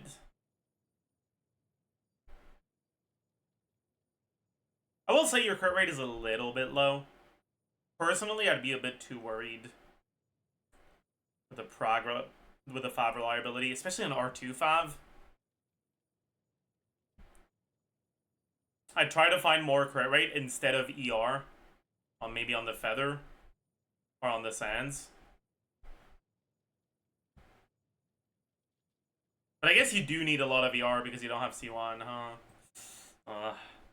It's just a lower fine Fav with low crit rate on the Onsan, you're often gonna just miss the Fav proc. Unlucky. Give me a build. 26 crit rolls, that's pretty high. No attack percent, no EM either. That's very funny. On 4-piece Gilded.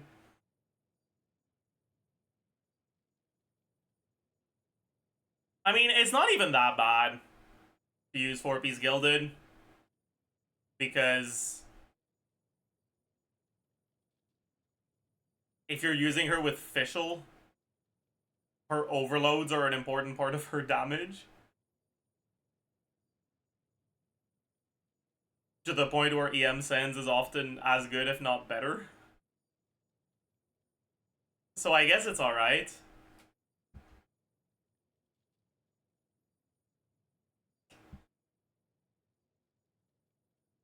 Okay. What the fuck are you doing? What's this? Is he on the wrong weapon?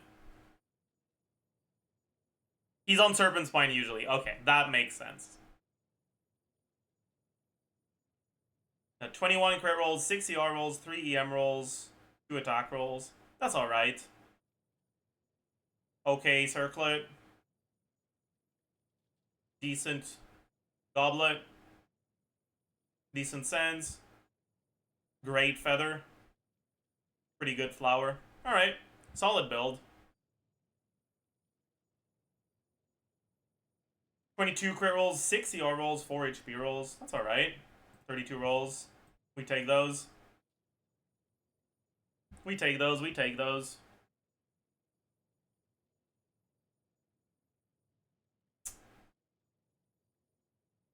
Crit ratio.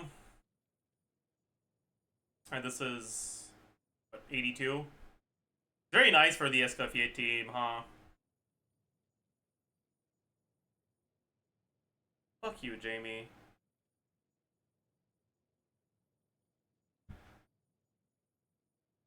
Yeah, so your crit ratio is like perfect for freeze.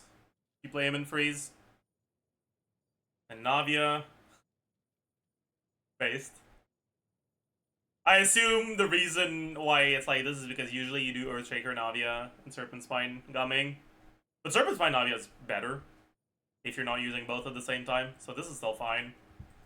2-piece isn't ideal, but these are pretty high artifact quality, right? But 35 rolls, that's pretty good.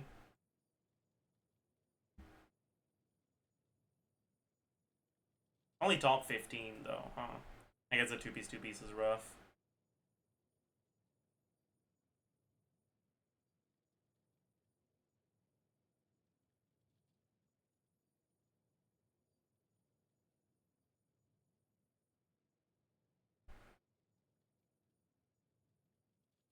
Sometimes she's on the Millidine Claymore.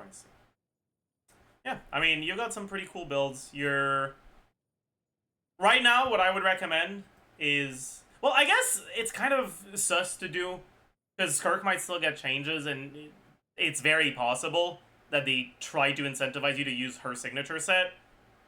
And if they do, maybe Melody won't be as good on her anymore. So it's kind of unsure, but once Skirk's kit is a little bit more locked in, so maybe like a week before the patch,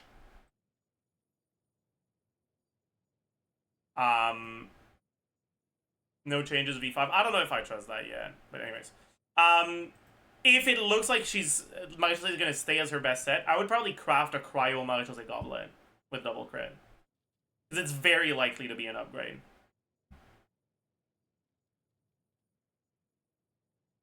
Yeah. Good stuff all around. Next one. Why did bro specify EU server? I know, it starts with 7. Alright, Strawberry. Okay. Bro ran out of space on their signature. I can't. Esco Circlet and Fleuve Cendre on Farina instead? Question mark. ER with Neville.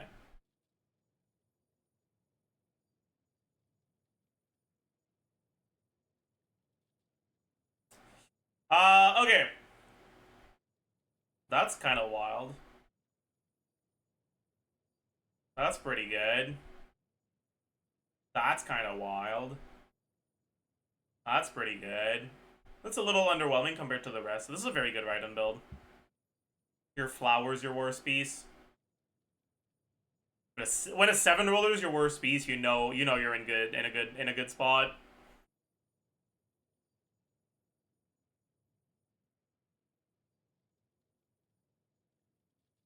Wonder where this ranks. Top 0.5. Yeah, that makes sense. The Raiden leaderboards are really competitive, so.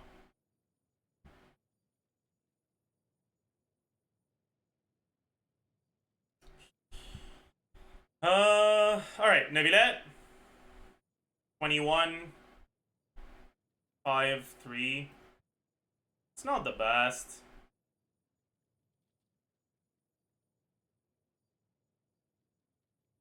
You've got a very good Circlet. Okay, Goblet. Decent Sands. Your Feather's not that great. Your Flower, for an off-piece, is also not that great. You got the same problem as me.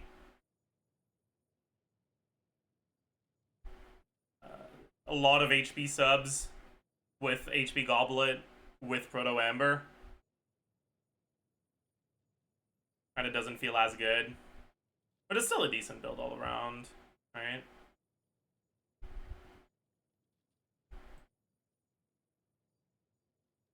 Top 7, huh? Okay. Esco Circlet and Fleuve Cendre on Farina instead.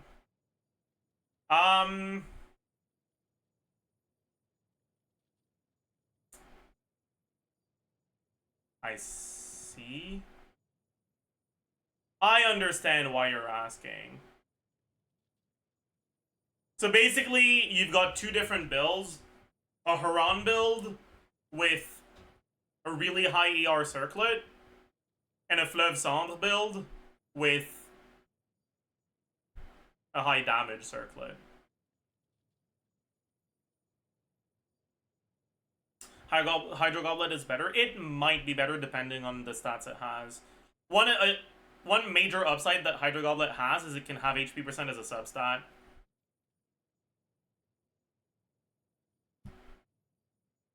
So your ceiling becomes higher because you got one more potential useful substat.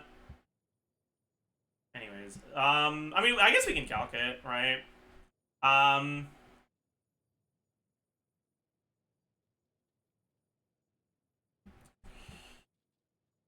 What does pipe give again?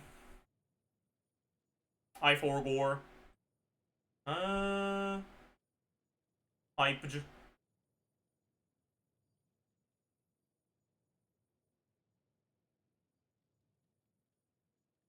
Yeah. This one's like kind of fake.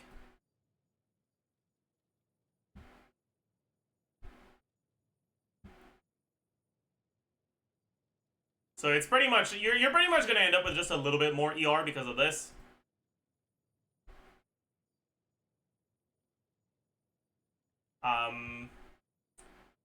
Right now your HP is 39,529. What the fuck? Crit, so HP, crit rate, crit damage, damage percent. Your crit rate is 82.2, crit damage is 196.9, and your damage percent is gonna be 28 from her passive,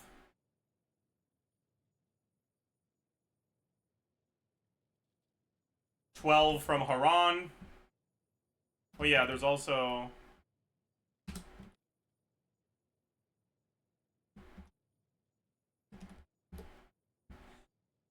12 from Haran. What else?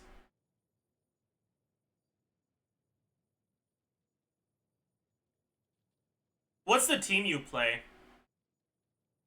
Are you doing... No, this is not a Nivedette Hyperbloom. I don't see... Well, I guess you have Escoffier, so it's probably a freeze, right? Or is it something else?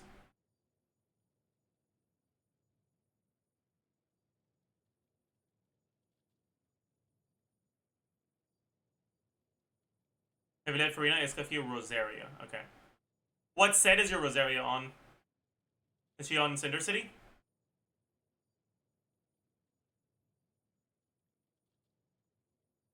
None? Are you gonna put her on Cinder City?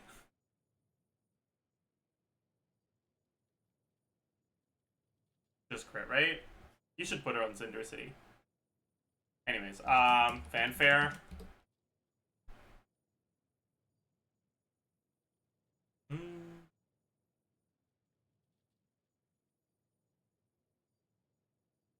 And then you probably get about 10% average from Rosaria. Maybe a bit less, like 8%. And then there's also some Quar Resonance. Yeah.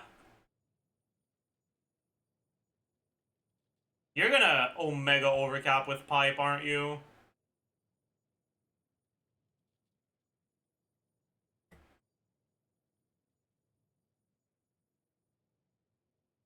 Anyways, with Pipe we lose 9.3% HP.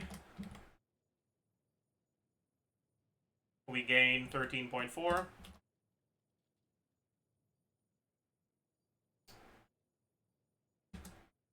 We lose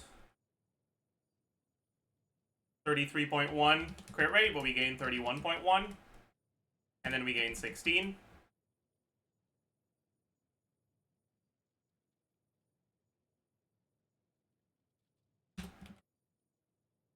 And then for crit damage, we lose 62, but we gain 20.2.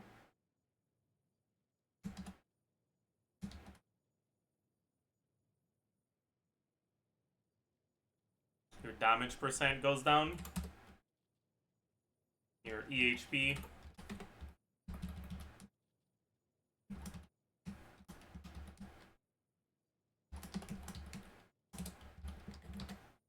Yeah. Pretty major downgrade to go pipe. But the main reason for that is because you're overcapping on crit. And you're wasting some ER, right? Because pipe is, the passive from pipe is 32 ER that applies to Nevilet's funneled skill. And the first, like, 2 particles caught from Farina's skill.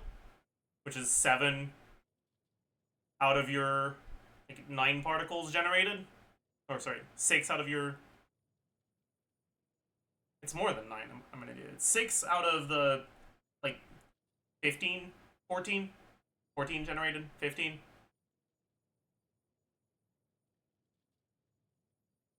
But a lot of those are not caught. So it's, like, probably the equivalent of, like, a little bit over 10% ER. So this is basically 55 ER, right? Oh yeah, we're not even accounting for the overcap. Oopsie.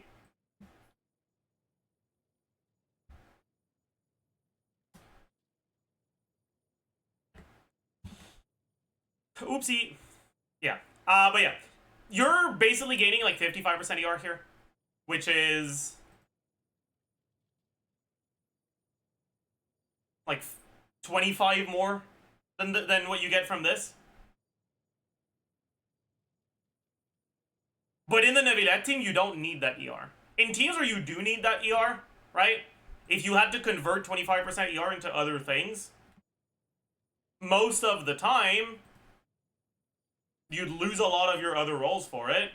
You'd probably have to go ER Sands instead. And an ER Sands of a similar quality here would basically mean that you lose your main stat and you get like about 10% HP. And then Pipe would be about as good. If not slightly better. But if you're fine on ER here, you're better off sticking to Haran. Okay, each business. Sack Frag. A pretty good build. 28 useful rolls. Her rate's a little bit low, but it's not too bad. Yeah, this is pretty solid. 18 crit rolls, 3 emeralds, 6 attack rolls. This is not a great Yai build, but it's okay. 2-piece, 2-piece. Wait, that's not even a real 2-piece, 2-piece because of the ER. Yeah, that's a little sus for me. Aj. 07 Aj. Hi Zajef, I love your videos. Thank you for the paid chat, Phantom Pats.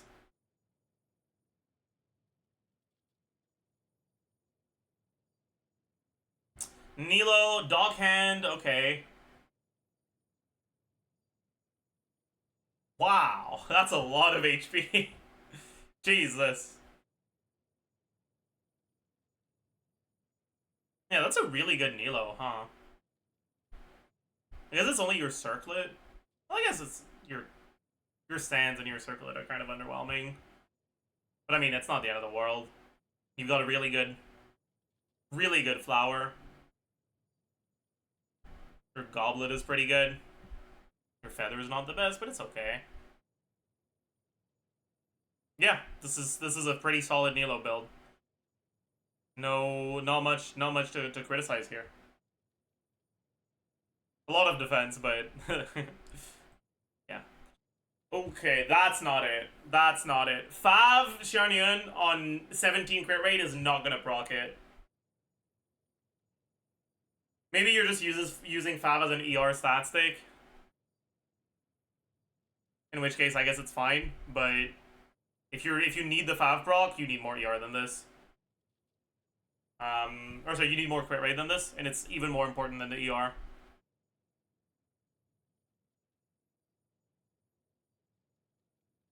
Like, this ain't it, for example. If you're reliant on the Fav to proc, it's probably worth running crit rate circlet just to make sure it does. Okay. We've got Torch. Yep, Torch.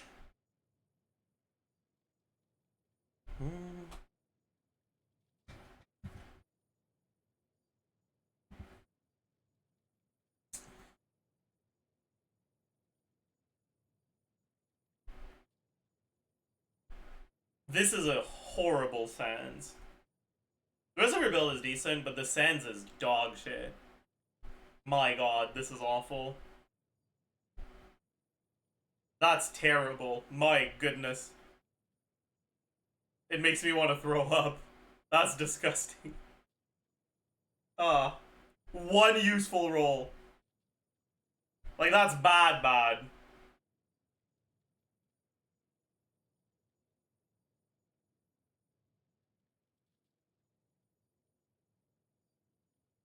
Work in progress? Like, I can see that. You're definitely going to want to improve on that build.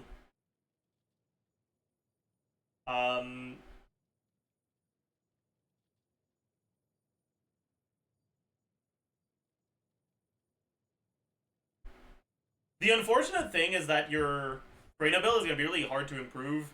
So farming, Marie Jose, isn't even that resin efficient. Because you're not really farming for, like, 2 characters on Golden Troop. Because your Farina's already, like, your Farina build is already really good. I guess your Navidad build is not the strongest, so it's not completely wasted investment. So it's alright. Okay, if you're also farming for official, then that's alright, yeah. Sarah, 21 crit rolls. That's pretty high for a Sarah build, but oh, that's a lot of HP. You. Oh, no. Oh. It's decent. Chavars. I mean, personally, I'm a massive Desert Sages hater. It's gotta be Fav. Like, if you don't have Fav, then you don't have Fav, and it is what it is. But if you do have Fav, this weapon should never be used.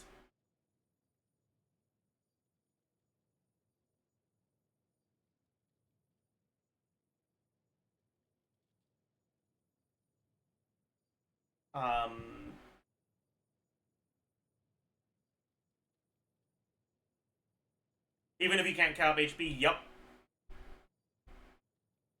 Losing this 41% HP makes you lose about 5k HP. 5k HP on Sarah is about 5% attack, which is 1 roll of attack. The Fav particles will range between 1 and 4 rolls of ER on the rest of your team. There's a few teams where this is still fine if no one else needs ER. But as a general rule, you should almost always use Fav. I guess you are a Raiden player. But man. Honestly, if you're gonna be a Raiden player like that, and you're not gonna need Fav, give her Deathmatch instead. Like, don't use this shit. It's bad.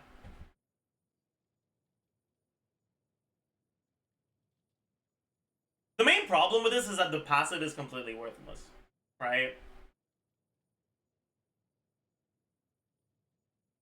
Like, the passive is energy for Chevy, but she already gets her burst without a problem. If it was energy for the team, it would be useful, but it's not. It's energy for her, but she already, I mean, especially with 191 ER on Cinder City. I guess you might not trigger Night Soul Burst, but still. And probably on a Raiden team, you are already bursting even, like, way before you need this. And so, in a situation like that, even if the HP substat is good, it's generally not going to outperform weapons that have a different substat and a useful passive, if both the substat and the passive are useful.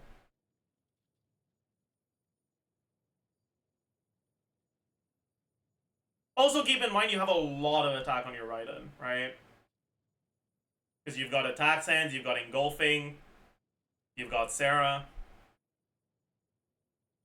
So losing 5% is not that big of a deal.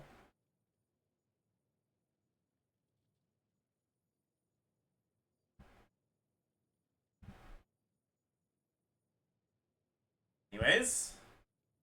Shelling build. 23 crit rolls, 5 ER rolls, 4. Okay, one thing I'll say, because I'm assuming you're using her on a Raiden team with Shovars.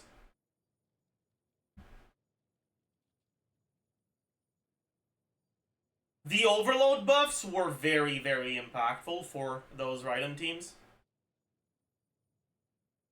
To the point where EM channeling is often better now. Now, if you don't have the best 4 gilded, then maybe Emblem is still better.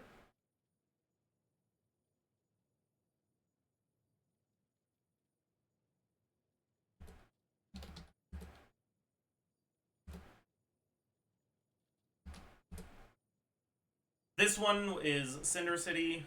This one is Emblem. Yeah, I guess most of the ones that run EM are with Fischl. There's one with Yai here.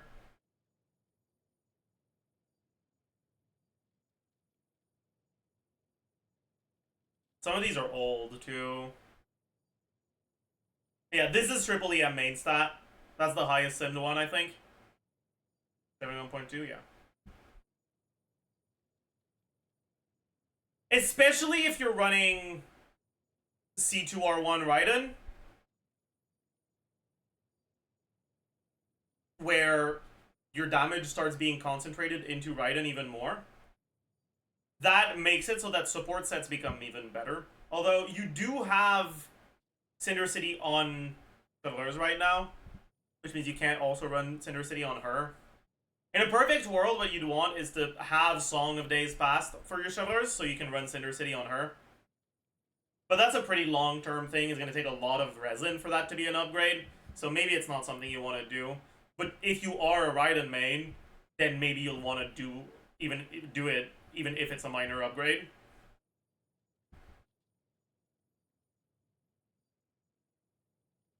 Yeah, the main reason behind all of this is that your damage focus sets for transformative reaction damage are generally not that good. They increase your damage a lot less than the offensive sets because you hit pretty harsh diminishing returns on EM stuff. Flop is a little bit less bad because it's not directly EM. It's not EM, it's directly into the EM multiplier. But even then, and that creates a situation where running a support set instead of a damage set on your overload carries, quote-unquote carries, is often viable, if not better. Because you're not getting as much from their damage sets as you are from other characters' damage sets, right?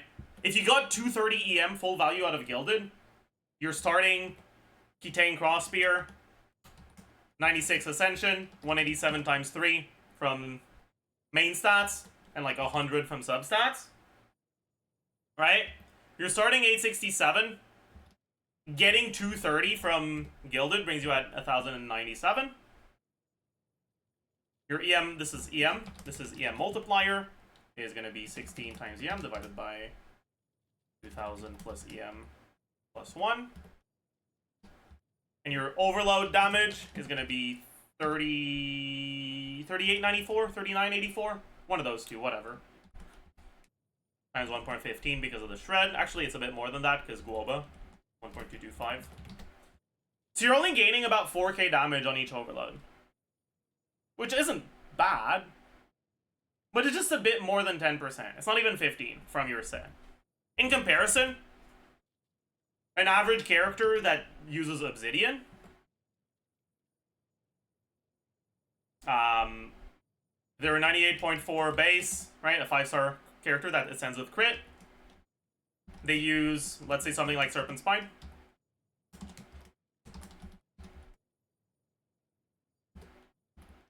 Crit value, crit multiplier. Damage percent. Let's say Goblet.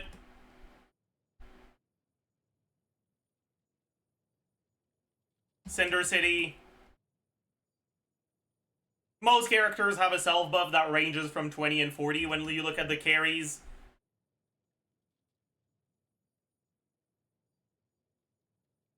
Something like that, I guess, is baseline. Maybe a Bennett C6, something like that, right? And then with the Cinder City, this goes this, this -1, this plus 15%, and your E-attack multiplier would be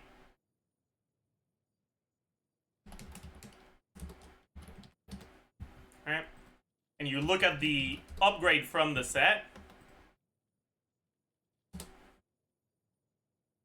and on that EM character that gets 230 EM from Gilded, it's about 14. But it's only on the overload damage, and they still have some talent damage, so in practice it's less than that. And you compare that to an actual good offensive set like Cinder City on characters that do non-transformative damage, and that Cinder City is 40%.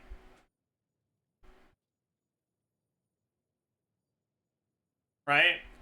So it's pretty clear that sacrificing your damage set for Gilded here is a lot worse than here. And that's why when you look at the GC Sim stuff, with the Chevreuse teams, with Raiden, for example,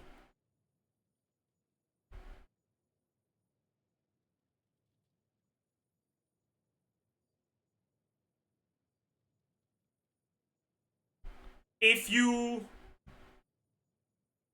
I guess we can look at this one, right? Let's just look at these two for now.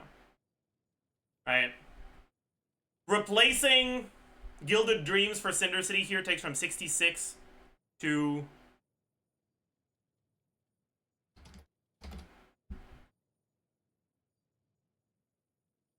Fuck.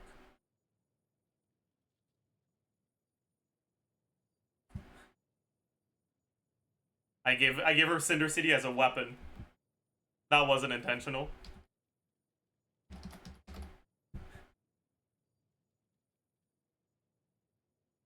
What is it called? What's the full name? Scroll of Cinder City? No. Is it just, did they just call it Scrolls? Just Scroll? Okay. It goes from 66k to 67k. Oh, it's still into the, but it's like a minor upgrade, right? And that's with C0 or 0 Raiden. Whereas with this one, it goes from about 65k to...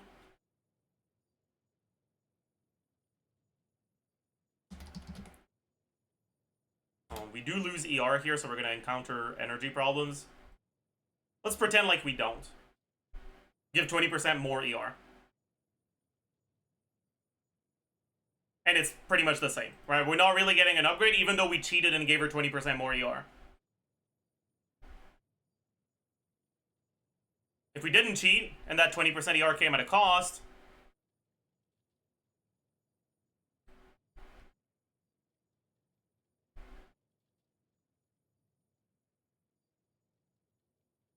let's say 51. 15% crit damage for 20% ER.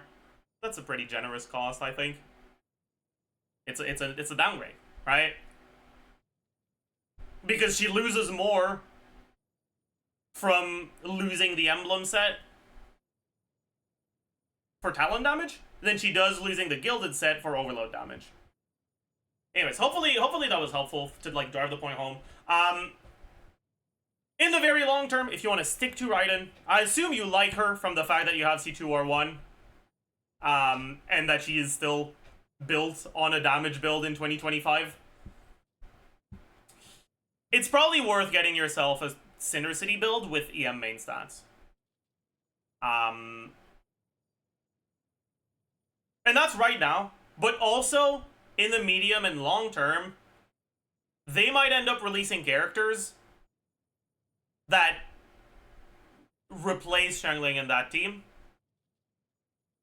And if they do, and if they're not Lun, you definitely want Cinder City. I mean, already, Maoika's a potential replacement. I don't know if you have her. I'm assuming you don't, looking at your lineup. But maybe you do.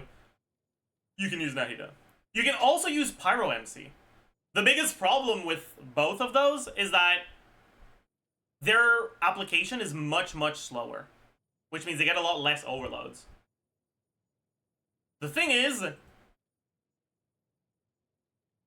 in that's a pretty big deal at C0 R0 Raiden, because, you know, when you look at the damage distribution, Xiangling's doing like 2/3 of what Raiden does, right?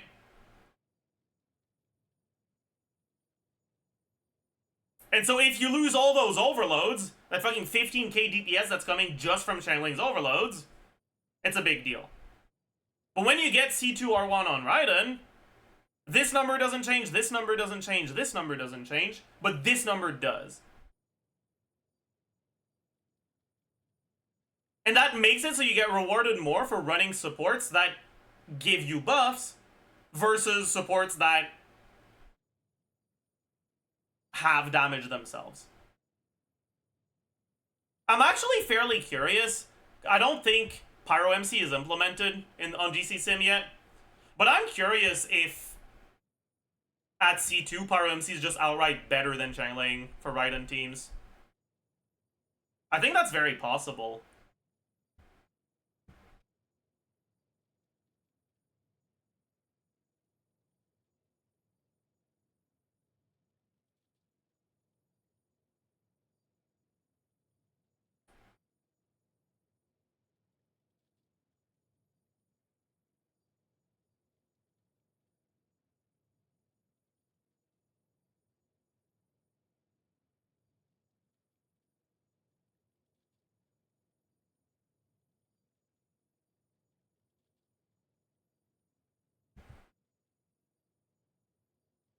Anyways, hopefully that was helpful for your stuff, and I guess we can finish with Shilonen. Yeah, I mean, that's... How much do you need to cap it again? 8% per 1,000. And you need 3,200. You cap it, you're fine. Yeah, alright. Not much to say.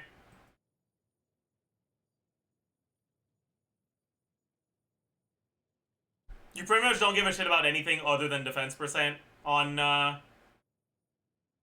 Shilonen. 2,900. Wait, am I stupid?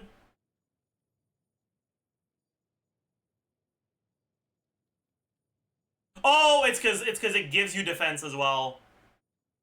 And you guys are saying 2,900 if you count the 16% defense you get from this, and you don't include it. Okay, yeah, that makes sense. Right. That makes quite a bit of sense. Yes. Wait, in that case, okay, where do you use your Shilonen? Because from what I see here, there's no carries that you would use Shilonen with, right? Because you use Neviled in a freeze team and you use Raiden in a Chavois team.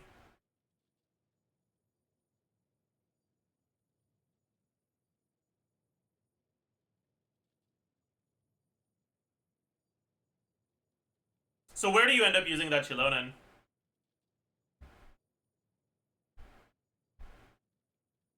Before Escoffier with Neviled and Kazuha? I see. Since you don't have Citlali, there's going to be situations where Shilonen is still better than... Like, Shilonen Kazuha is still better than Escoffier Rosario. Although, the Escoffier team is so much more comfortable that you're Omega based for benching her. 33 stars. Are you struggling to get your last stars, or have you just not gotten around to it yet?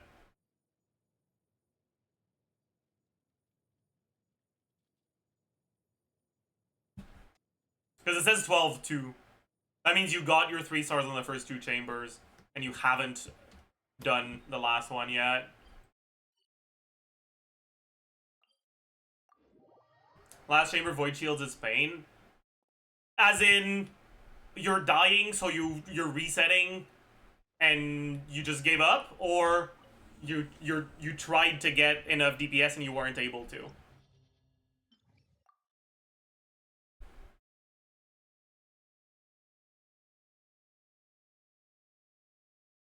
We might as well give them some advice on that if they're struggling, right?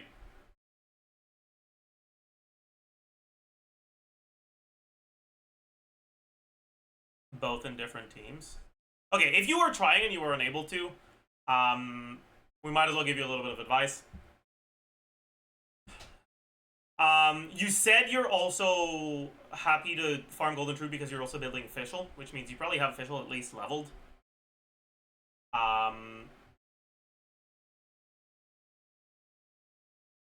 Straight up just replace Sarah for Fischl. And Papilla won't be a problem. And you're right in team. Pretty much all you need to change. Because the only problem you have here is that, I'm assuming, these are fine because your first side here is fast and they don't have a strict time limit. So it's a little slow, but you have enough damage that you one-shot them once you break the shield. But this one's a problem because there is a strict time limit. Which means what you need is you need enough elemental hits to break this in that time limit. Yeah, okay, yeah. But you're willing to lose DPS for it, because DPS isn't a problem. You have a C2R1 Raiden that's probably top, like, what, top 2%, maybe? No, top 0.5%, right. You have a C2R1 top 0.5% Raiden, and you've got a decent build on the rest of your team as well. Even if you lose 20% team DPS, you're still in a fucking chill spot. As long as you break the shield in time. So you should just replace that Sarah with a character that helps you break the shield in time. If your official isn't C6, you might still struggle. I think it's doable, but it's a little bit more tight.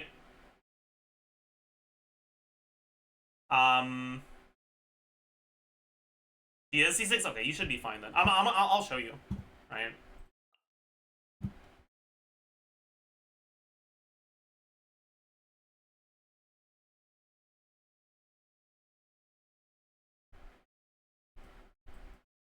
I don't want to play Raiden because she's on an EM build right now, so I'll use Arlecchino, but I'm just not going to swap to Arlecchino on the Papilla. To show you that with Fischl, you're completely fine.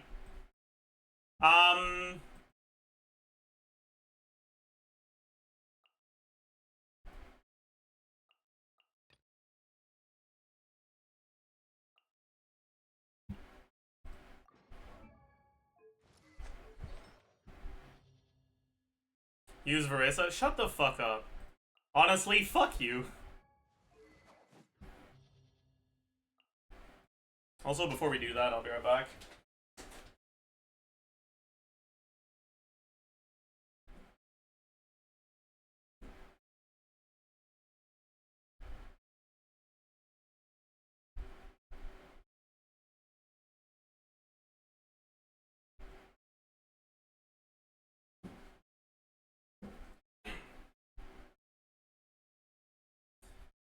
Alright, I'm back, chat. Chat! There was a sale on Shin Ramyun today. Oh, guards. There was a sale on Shin Ramyun today, so I stocked up.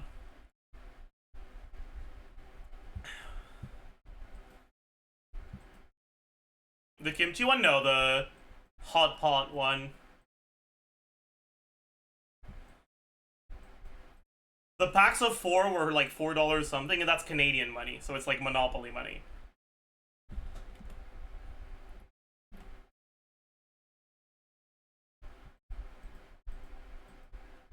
Hot pot, yeah.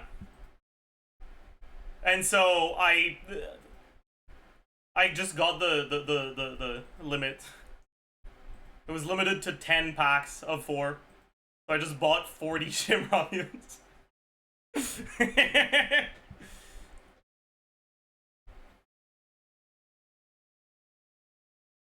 Your hair makes you look like an insect right now. That's so real. Oh, nice antennas.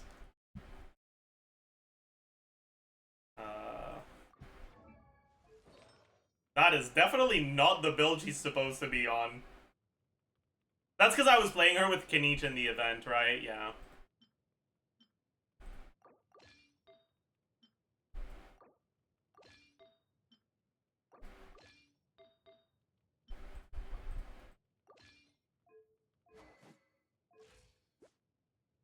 Courage was a little scuffed, but that's fine.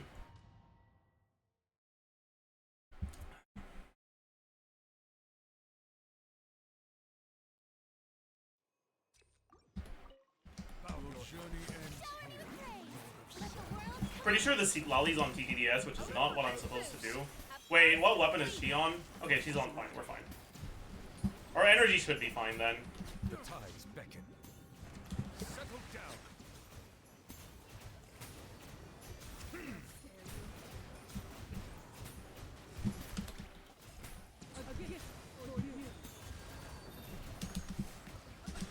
strike a pose. Let my name echo. Off to the Okay, we're fine. pinnacle of excellence. No goose.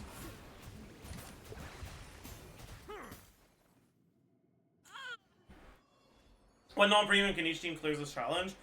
What do you mean non-premium? What I used was Imidi, Moika, Dea on the first side, and Bennett channeling Farina on the second side.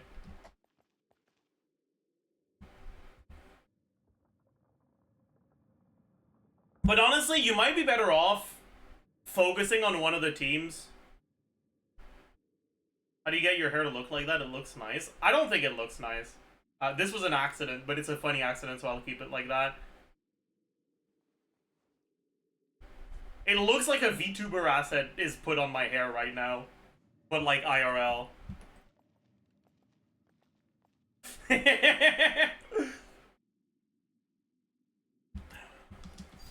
bed.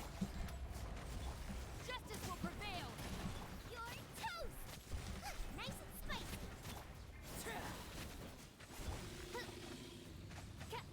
As you wish. Stop right there. Booba, get them. You asked for it.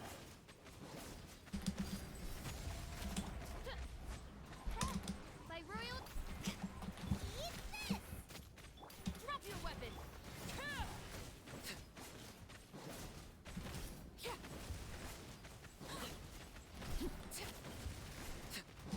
Overruled.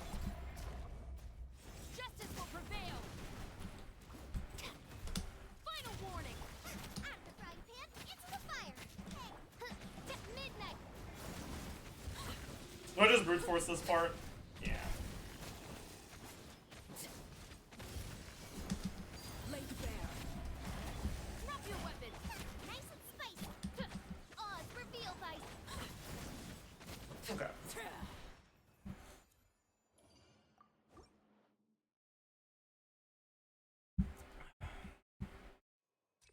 Alright. Yeah. Our ER is a little cooked because we have our builds adjusted for Fav Seed Lolly. Be humble. But I guess it's fine.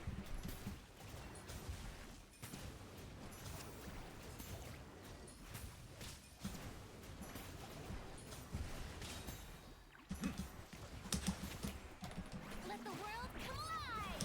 Get to work. I guess I don't want to burst here because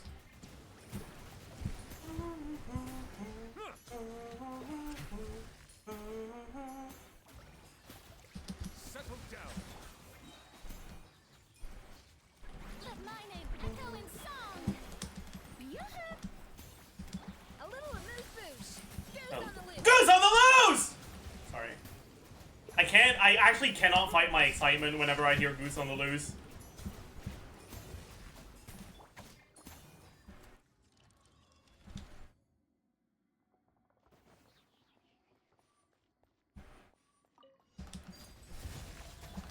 By royal, you asked for it. Stop right there. Drop your weapons. Eat this. Booba, get.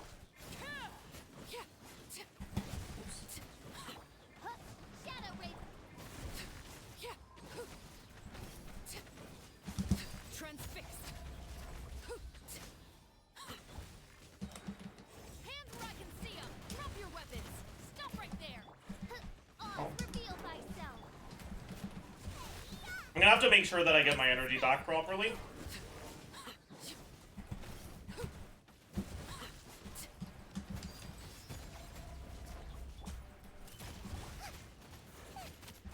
the frying pan.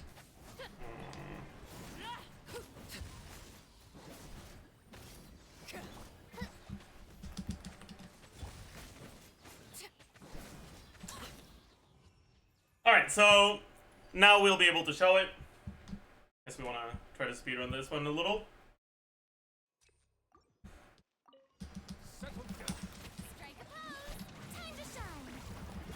Show no mercy. A dash of frosting. Lose or lose? Pinnacles. No lose, no lose. Be sanctified. Silence.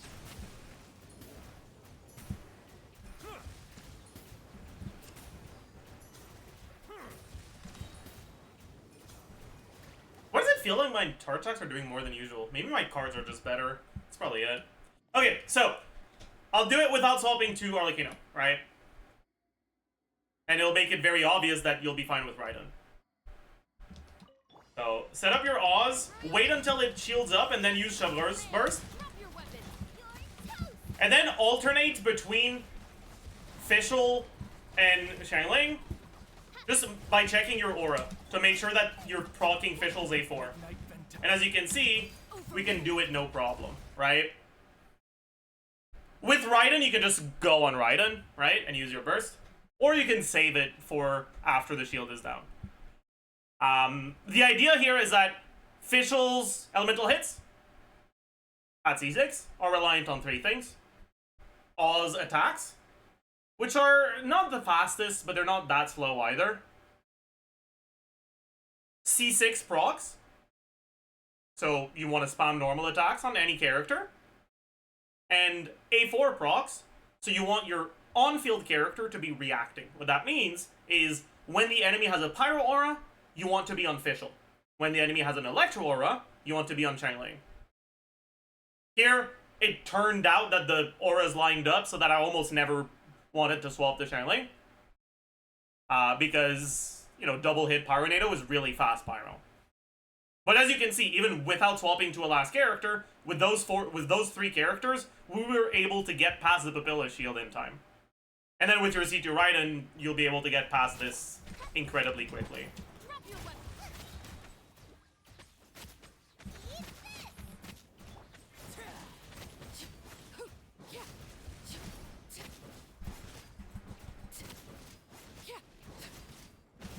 Transfix. You asked for it. Stop right there. Ha. Nice and spiky. Let's try to catch the Guoba Pepper. Ah! Pitiful. I should not have focused on the pepper. Shadow Raid. Overruled. Drop your weapon.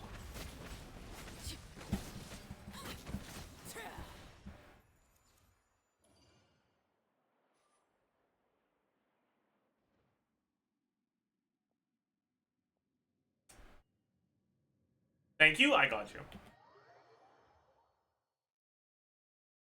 But yeah, those of you that redeemed a UID review with the fundraiser, if you are struggling with Abyss and you want advice on like with the characters you have here on team building, you can also put that in your signature, right?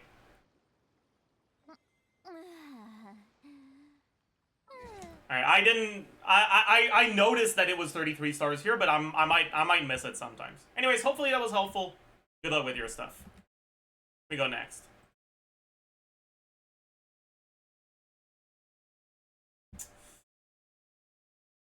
Klugi. Okay. This is interesting.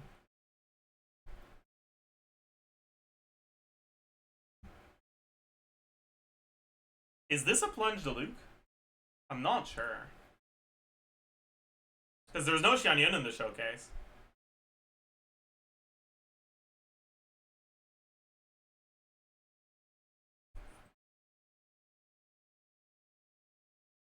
Okay, I'm gonna be honest, alright? This looks like a 1.2 account. So far. I don't think they're here, so we can't ask them. Unlucky.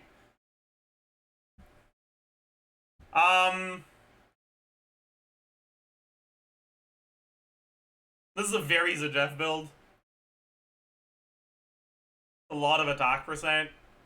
If it's with Xianyun, that attack percent is a lot worse than EM and crit, right? Like when you're looking at the damage increase from one roll of attack, we can probably delete all this. Yeah. Base attack, attack percent, flat attack, total attack. And then we're also gonna have Xianyun attack, right? Then percentage of the motion value, that's self, and then adjusted attack. Let's look at an attack scaling character that does not have access to a lot of attack percent buffs. I think best example of that is going to be Skirk. Skirk is going to be a great example of that. If you're using Skirk and you get her Sig, right? Because her Sig is a crit weapon, not an attack weapon, you don't get as much attack percent as Finale, right? You still get 48% attack, which is quite a bit. Maybe we should use Mistsplitter as an example of like the very, very best case scenario for attack rolls. Sure, fuck it, why not? Let's use Mistsplitter as an example, right? So Mistsplitter, 674, Skirk base attack is what, 356? How much is it? 359. Right?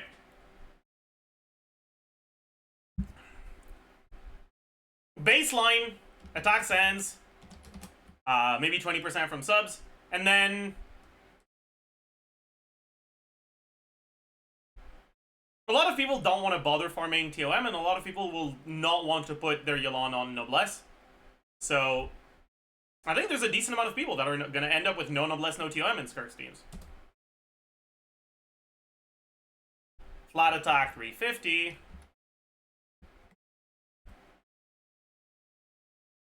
Which brings your total attack to a measly 2k. Here we don't have Xianyun stuff. And so, with one roll of attack percent,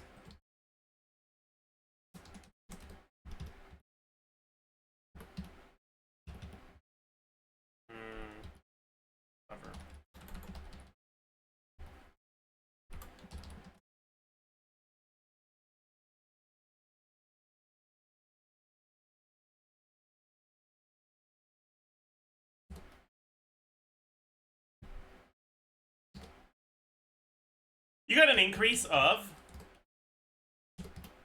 about 2.4%. 2.5%. What about a carry that does get a lot of attack buffs? So let's look at Mawika. Mawika with signature, 741. I think she also has 359 base. Yep. Sig is, what is it, 28 times 1.75 attack?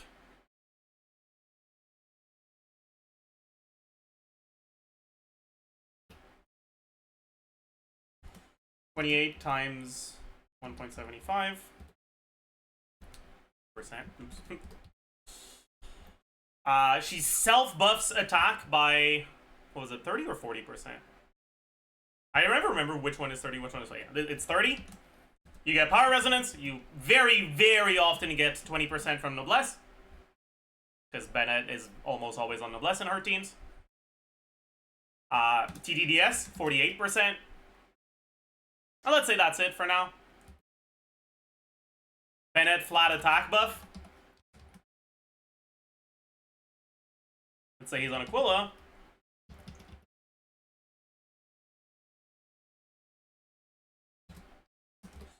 And here, one roll of attack instead of 2.4% is 1%. It's less than half as effective to increase your damage. In most cases, in Malika teams, you run EM Sends over attack. So it's going to be a little bit more than that. It's going to be 1.2. But it's still about half as effective. Here's the thing, though. let's look at what it's like on your Diluc. Alright, you've got Mailed Flower, that's 24% attack. Base attack is 900. We don't have the self-attack buff. We still have Power Resonance, we still have Noblesse, we still have TTDS. We got 24% here. This is the same, yup. But now, we also have a Xianyun, right? Xianyun's attack, for now, let's assume free-to-play average Xianyun on Oaths for an Eye, which is 565 base attack.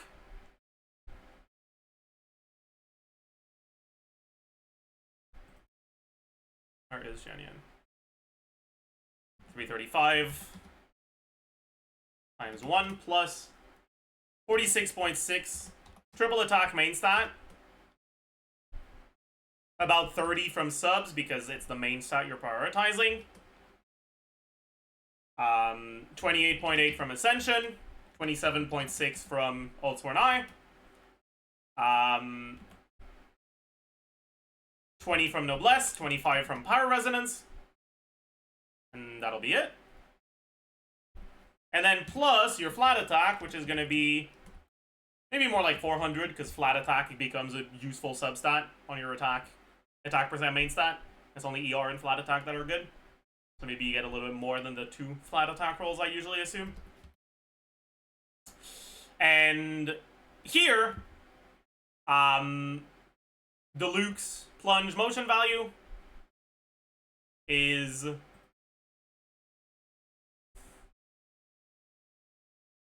you have him at level 9, but let's assume he was talent level 10.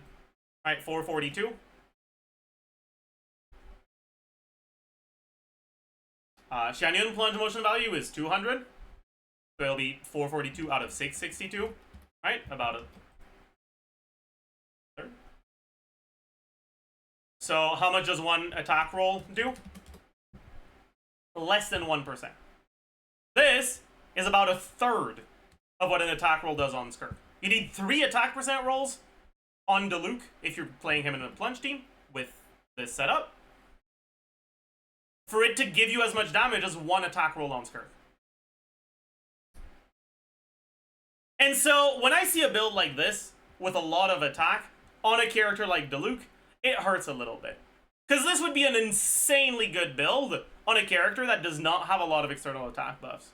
Most likely, even with those 5 EM rolls, this is probably a better build for Skirk, assuming like exact same artifact quality, maybe readjusting the crit damage circlet instead of crit rate so you don't overcap on Maréchaussée, right? 20 crit rolls, 9 attack rolls on Skirk is probably better than 20 crit rolls, 9 attack rolls, 5 EM rolls on Plunge Diluc. And so I see these 9 attack rolls and I'm like, man, if only that was for a different character. But that doesn't mean the build is bad. This is still a pretty decent build. Those 9 attack rolls are still worth the equivalent of about 3 more crit rolls. Maybe a bit more than that. Maybe even 4.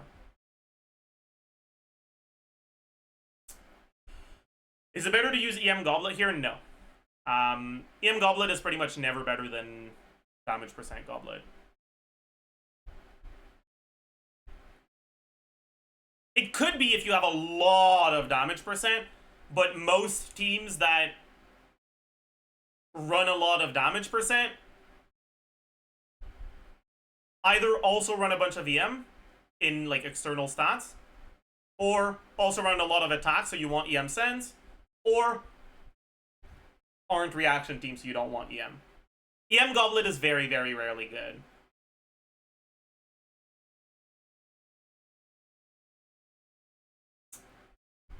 Anyways, Kea. See, here, these attack rolls, I like. On a character like Kea, they're a lot better. That's a really cool build, though, I'll tell you that much. Pretty much exactly 100 crit.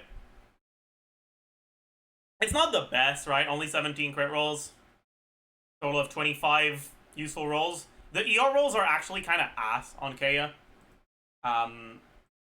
If you're playing him as a carry, which, from the fact that he's on Blizzard Strayer, Harbinger of Dawn, I assume is the intent here. Or at the very least, quick swap. Kea's C6 and Kea's passive makes it so that his ER requirements are really, really low. So if you've got a good Blizzard Strayer, which I don't have a good Blizzard Strayer, which is why I use Emblem, but if you have a good Blizzard Strayer,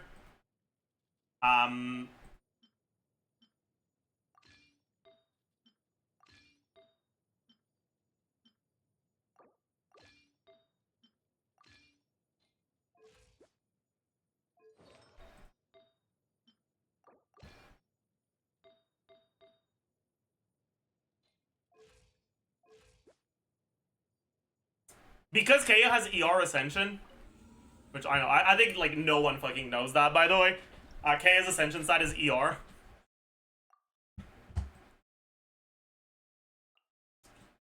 Because his C6 gives him flat energy, because his Ascension passive gives him more Cryo Particle in freeze teams.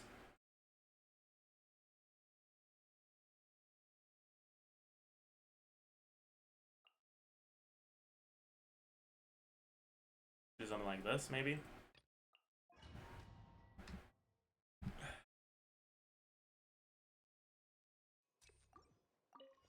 Your journey ends Let here. my name echoing. Off to the freezer. Goose on the loose. Witness the power of Gua. Rain outlines you. Freeze. Your Don't get frostbite. is ready. Dodge this. We need it. Did my E just miss? Freeze. Shower me with praise. Time to shine. A little amuse bouche. Here we go. So sorry. Dodge this. Rain cutter. Pretty sure my E missed. That's wild. Freeze. But yeah, as you can see, with pretty much no ER from subs, we're still reaching our ER requirements, no problem at all. The enemy took dodge this to heart, yeah. We have 2 rolls of ER. And that's still more than enough. And so those 7 rolls of ER are a little sad.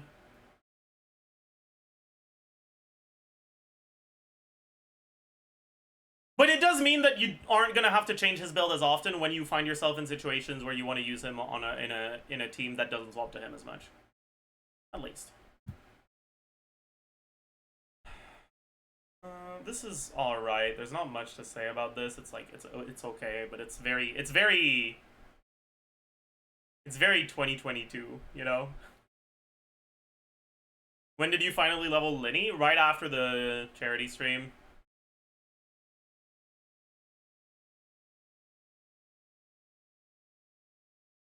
Linny won the poll for next character I build with donations.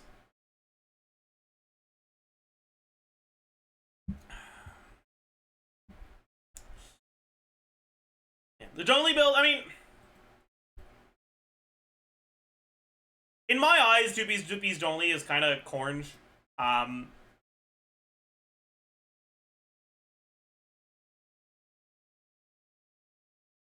Think about it this way. 2P Spectra gives you 15% damage bonus.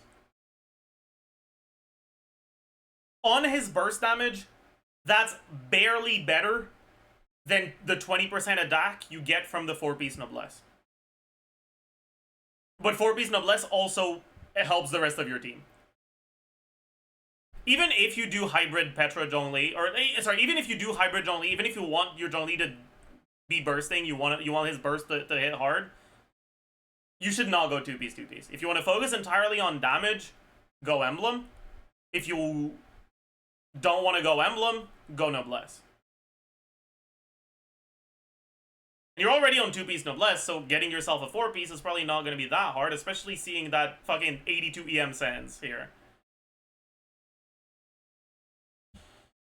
Raiden build, 25 crit rolls, that's alright. A lot of EM rolls based. Not too many ER rolls, not too many attack rolls. That's pretty reasonable. But it's not insane. We've got a pretty okay, or pretty decent goblet. Pretty decent sands. Pretty decent feather. Pretty decent flower. I think all of your pieces are pretty solid, but none of them are outstanding.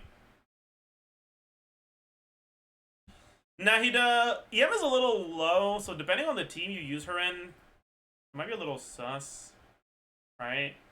Because Nahida's EM buff gives you, or increases your EM based off of the EM of your highest, or of your party member that has the highest EM. But there's a lot of teams where that's going to be Nahida herself, right? And so, considering the fact that she's with Sethos and the fact that your Raiden is not on an EM build, if you're playing her with Sethos, you probably don't have anyone on the team that has 1000 EM or close to that. And if that's the case, you should definitely try to use EM main stats instead of Dendro Crit here.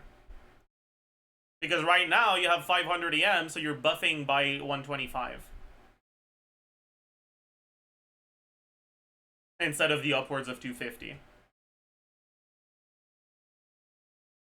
I guess if you reset until you get the EM buff on Witsith, it's fine, but like, yeah. I will say, though, yeah. Level 80, 666 Sethos is definitely a little sus. If you are actually planning on playing Sethos, get him to 90, that's very important. A large portion of his damage is aggravate.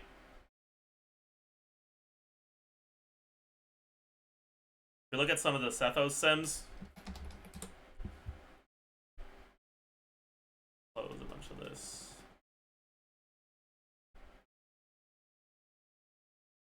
Alright, here, Sethos' damage, 44k.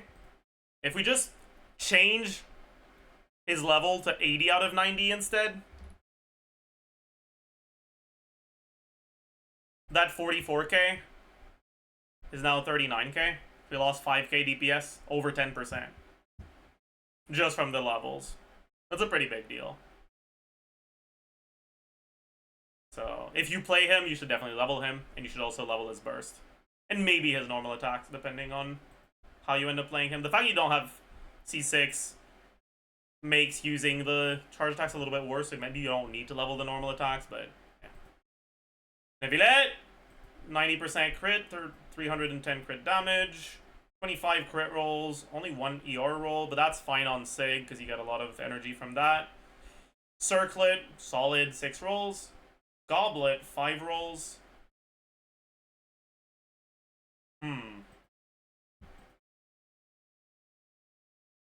Okay. You have a really good Circlet, but the rest of your pieces aren't quite as good.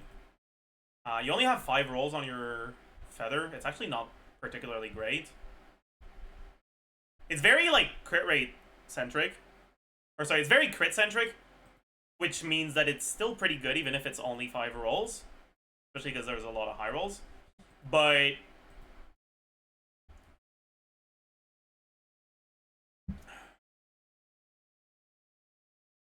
yeah.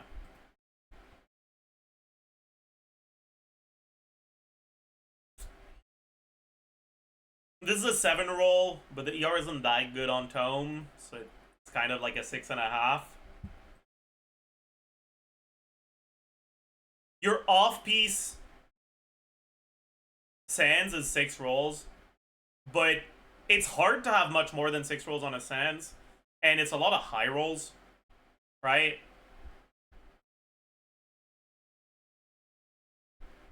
Like, this is 44 CV on a 6 roller. That's very, very high for a 6 roller. They're all max roll or high rolls.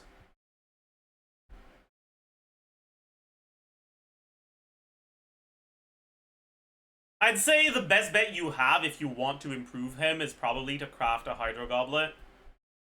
Because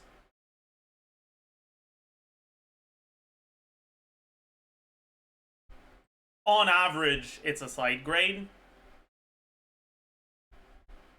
Which means that if you get slightly better than average, it'll be an upgrade.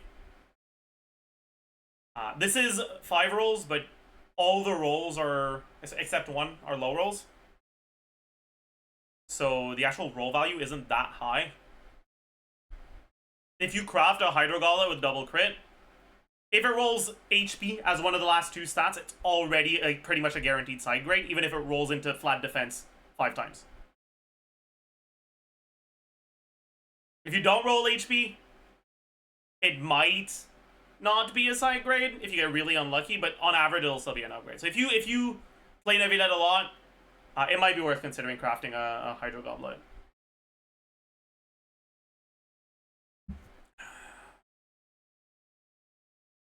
You could also consider crafting an HP Goblet. Most realistically, an HP Goblet with these same stats is almost a guaranteed upgrade. The problem with that here is that your high roll potential on an HP Goblet is lower because an HP Goblet can't roll HP in the substats, so it's a lot less likely to have as many good rolls. In a perfect world, what you would want is most likely get an upgrade on your Feather and Flower, which is pretty doable as long as you keep an eye out for HP substats. For example, right? My Navidad build is a very good example of that.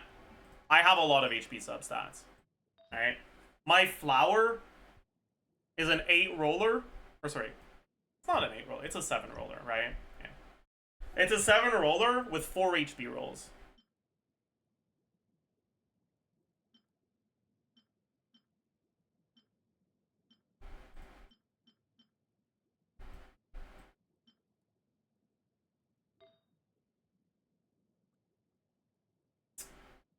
And when I'm not on my freeze team build, and I can go a bit more crit rate, I usually use this Feather and go off piece on the Flower, and that's another 7 roller with HP, right? And it's less crit than yours, but it's still a better piece because of the HP, right? That's just something to keep an eye out for. You have a really, really good circlet, and this is pretty solid for an off piece. And it shouldn't be too difficult to find yourself upgrades for Flower and Feather. So you're still in the realm of resin efficient to farm for Maréchaussée for Navidad if you wanna improve his build. You need more EM. First thing I noticed is Wolf's Gravestone with attack sands. That's not ideal. You really, really want an EM sands. You do have EM in your substats, but attack sands is even worse with Wolf's Gravestone because it's already so much attack.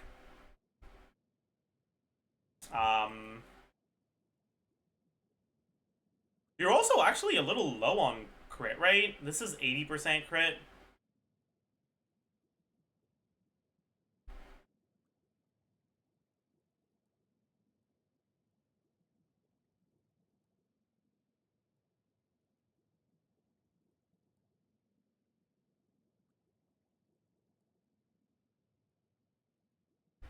Maybe it's double cryo, I guess, yeah.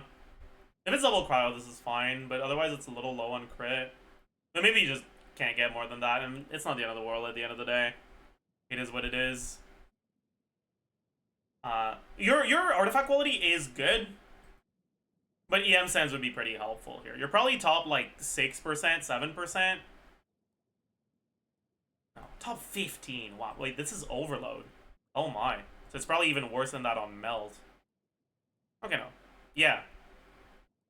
Top 20% on melt. Yeah.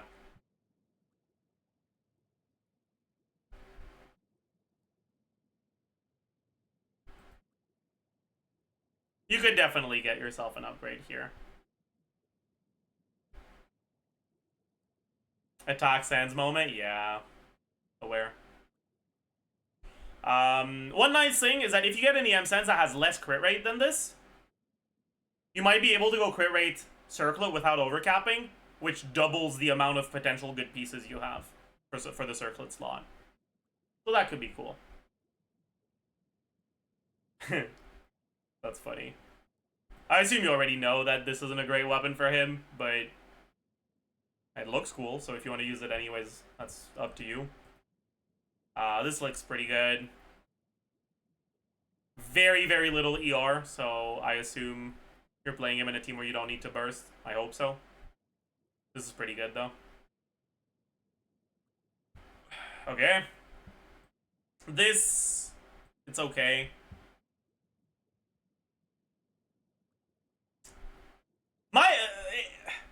It's so hard for me to evaluate Navia builds, because, like...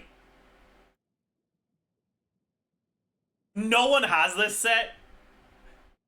So even if, like, the stats here are, like, honestly pretty bad, this might still be top 10. Just because no one has this set. Everyone's on 2-piece, 2-piece. Okay, it's not. It's 35. Yeah, okay, it's pretty bad. Aware. If you play Navia, don't forget to level her skill and burst. A talent level 888 Navia will do about as much, if not more, as a talent level 6-10-7 Navia. And it's a lot less Mora, because talents 9 and 10 are so expensive. You should at least get normal attack and burst to 8.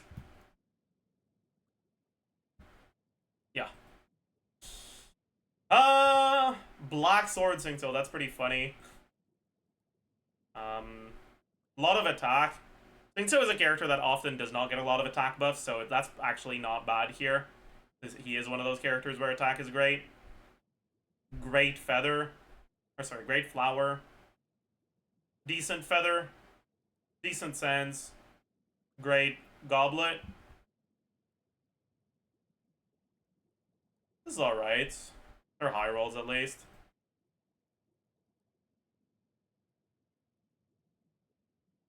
I will say your ER is really low for a lot of teams, so it's depending on the team, you might struggle with your ER here. But good stuff.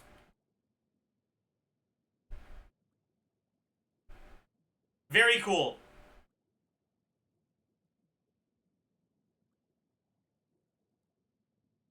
Alright. Time for the 5th one.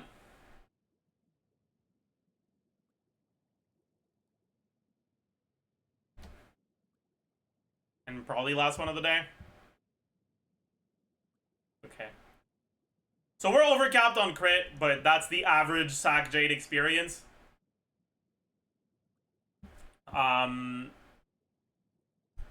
This is fucking insane, though.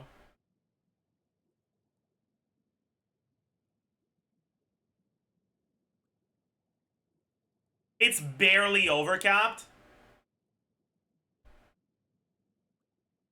26 crit rolls. That's, like, actually insane. This might be double digit in the Sack Jade leaderboard. There's no HP percent, so maybe not.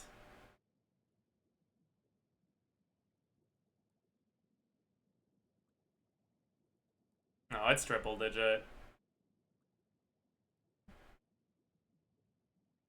Yeah, that circlet is really funny. That's true. I mean, fuck, that's great. That's great. That's okay, dude. Okay, dude. Could definitely use a little bit more HP percent on your pieces, but like these are all harmful to my eyes, so we need to move on. Okay, White Tassel Arlecchino. Are you an Arlecchino hater? Because I notice you have R2 Sack Jade, but White Tassel on Arlecchino, and I feel like that's not a result that happens unless you hate Arlecchino. Like, that refinement on Sack Jade could have been a Ballad of the Fjords, which is a massive upgrade over White Tassel. Assuming you're playing Melt teams, which from the amount of VM you have, I feel like you probably do.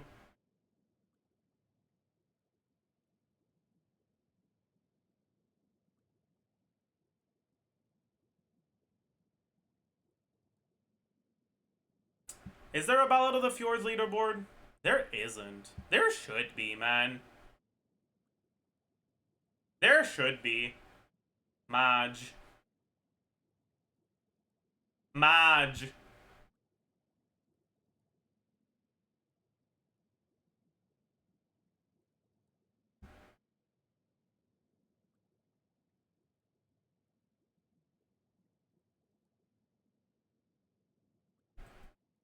Right, because base attack, attack percent, flat attack, total attack, crit value, crit multiplier, damage percent, EM multiplier,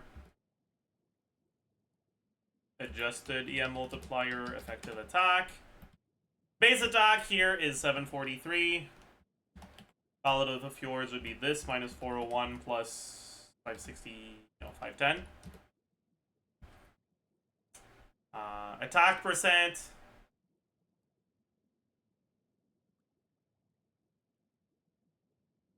We have none in our substats. That's crazy. So 46.6, 18, Power Resonance, Noblesse, PTDS. Most likely. Flat attack. They don't showcase their Bennett. There isn't a single SIG weapon. No, there is a SIG weapon. Only one, though. Should we assume they have Aquila? Fuck it. Why not?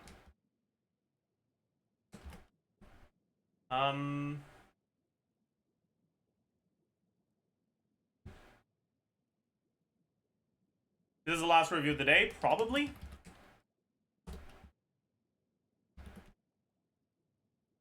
Okay, crit value. This is...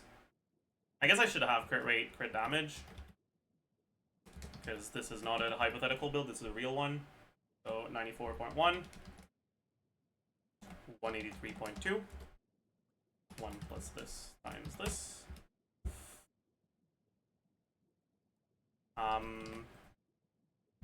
Minus 23.4 plus 27.6. Damage percent, 54. 40. Bennett C6. Cinder City. White Tassel.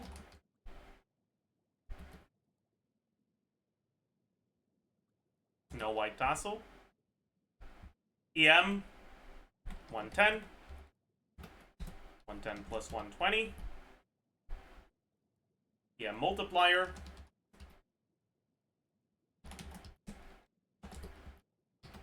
Am I missing any sources of damage percent, by the way? Set bonus, passive, Bennett C6, Cinder City, White Tassel, Goblet. Right? That's kind of important.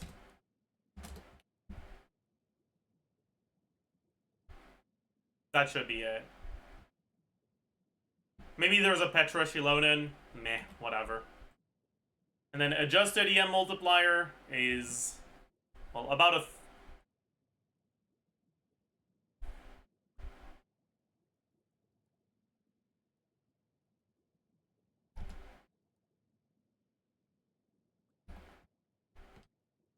it's about that. Which brings your effective attack.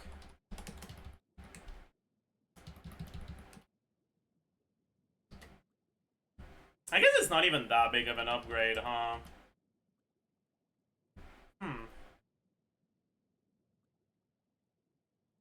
I guess you already have a decent amount of VM and subs, huh? Okay.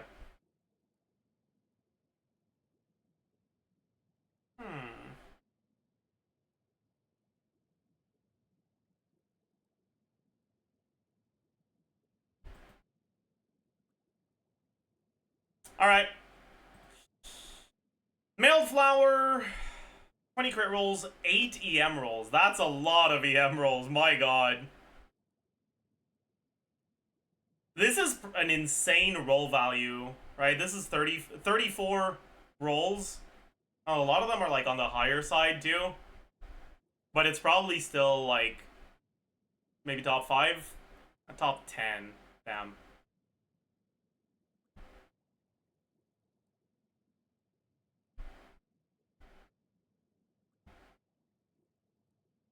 because attack sense. Like, with this much EM and subs, then EM sense isn't as good, but especially with Meld Flower, but yeah. Sword of Dissension.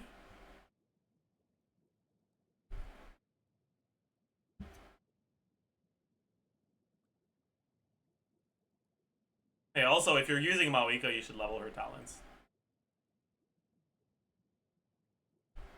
I assume this is either supposed to be a drip thing or an unintentional thing, and someone else is on her weapon. I also assume you play her with Nevirette, because her ER is way too low for any other team, and she's on Golden Troop. 22 crit rolls, 25 rolls, 27 rolls. This is okay. Not the best, but not completely awful. I hope this is not the weapon you use. This is... If you actually do use this weapon, you're probably going to need an ER sense. Because this is... Even in Nevirette teams, this is on the low side. But if you're using Pipe or Festering, you're probably fine. Iron Sting is fine. ER is fairly high, so that's pretty good. Yeah, nothing to say here. That's very funny. 10, 20 crit rolls, 8 ER rolls. That's pretty high. A lot of Itos are low on ER. It's nice to see some Itos that actually have comfortable amounts of ER, but, I mean, yeah, again, I'm assuming this is not what he's supposed to be on. Oh boy. Okay, what is this? 28 crit rolls, 6 EM rolls, that's okay. ER is fine for Mawika teams, but it might be a little low if you play Arlecchino teams. From the fact you have C1 on Arlecchino, you might end up playing her a decent amount. And if you're playing her with Citlali, the ER might be a little scuffed, depending on what your last thought is. Because less Night Soul Burst means less particle, or less flat energy generation. Less flat energy generation means higher ER requirements.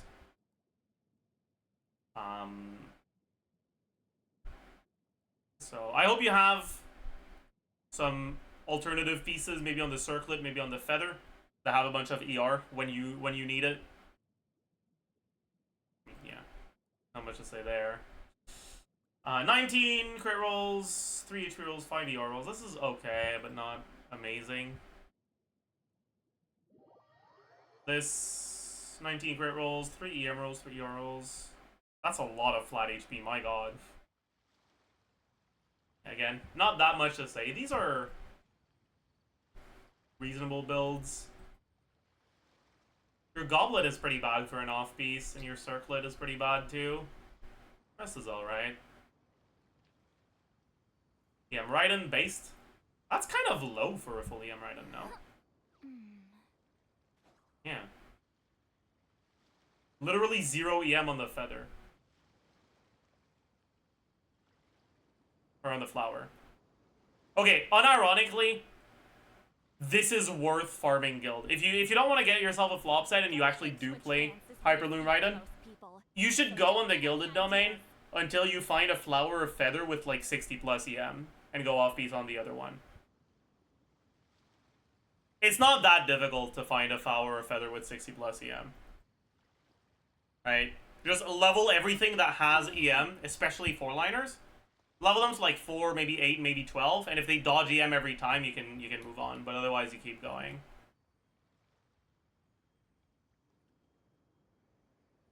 And then, yeah, again, I'm assuming this isn't the proper build. Alright. I also see 18-star Spiral Business. Because it's exactly 18-star 10-3, I'm assuming it's just because you haven't done it yet this cycle. So it's probably not because you're struggling. Alright. And that marks the 5 UID reviews of the day.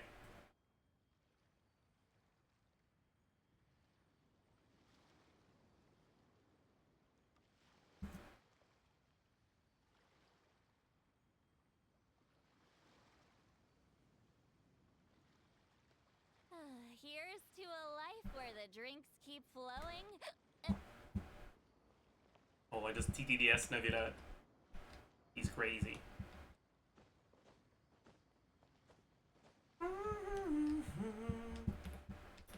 Alright, what should we do now?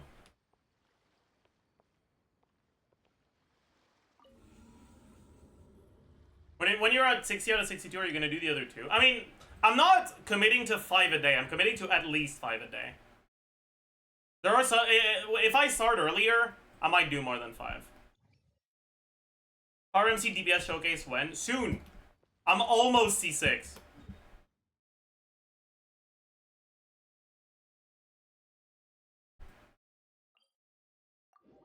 I'm reputation level 3 in both the Flower Feather clan and the Masters of Nightwind.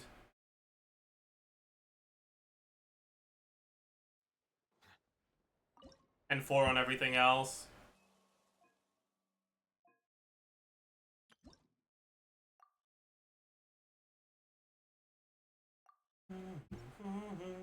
I could get it to C6 today if I just did the quest, but I can't be bothered right now.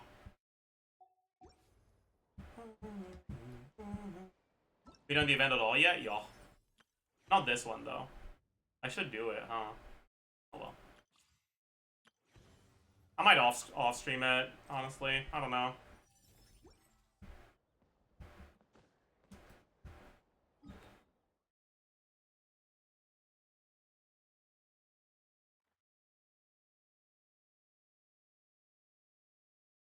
There's 400k vape burst and 70k skill, 40k normal attack vapes with Reina. Yeah, I mean, that's alright, I suppose.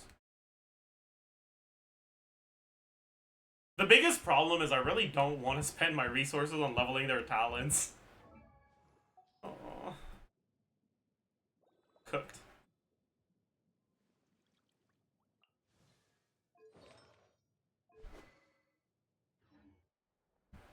And the worst thing is you kind of have to level all of them if you play carry RMC.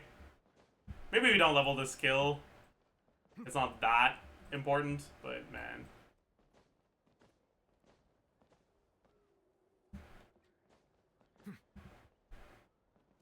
I'm gonna see Lali on a rerun. What's a good amount of ER to have on her to be on the safer side? I want to play her more with Arlecchino than Marika. Is it with Shilonen or with a different last slot? Because Shilonen gets you, like, basically 2 more Night Soul bursts. Alright, default Night Soul burst cooldown is 18 seconds. With 1 Natlun.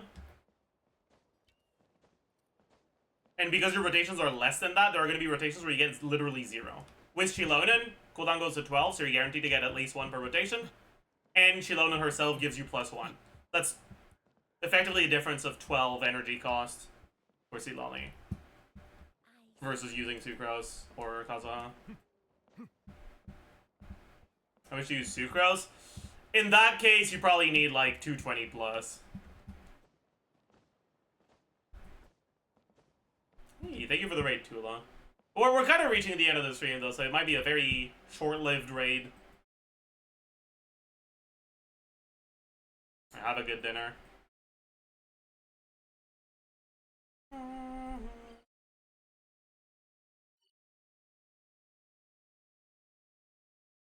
Your sense, yeah, you're gonna need your sense for sure.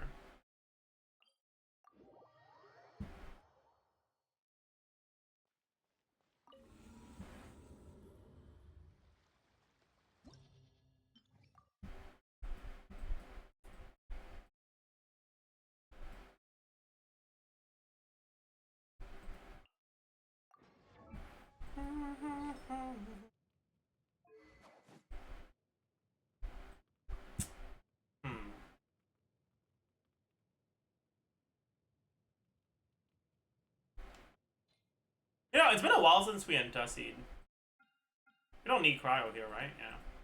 Let's Entussie.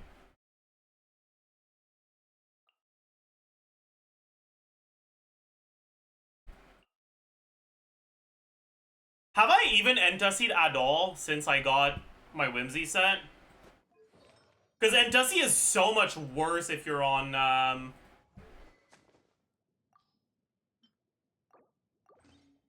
if you're on a Glad.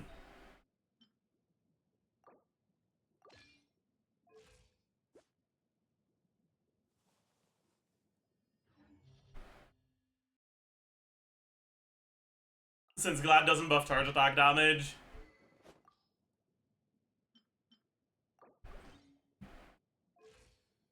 What is N2C? It's N2 and then C.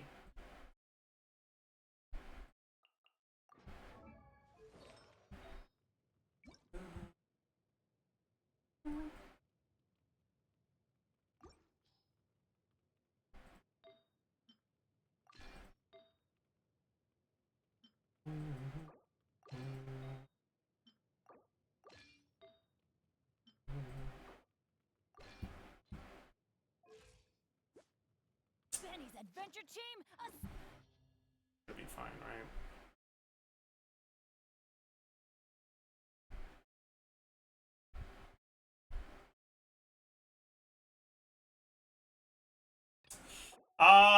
What do we do for the lava dragon statue?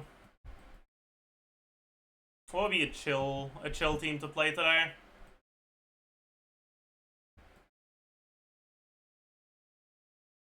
What about Maoika Chevreurs? I very rarely play Maoika as a carry in Chevreurs teams. It's been a while since I did it. Have I even done it once since Yonsan came out? I might not have.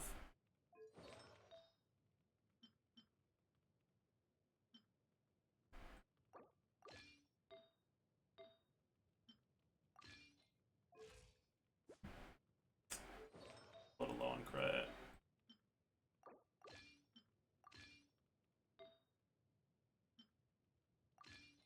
Might be overcapped here. Yeah, tiny little bit overcapped.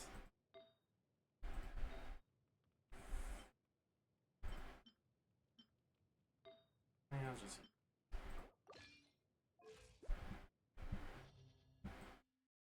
EM Auron goes hard.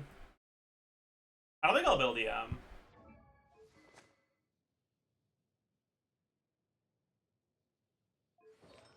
Because I'm too lazy to gear.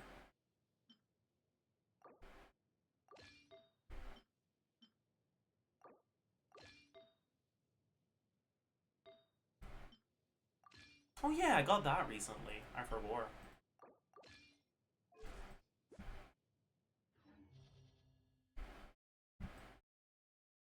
I might as well give him attack sense, huh? I'm off. I can go off piece anyways. It's my best attack sense. Probably this one, right? Good.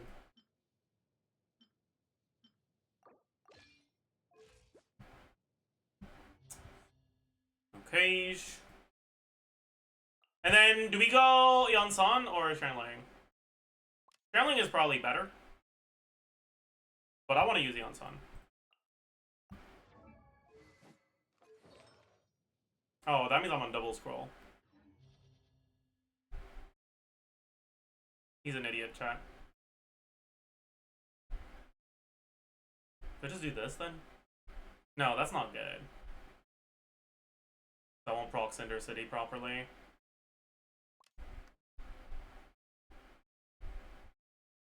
I'm too lazy to change my gear. And I'm pretty sure the Shanling stuff is scuffed right now. Like, yoinked one of her pieces. I'll just...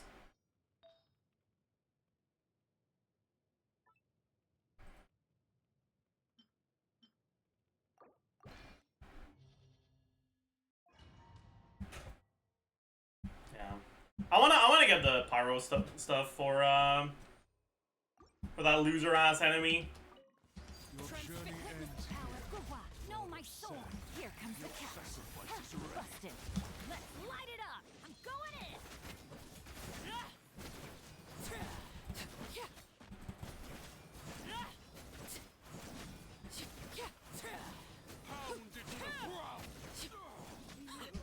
Overruled. Yes. Oh, did I? Rain cutter. Rain outlines your. Gotcha. Things are about to get dicey. Teamwork is dreamwork. This is the worst grouping I've ever had in this chamber. Somehow I only hit one of them. I guess it's because I hit them from range with Singto. Your journey ends here. Witness the power of Gua. Your sacrifice Busted. is ready. Game's up. Fun's over. Huh? Everybody Everybody stand back.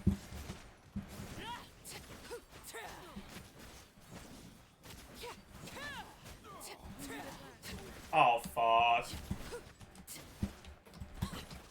Bro, please. Bro, please just group. Man, I am big. There we go.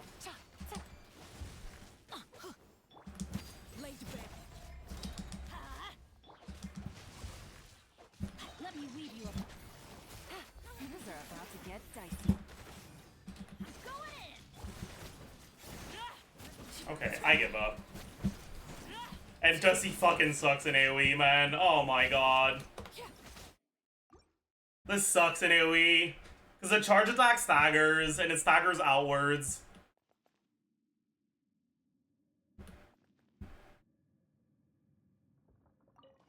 Your journey ends here. Light it up. Rain cutter. Your sacrifice Here is comes ready. the catch. Quietly now. Teamwork is dream.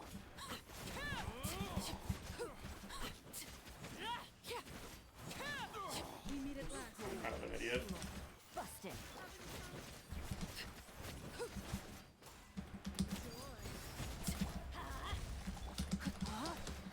Let me weave you.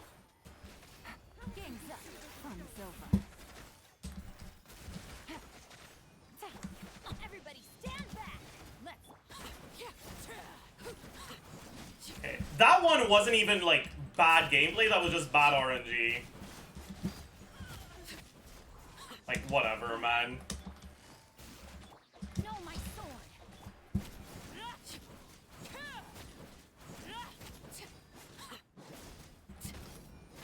Just get me to the fucking single target chambers. Begging. Farewell. Time to say hello. Justice will prevail. Final warning. Stop for this. Pyroclastic Maybe I should have waited for this, but...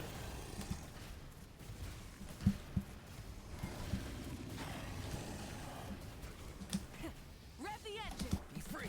Tell me what you see. You asked for it. Help your. Light of the blazing sun.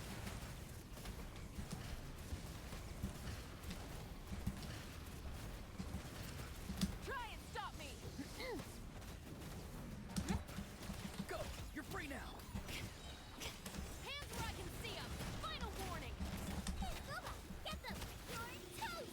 Pyroclastic surge. Is that C6 Oron? Yeah, I got a C6 recently.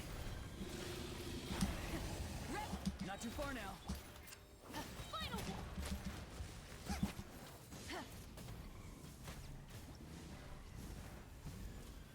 Incinerate.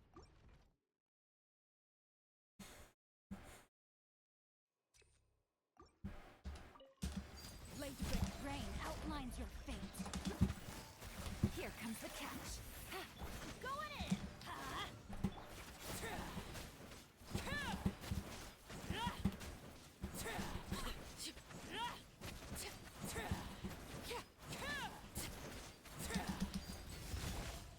Gotcha. Let's light it up. Let me weave you a verse. Body and game's up. Fun's over. Teamwork is dreamwork. Huh? Quietly now.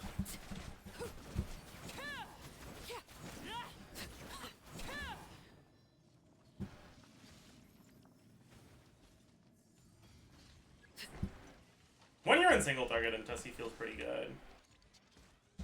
Overruled. Let's light it up. Witness the power. Busted. Things are about to get dicey. Everybody stand back.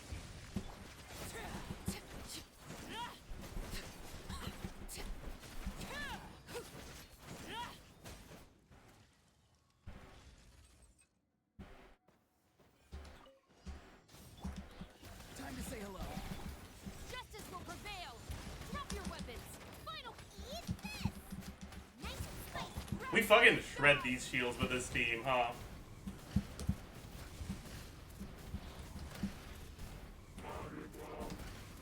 Full throttle.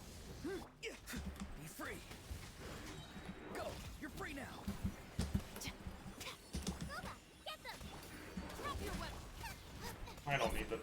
burst. Blazing sun.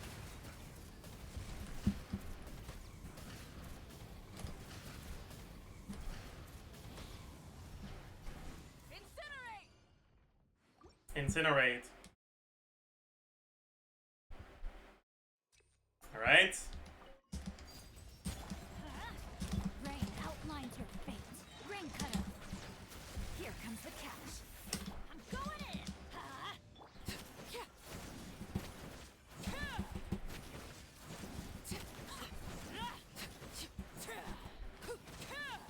Let's light it up. Oh, we're cooked, aren't we? We're not gonna be able to. Ah, that's fucking annoying.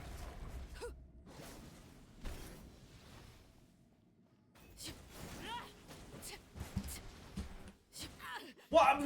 Fucking dog shit game. Everybody stand. Witness the power of the rock. No, my fingers are about to get dicey. Gotcha. Transfixed.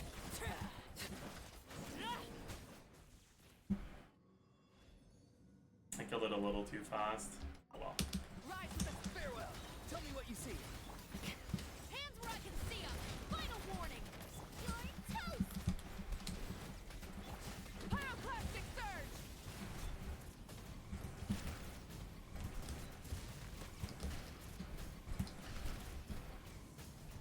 Try and stop me. Not too far now. Time to say hello. Justice will prevail. Drop your weapons. Eat this! I'm the Zajef. Light of the blazing sun.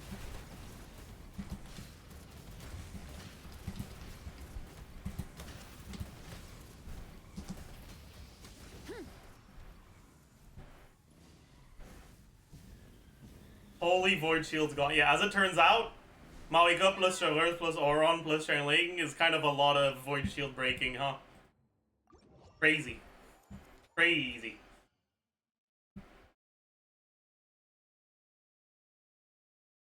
Alright, I think that's gonna be it for today. I hope you all enjoyed your stay. Hope you had a good time. Tomorrow we'll probably do the Ask Zajef Raiden.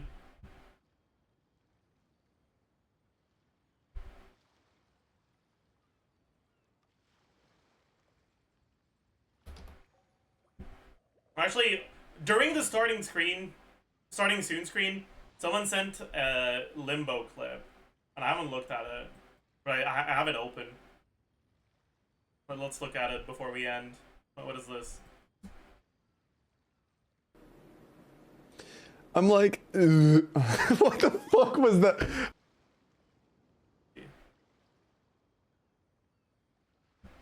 Water comes in many flavors. Mondstadt's water is crisp. Is Ix's Wua From Liyue, thing over? aftertaste. Playing Genshin? In Inazuma, You can raid the Ix. water Stabilize.